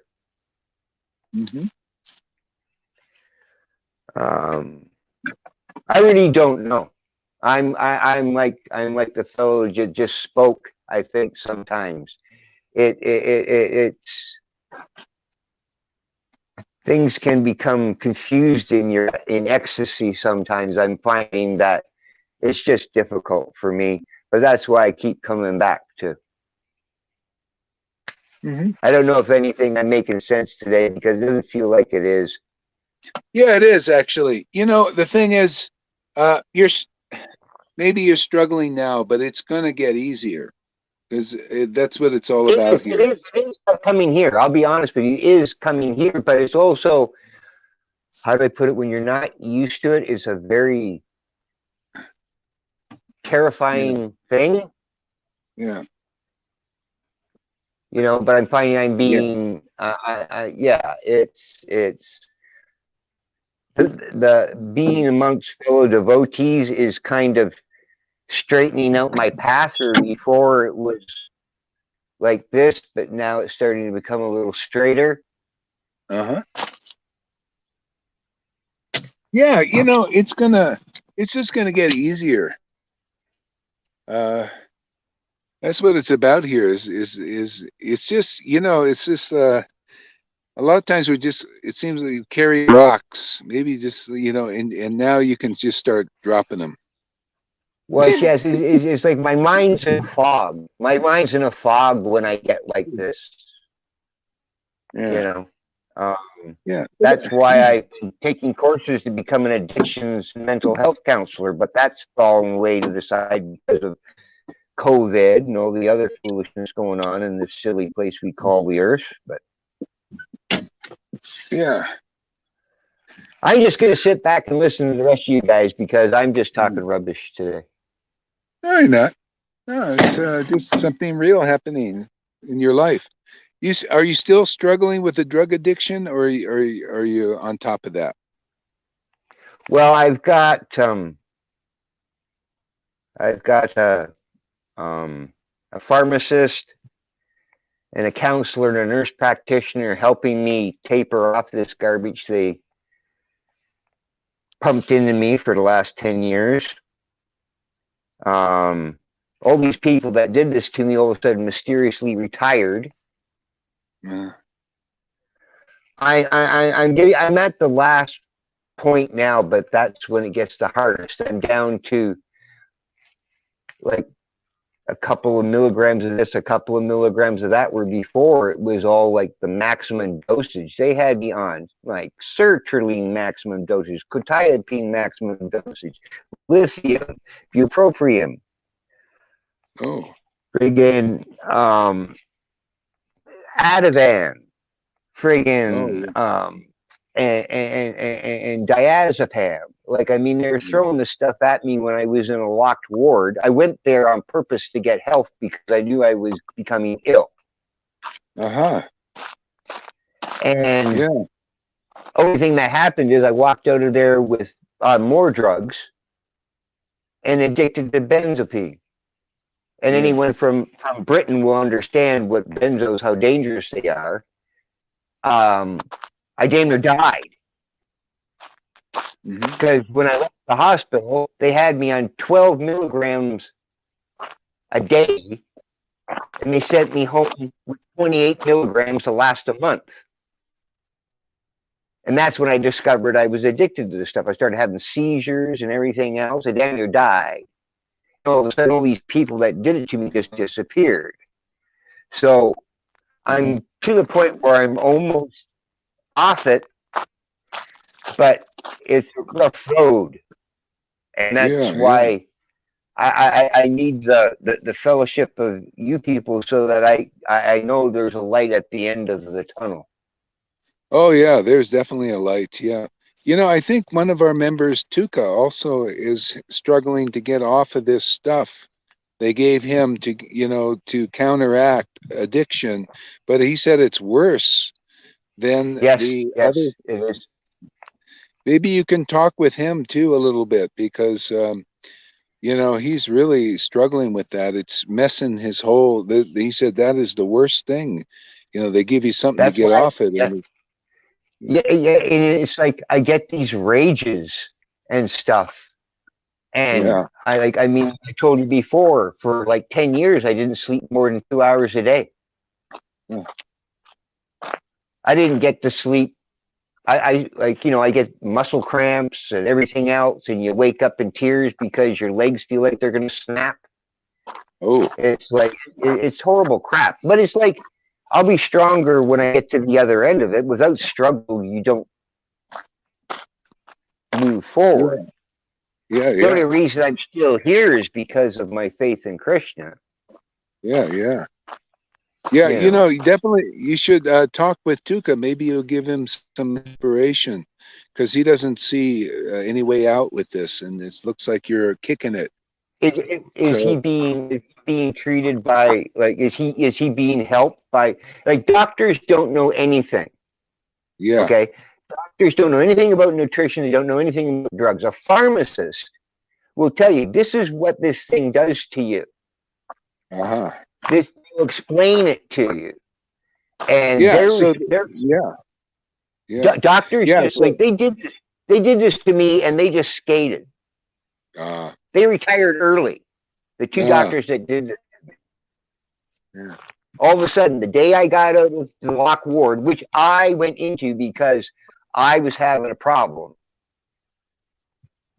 and I trusted them. Yeah. And they broke my trust. And the last 3 years until the last year has been a blur. I don't even remember 3 years. Wow. They're just gone. And sometimes when I have dark nights of the soul, like I did last night, these things that I don't remember come back, these evil things that I have done in my life. And that's why I have to come here, because it gives me hope that I'll be able to redeem myself and be the person I was before. Am I making any sense? Oh, absolutely. I don't know sometimes. And well, this other fellow is he in the States or Canada or Britain? Because I know in Britain they have a terrible problem with benzos. It's we've He's been in the He's in States, yeah. America. He's in America. He's in America. Is he in the States? Yeah. Well, Canada and the States, we have this big problem with opioids. And I know a kid, he's only 30 now. When he was 10 years old, he broke his collarbone. Some wingnut doctor, I think he was a vet, prescribed this kid Oxycontins for pain.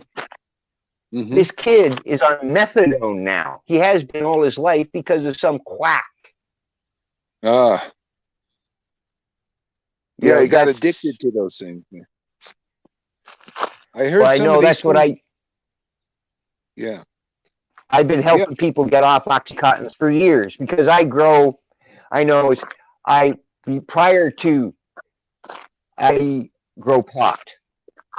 and I give it away to people who want to get off Oxycontins. Pounds of it. I've gotten 5 people off Oxycontins in the last 10 years. But I mean, it's like, see, because you can just take the pot and throw it away. Mm-hmm. It's not addictive. And I mean, I've seen like some of the, and doctors are causing this pain. They're supposed to help, not like with Krishna consciousness. Krishna is here to help us help ourselves. Doctors, all they're here to do is help themselves and get some money from the big pharma for making us all addicted to this garbage. Like it stole a decade from me. Mm-hmm. Yeah, well, this is the world. The world is like that. The world is Maya, illusions. So many. So whatever we go through is part of our journey. But you're here. It got you here. That's why it got you here, man. You're better off. My road's been very difficult.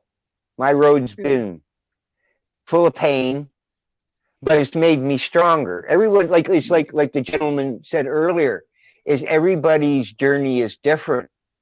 Some of us, I guess, like myself, require a little bit more pain to turn our to open our hearts. Because my heart, I did harden my heart.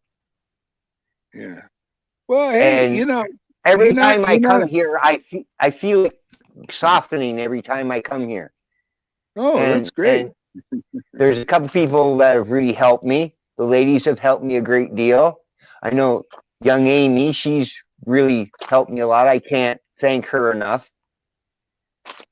And I'm just glad to be here to be able to be part of this because I never thought I was ever going to find a Sangha or a guru because of my isolation.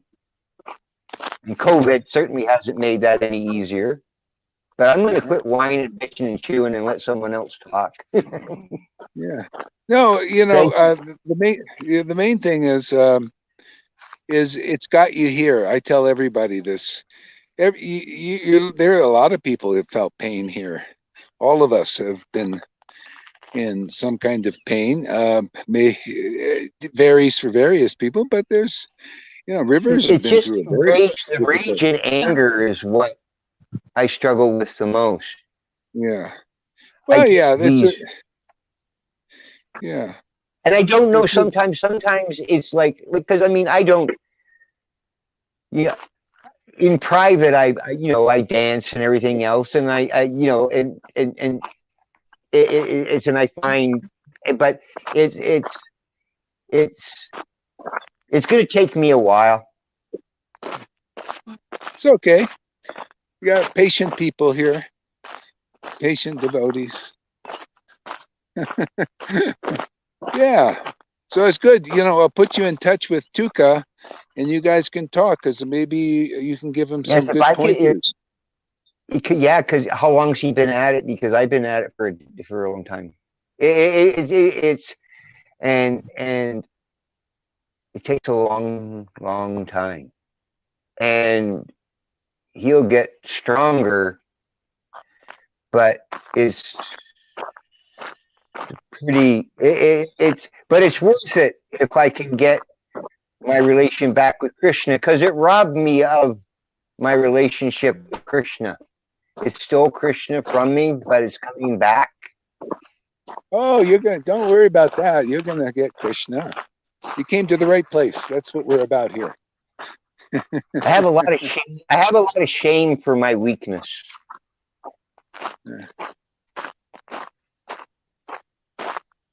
Yeah, well, that'll go too. Shame, guilt, all these things. Even the shame will disappear.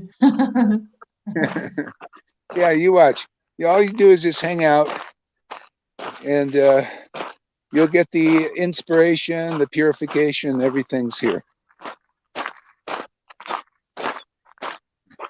There's just so much of my past. Yeah, you can let go of it. I think. Yeah, that's okay. That'll all go, because the lamentation, all that stuff. You'll see, you're dealing with people that are not sentimental. Lamentations, with guilt and all that. We're free of that. So being around people free. I can't say everybody is, but many of us are. And so I have times when I'm okay, but it's just it sneaks up on you, like this addiction and the anxiety and the depression that they instilled in me with these medications.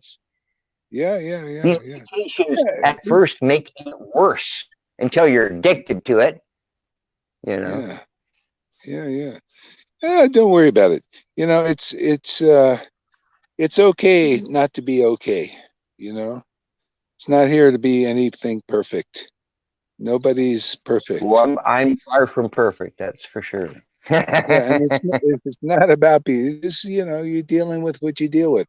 It's your journey. It's okay. Okay, so now we've been on 4 hours and 35 minutes, and I think that's enough, because I got to walk and do things now, and you guys must have a life too. What is it? You guys can sit here all day, it looks like. Yeah. Going to cook now. Going to cook now. Time to cook. We just have to learn a lot quicker and do the stuff that we're not doing now. Yeah, exactly. Okay, my friends, thank you very much, and we'll see you soon. I got to explore our new place here. It's really great. Look at this place. Wow.